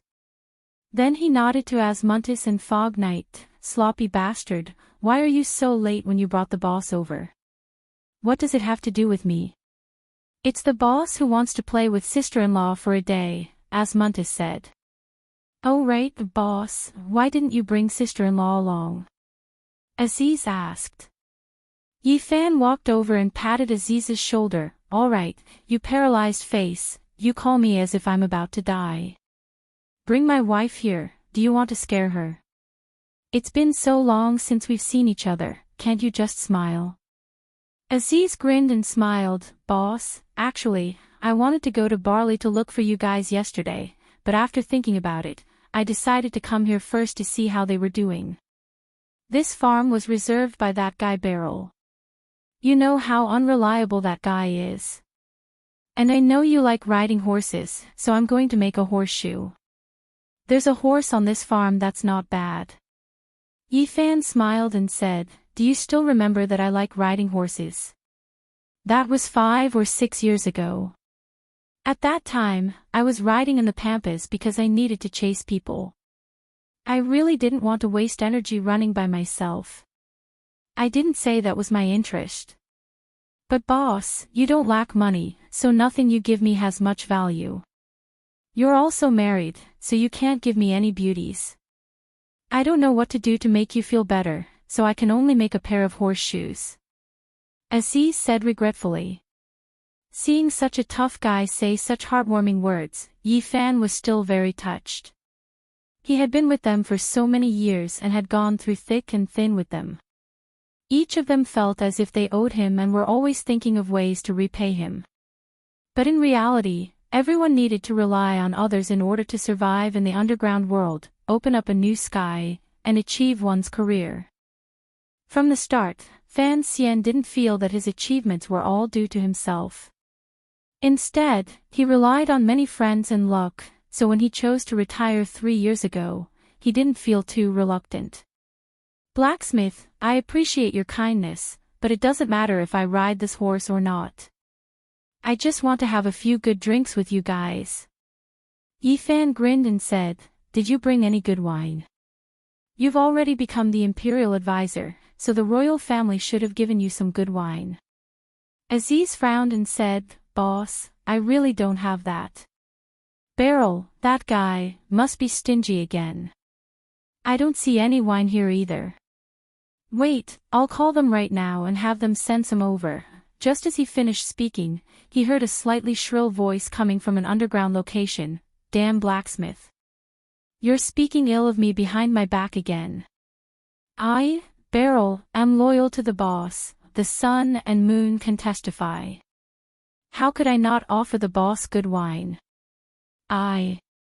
Cough cough. Damn. I've prepared a wine cellar full of fine wine.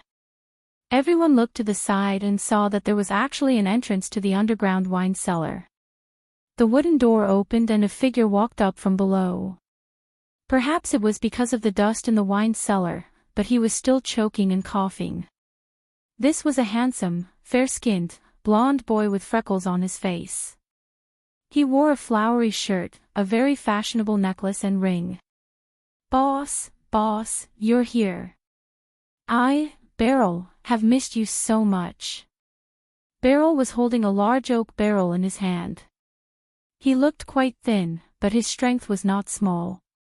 After putting down the oak barrel, Beryl ran in front of Yifan and hugged him.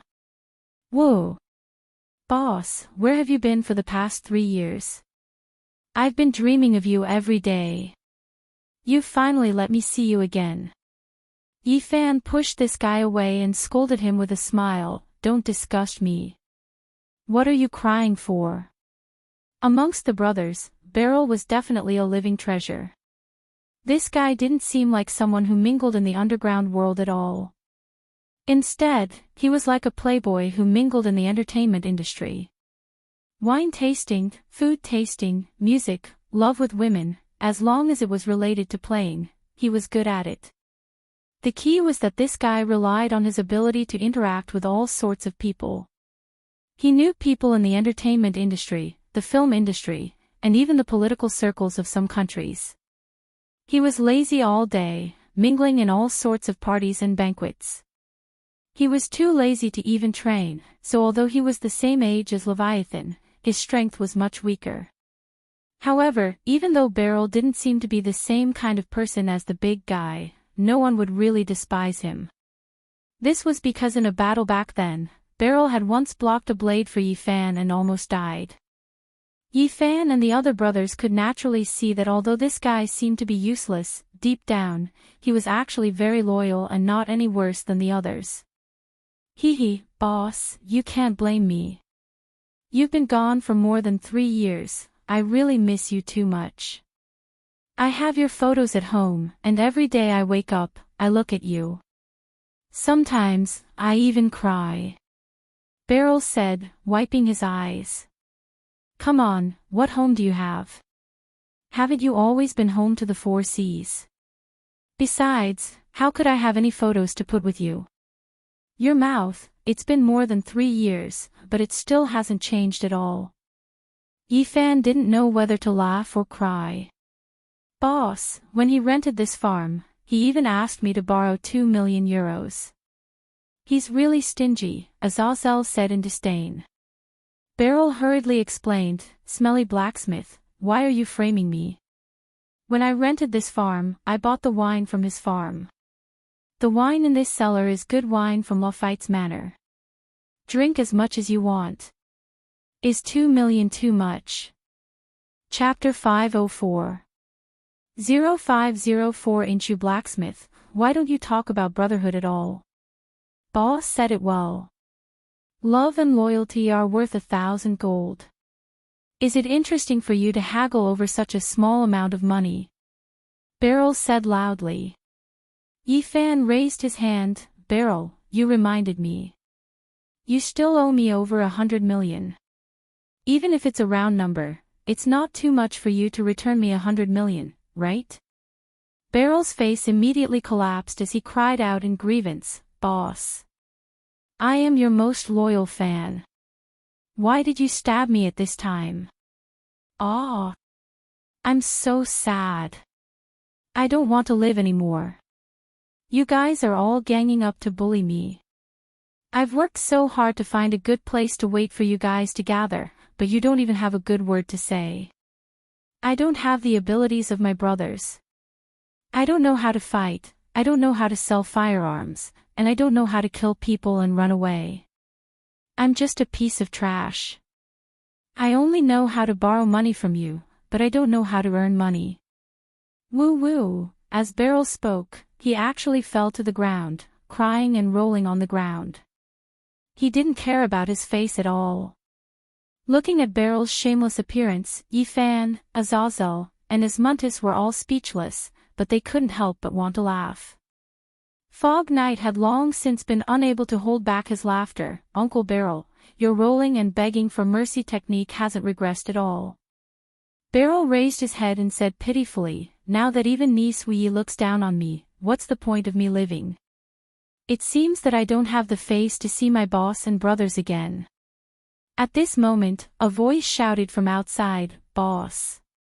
What are you all doing inside? Since you're here, hurry up and play a few rounds. If you don't come, the Leviathan will hit me. Everyone knew who it was when they heard the voice. They turned around and saw a big black fatty grinning, revealing a mouthful of white teeth as he walked over with a big belly. Boss. The big black fatty walked over, bringing with him a gust of wind as he gave Yifan a heavy hug. If it wasn't for Yifan's good physique, an ordinary person would have died from this bear hug. Mammon, you bastard. Don't tell me you're also playing cards when you get to the farm. Yifan looked at Old Black and couldn't help but laugh. Apart from selling arms all over the world, Mammon loved casinos and beauties in private. Boss, if you don't like Texas, we can play mahjong, which is popular in Huaxia. I can do anything. Mammon chuckled. Yifan waved his hand and said, come, let's go play. Aziz, you don't have to forge iron anymore. You forge iron all year round. Although we call you blacksmith, you should save it for the next 2 days. Yes, boss, Azazel said solemnly. Belphegor, who was lying on the ground, saw that everyone was about to leave and did not care about him at all. He could not help but cry, boss. What about me? Are you going to abandon poor Beryl just like that? Yifan turned around and said, bring the wine barrel with you, let's go drink. Okay. Only then did Beryl get up, pick up the oak barrel, and follow happily. The group arrived at the farm owner's former residence. The decor of the house was simple and rustic, with a thick woolen carpet on the floor. At the long table in the dining room, the Leviathan, who was wearing a coat, was sitting there, staring at the cards in his hand in a daze, his face calm. Seeing Yifan and the others come in, the Leviathan hurriedly stood up and respectfully called out, boss. Yifan saw the Leviathan's expression and couldn't help but laugh. Why do you have to play with Mammon? Your stonehead plays Texas, it would be strange if you could beat Mammon. I just can't accept it. Why do I lose every time? The Leviathan said as he threw away his poker card. Yifan saw that the Leviathan's hair had already turned into short hair, and couldn't help but ask curiously, Big Cuttlefish, where are your cuttlefish tentacles? Why is the braid on your head gone? A man's gentle smile appeared on Leviathan's face. Hee, when I was hugging my daughter, my braid often made my daughter unhappy, so I cut it. The sea demon sea monster actually has such a mushy side. I really didn't expect this. Beryl chuckled.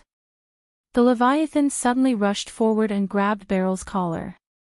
You trash, when are you going to pay me back the 2 boxes of jewelry and the 30 million magnesium gold? Beryl's face immediately turned bitter, and he laughed awkwardly. Big Squid, don't be like this.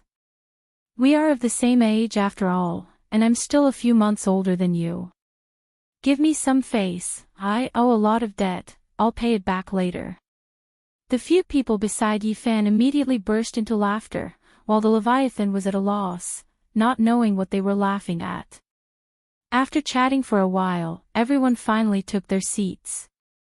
Yifan sat at the head of the table, looking at Azazel, Asmuntus, Mammon, Leviathan, Beryl, and the others who were sitting on both sides, his heart filled with emotion.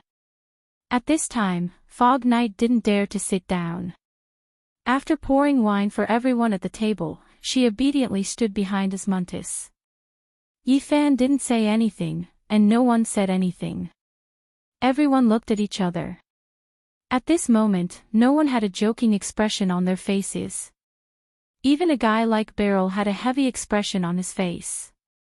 Everyone's eyes were filled with memories, and they were all lost in their thoughts about the past.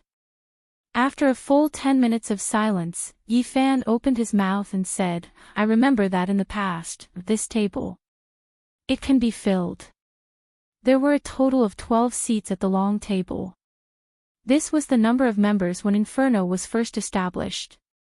In fact, from the establishment of Inferno to its dissolution, there were no more than 12 people. It only took 2 years for an organization formed by 12 people to become the fastest in the underground world to be promoted to an S-class organization. 2 years of holy war, and also the most glorious chapter of Yifan and Inferno. Aziz said, "That guy, Mephistopheles, couldn't come.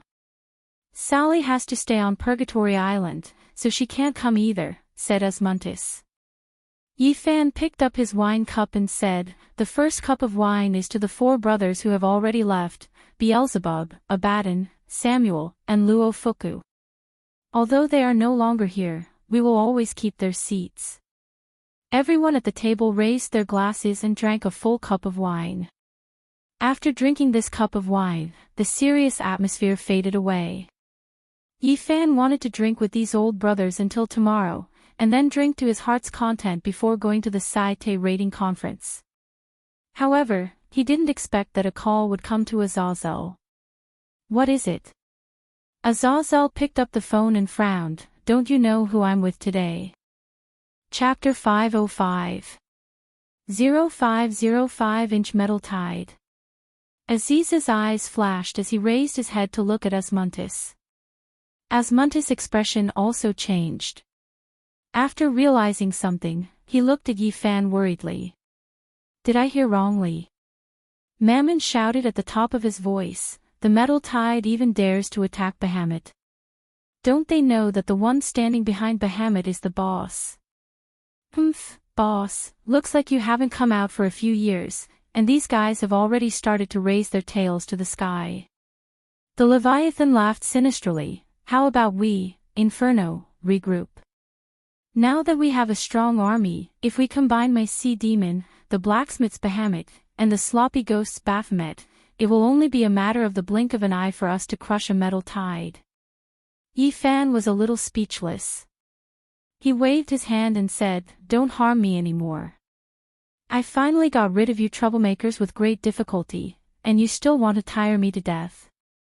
Aziz and Asmuntus had complicated expressions on their faces. They naturally thought that the Leviathan and the others did not know about Yifan's loss of cultivation. In fact, Leviathan and Mammon knew that there was nothing wrong with Yifan's body, because Yifan had contacted them a few months ago. "Boss, a group of people from our Bahamut had a quarrel with the people from the Metal Tide in the town of Limer, and now they seem to be fighting. I'll go take care of it now, so I won't be drinking with you guys for now." Aziz stood up and said, "Hey, blacksmith, this is such an interesting thing. No matter what, we should go and take a look." Mammon stood up and said, "I want to see just how strong that Gonzalez, who is known as the Steel Giant, is." "Yeah, boss, you haven't shown up in a long time. I didn't even invite you to this Legend Rank Summit. If you go and show your face, I reckon that more than half of the people in town will be your fans." Beryl chuckled. Yifan rolled his eyes. "Why do I need fans? Do you think I'm an entertainment star?" "I don't think so. Boss doesn't need to go." Asmuntus said, "If boss goes, then it would be looking down on their metal tide too much. I'll accompany the blacksmith there and make sure that I can stabilize it. If there's anything to settle, we'll talk about it after the Saite conference. Yifan narrowed his eyes. This blacksmith and the sloppy ghost both thought that he had lost his cultivation, so they were afraid that he would expose himself if he went out and cause a negative impact. This was because Gonzalez of the Metal Tide was clearly trying to trick him. Otherwise, it wouldn't be such a coincidence that the people of the Metal Tide would find trouble with Bahamut. Both of them were A-rank mercenary groups, so logically speaking, they wouldn't dare to act rashly. Gonzalez had taken the initiative to deal with him, so he might as well play hard to get. He would let him jump first, and when the time was right, he would teach him a lesson so that he would remember. Go, I still have to go, but I don't have to appear. Yifan said, although Bahamut is now your blacksmith's team, I still have some feelings for this name. I still have to care about what I should care about, otherwise, it will chill the hearts of my brothers. Boss, if you say so, then let's go together. Aziz immediately said. Asmuntis was also quite helpless, but Yifan's words did make sense. If everyone came and something happened to Bahamut, but Yifan did not go over, the people below would indeed have thoughts. Go, go, go. I can't wait any longer. It's best if that Gonzalez comes over himself. I'll beat his head flat. The Leviathan stood up and said. Hee, big cuttlefish, just save it. Your set is useful at sea, but this is land. You should just look at the blacksmith's performance. Mammon raised his eyebrows and said. As they spoke, they left the farm. They split into 2 luxury cars and headed straight for the town of Limer. Outside a bar in the town, it was already filled with all kinds of people. There were men and women, old and young, and most of them were dressed differently.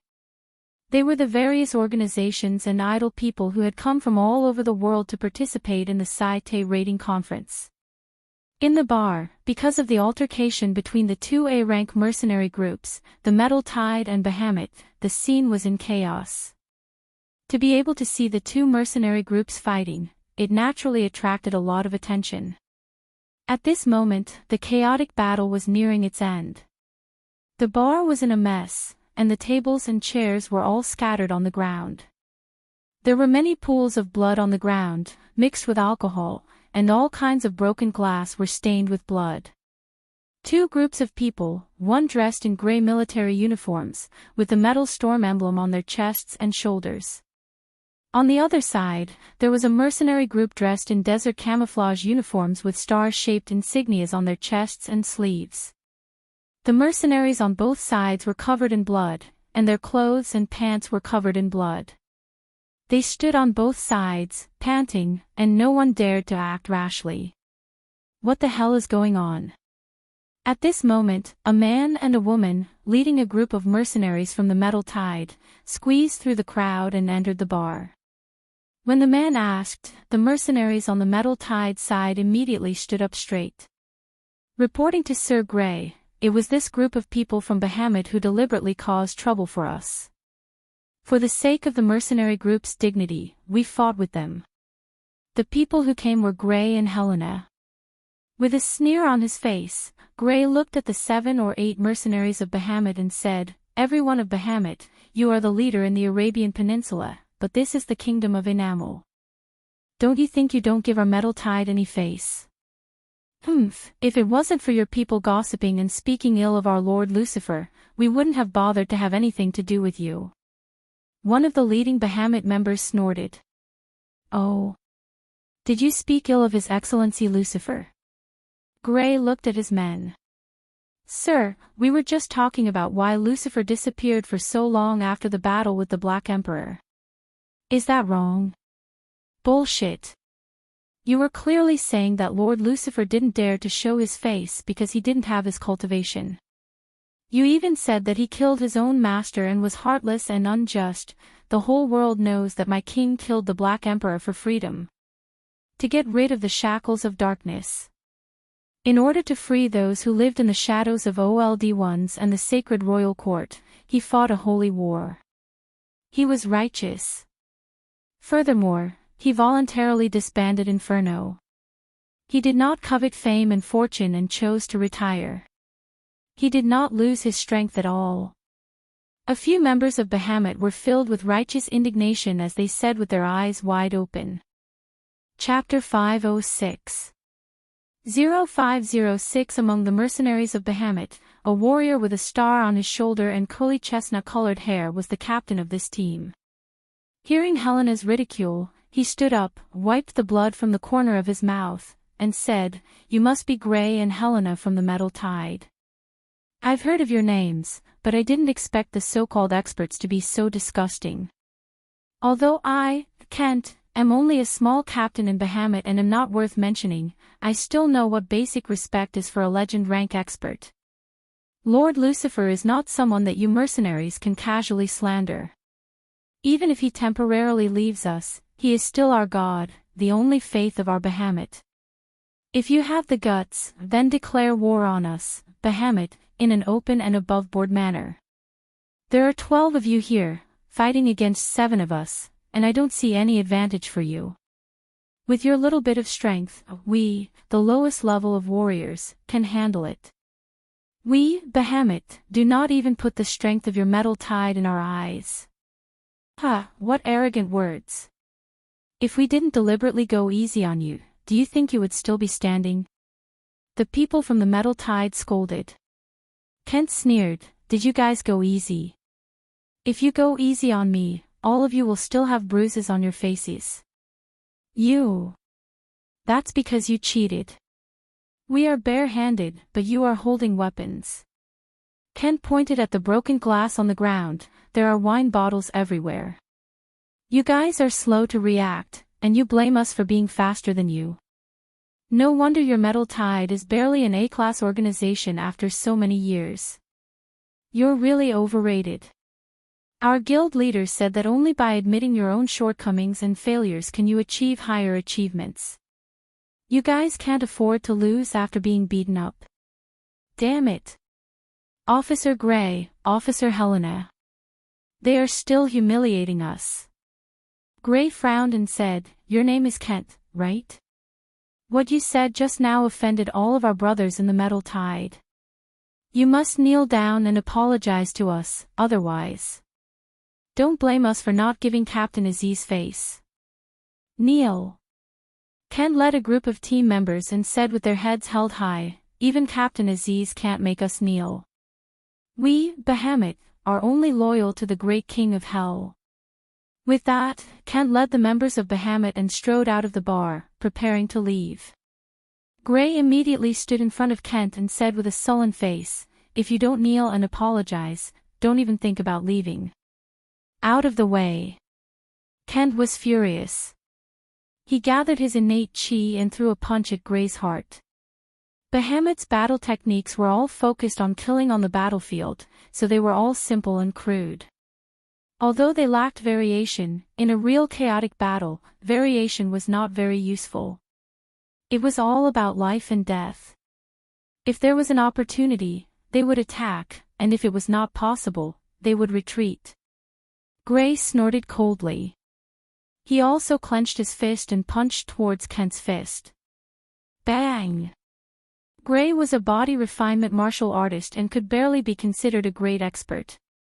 This true spirit chi condensed fist made Kent's fist tremble. Ugh! Kent's body collapsed.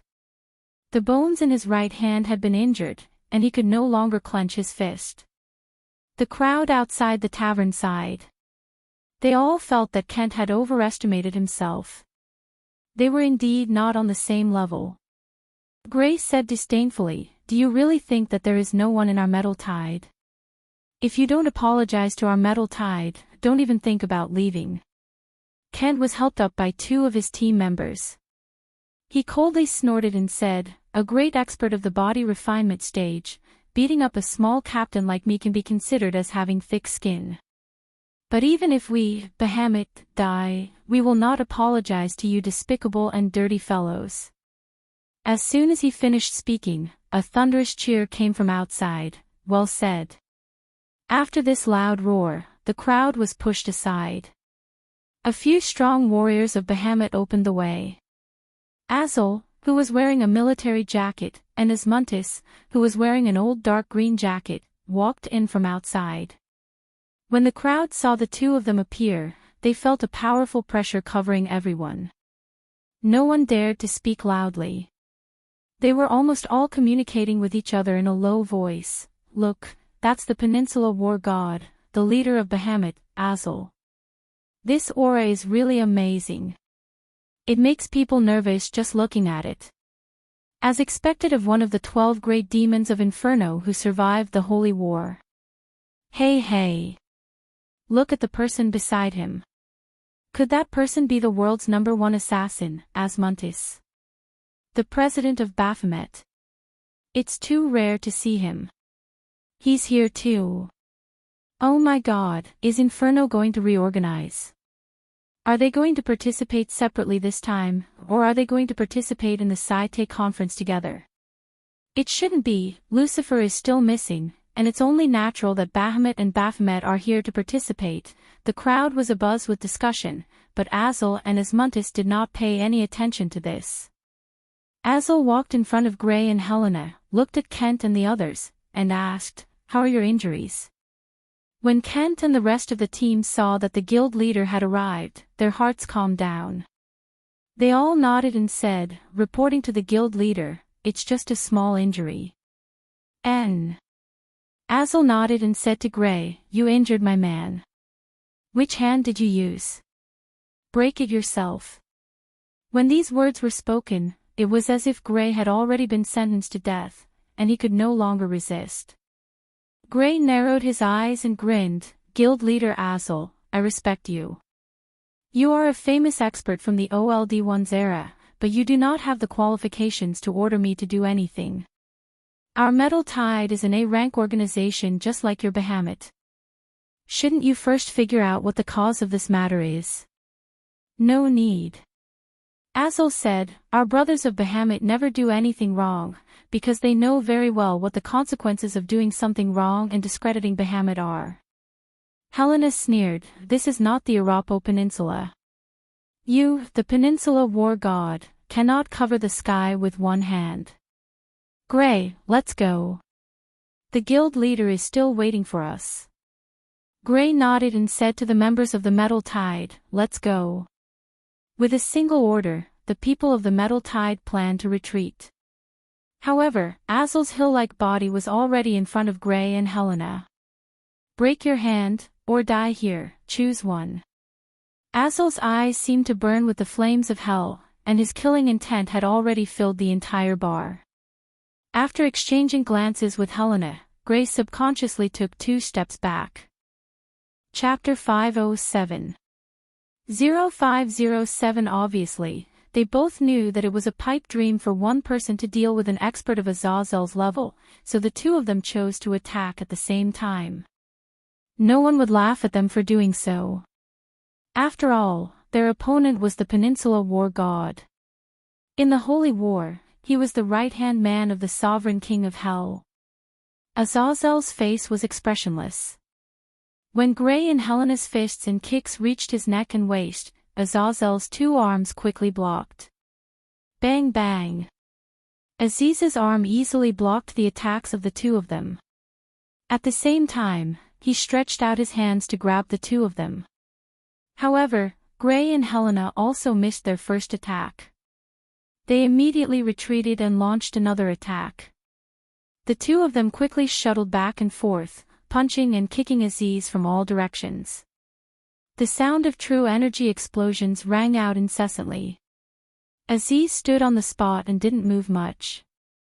He just kept using his arms to block their attacks.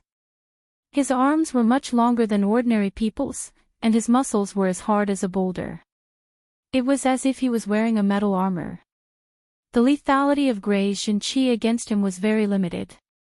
As for Asmontis, he stood quietly at the side with no intention of helping at all. The onlookers outside the tavern were dazzled by what they saw.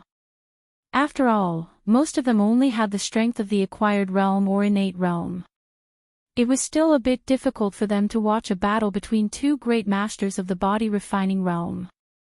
In the narrow space, after receiving more than 30 moves in a row, Azazel roughly figured out their attack routes. Suddenly, he moved his feet, took a big step forward, and grabbed one of Gray's arms with one hand. Gray was moving when he realized that he had been caught. He was shocked, but before he could react, Azazel had already thrown him over his shoulder. Gray, a 1.8-meter-tall man, was as light as a feather in Azazel's hands. He did a 180-degree shoulder throw, and his body even smashed into the position where Helena was standing. At the same time Helena dodged, Gray's arm was twisted by a force, and his bones made a crisp, cracked sound. "Ah!" Gray screamed. One of his arms was cut off. Aziz let go of Gray and said indifferently, "I said, if you hit my people, I'll break your hands." Everyone was secretly shocked when they saw that Aziz was completely unharmed. The two great experts who had entered the body refinement realm were actually able to deal with the encirclement with ease. Aziz's strength was at least at the large success stage of body refinement. Moreover, his physical fitness far surpassed that of an ordinary person, and his combat experience was extremely rich. "Kill him, it's useless to keep him." Asmuntus, who was at the side, suddenly spoke up. Gray and Helena were so shocked that their faces turned pale. They thought that it would be over with just a fight. If they lost, then so be it. The other party was a famous expert, so there was no shame. But, from Asmuntus' tone, he actually planned to silence them. Aziz narrowed his eyes. "Forget it, tomorrow is the opening of the Saite conference, there's no need to make a big deal out of it. I don't want to argue with the people from the association, so I'll tell them to scram as far away as possible. They're looking for trouble on purpose. Leaving them alive is also a disaster." "You know," Asmuntus said with a hint of meaningfulness. "None of them were stupid. The metal tide would definitely send a small fry to cause trouble first, and then cause a conflict, so that they could find a logical reason to lure Yifan out. After that, Gonzalez could also openly deal with Yifan. Firstly, no one would say that Gonzalez was doing it for fame and fortune. It was only natural that he was doing it to protect his own people. Secondly, Gonzalez could also take advantage of the popularity of the Saite conference to directly advance to the position of a legend rank expert. In short, the Metal Tide's operation this time was aimed at Yifan, and they were certain that Yifan had lost his cultivation. In the face of such a malicious plot by the Metal Tide, Asmuntus had already made up his mind to kill and planned to shed all pretense of cordiality. Of course, Aziz knew this, but he still said, "If you want to kill, kill. We are a mercenary group, not an assassin guild." Pedantic blacksmith. Asmuntus shook his head and sighed. However, he was also clear that with Aziz's old-fashioned style of doing things, he would not kill him unless there was a complete war. However, as an assassin, Asmuntus didn't mind being evaluated. He walked towards Gray and Helena. Seeing that Asmuntus was actually about to walk over, Gray and Helena both looked flustered. The people outside were all shocked. The president of Baphomet was actually going to kill the core members of the Metal Tide. Didn't this mean that before the Saite conference began, Baphomet was going to start a war with the Metal Tide? If that was the case, then this year's Saite conference would be filled with the smell of gunpowder. It would explode before it even began. It said that the assassination of the King of Assassins, Asmuntus, has never had any extra moves. Killing people is always a one-hit kill. Someone began to discuss in a low voice. So powerful. Then wouldn't the two experts of the Metal Tide be finished? You also said that it's an assassination. Now that we're fighting face to face, I don't think Asmuntus will be able to easily kill Gray and Helena. As the voices of the crowd rose and fell, Gray and Helena's expressions became extremely ugly. Their nerves had already tensed to a critical point. The pressure brought about by the world's #1 assassin was no longer just a suppression of cultivation, but also a sense of fear brought about by Asmuntus' glorious resume. Asmuntus narrowed his eyes. He wasn't tall, and standing there, he didn't have much of an imposing manner. However, he faintly had the temperament of a cold dagger that was about to be unsheathed. "Your provocation is very stupid," Asmontes said indifferently. Without waiting for Gray and Helena to respond, the king of assassins in front of them suddenly disappeared. Clang! In the blink of an eye, everyone heard the sound of metal clashing. Wah! The people surrounding the bar were in an uproar. For some reason, Asmontes had already moved in front of Gray. He held a black dagger in his hand and was about to slash at Gray's throat. However, an arm that seemed to be made of steel had already blocked in front of Gray. That arm was thick and majestic, glowing with a metallic luster. The tendons on it were also like steel bars, causing people to tremble in fear. Steel Giant. Gonzalez. The crowd cried out in alarm. When the crowd saw this 2-meter-tall giant wearing a gray fur coat appear and block Asmontes' lightning strike with his bare hands, everyone's emotions had already reached a breaking point. In front of Gonzalez, Asmontes' body in the air seemed especially thin and small. He was like a falcon that had flown down from the sky and wanted to attack a giant bear on the ground. There was a huge disparity in physique. Chapter 508.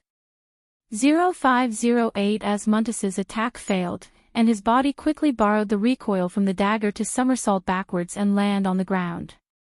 Like a cheetah ready to pounce, a pair of sharp eyes filled with killing intent stared at Gonzalez. The Steel Giant, Gonzalez, this title just so happened to sum up the two key abilities of this famous expert in the underground world, the powerful body brought about by the steel ability, both offense and defense. A huge and burly figure, a giant strength. Gonzalez was the darling of humans, a member of the adept race. In his body, the metal element far exceeded that of a normal human, and he could also devour metal through his mouth, absorb metal through his skin, and obtain all kinds of metal elements, turning his body into an indestructible metal form.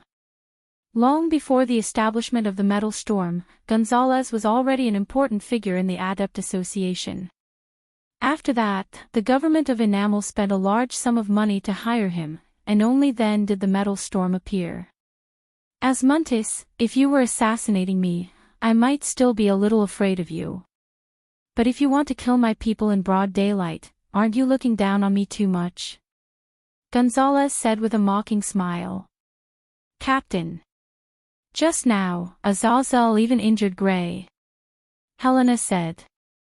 Gonzalez's gaze swept across Azazel. Oh.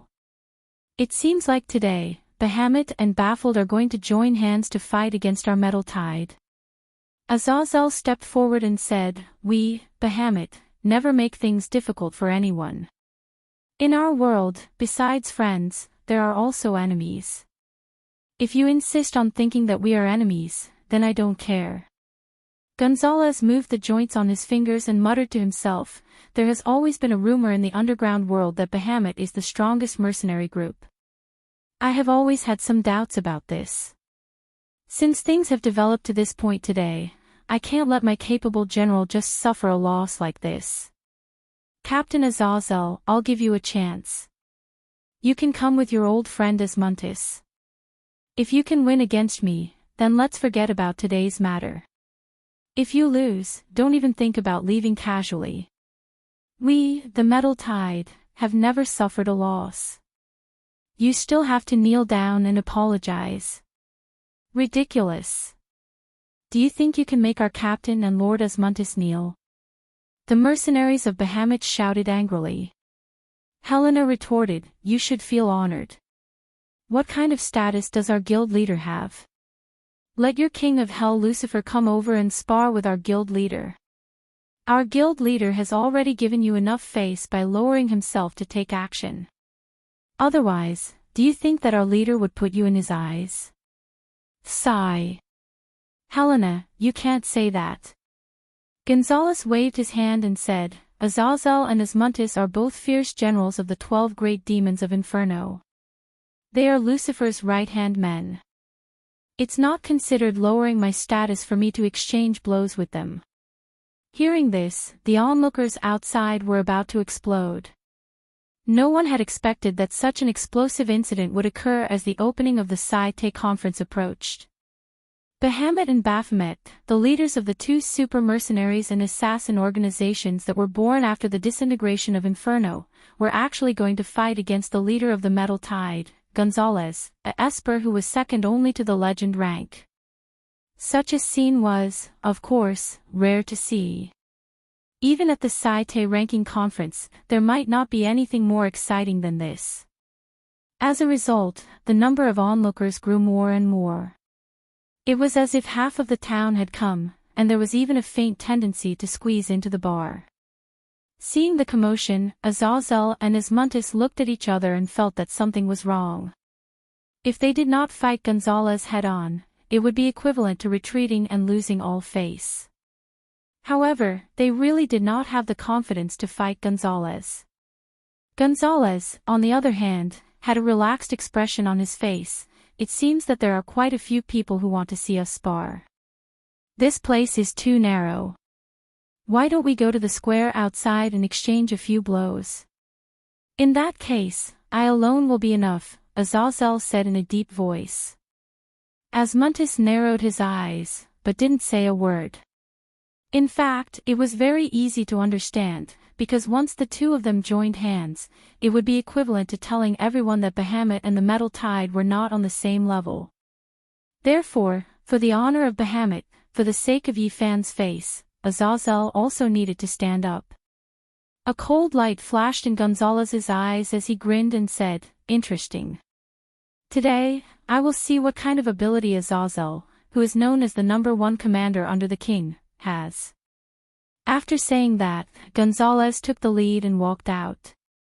The crowd outside hurriedly opened up a path. Azazel turned his head and whispered to Asmuntus, "Tell the boss not to come out.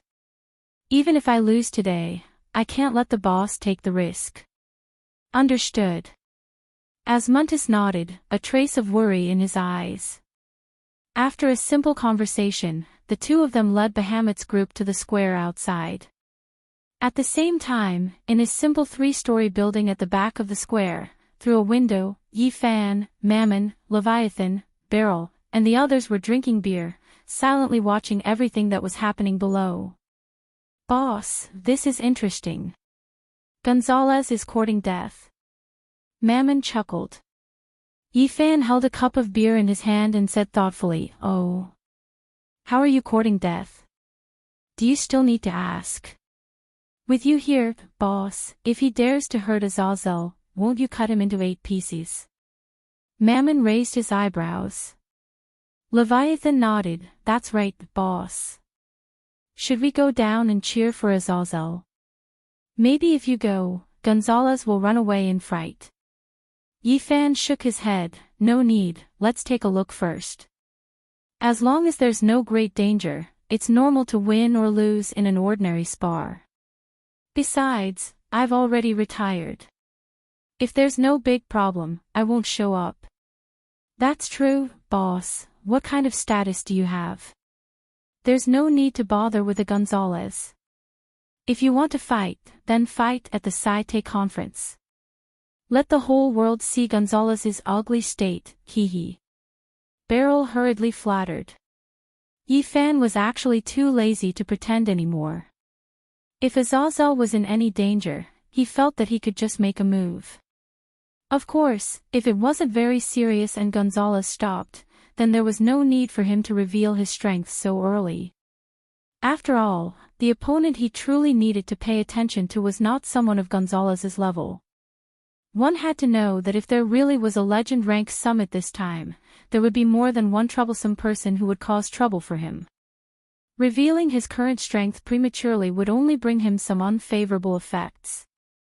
Chapter 509.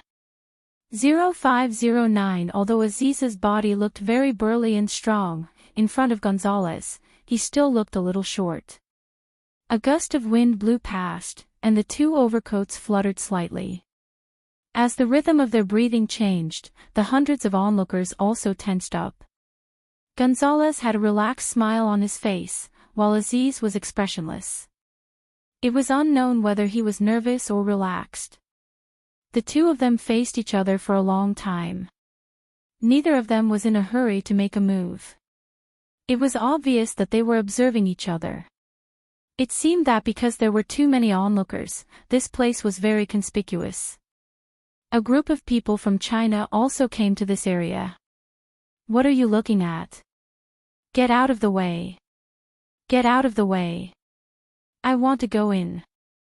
Humph. All of you, get out of the way. An arrogant female voice shouted. A beautiful woman wearing a red fur coat and black pantyhose, with slightly curly hair and dressed very fashionably, squeezed through the strong men one by one and came to the innermost part of the crowd of onlookers. The woman was holding 3 balls of ice cream in her hand. It looked like vanilla chocolate and strawberries. As the girl watched, she licked it and ate it with relish. There were a few people following behind her. They all looked older, but they were all like this woman's followers, not daring to run in front of her. Miss Xiao, why are you here again? Let's go to the inn. We still need to discuss tomorrow's meeting. The one who spoke was Ho Lei of the Dragon Soul. And this girl who was eating ice cream was naturally Xiao Axian. After the group of people from the Dragon Soul arrived at Limer, they were planning to go to the inn to check in. However, they didn't expect that Xiao Axian didn't want to go to the meeting at all. She bought food and drinks on the street, and just as she was eating ice cream, she realized that there was a good show here, so she ran over to watch the show. If you guys want to go to the meeting, then go. I want to see them fight. Xiao Axian was very interested as she pushed Ho Lei away in disdain. Wu Mo also followed. Miss Xiao, you are an important member of our group. You still have to participate in the Legend Rank Summit, so how can you not attend the meeting together? When the time comes for the summit, you haven't even prepared your speech. You bunch of people are really annoying. Xiao Axian said unhappily, what does my summit have to do with you guys? Just take care of yourselves. Miss Xiao, business is more important. Ho Lei advised. What do you know? Don't you think it's interesting that the leaders of the top 3 mercenary groups in the world are fighting each other? Xiao Axian threw a hygienic eye at them. Yes, they are 2 important figures, but this has nothing to do with our purpose of coming here, or, shut up. You bunch of fools, you're not martial artists, what do you know? I can't be bothered to talk to you anymore. If you keep talking nonsense, I'll burn your hair. Xiao Axian glared at them, then turned around and continued eating ice cream while watching the battle. Everyone in the Dragon Soul was helpless towards Xiao Axian. Other than the Dragon King, no one in the Dragon Soul dared to control this young miss. This scene just so happened to be noticed by Yi Fan. He couldn't help but smile when he saw that Xiao Axian had actually appeared. This woman was also a playful person. She was probably very interested in this battle and refused to leave. At this moment, in the center of the square, Aziz suddenly exerted his strength. His feet were like the wind, and his body was like a heavy cannon as he shot towards Gonzalez. The true spirit chi in Aziz's body exploded to the limit. With every step he took, the stone tiles on the ground would crack and fly. When he swung his long arm, it was abnormally shocking. It was like a thick steel rod, smashing down viciously. His fist hammered down on Gonzalez's head. It was like a heavy hammer with the force of 1,000 caddies. Gonzalez's eyes were like lightning. He raised his hand horizontally and forcefully used his arm to receive the punch. Bam! The ground beneath Gonzalez's feet had sunk 1/2 meter deep, but Gonzalez's body was not injured. Instead, a sinister smile appeared on his face. He clenched his right hand into a fist and threw a heavy punch at Azazel's chest. Aziz was already prepared. He stretched out his left hand and caught the punch. At the same time, he took a step back and grabbed Gonzalez's arm with his right hand. He threw Gonzalez over his shoulder. Ah! With a loud roar, Aziz actually threw Gonzalez's entire body up from the ground and smashed him to the back. Boom! An explosion rang out, causing the hundreds of onlookers to be terrified. The speed of the exchange was too fast. Other than a few experts, they were unable to react at all. Even the people from the metal tide felt a trace of fear. They did not expect Aziz to take the initiative the moment they went up. The moment Gonzalez's body touched the ground, a crater was created in the ground. Ordinary martial artists would feel an incomparable pain just by looking at it. Even martial artists below the body refinement stage would most likely be crippled by this fall. However, after Gonzalez was thrown, not only did he not seem to be in pain, he even grabbed onto Aziz with his right hand. What? Aziz was shocked. Gonzalez, who had been thrown, did not seem to be in any pain. He was looking at him coldly. Their hands were too close, and Aziz had no way to dodge this surprise attack. Good kung fu. I've long heard that the Peninsula War God's combat fist technique is one of the best in the world.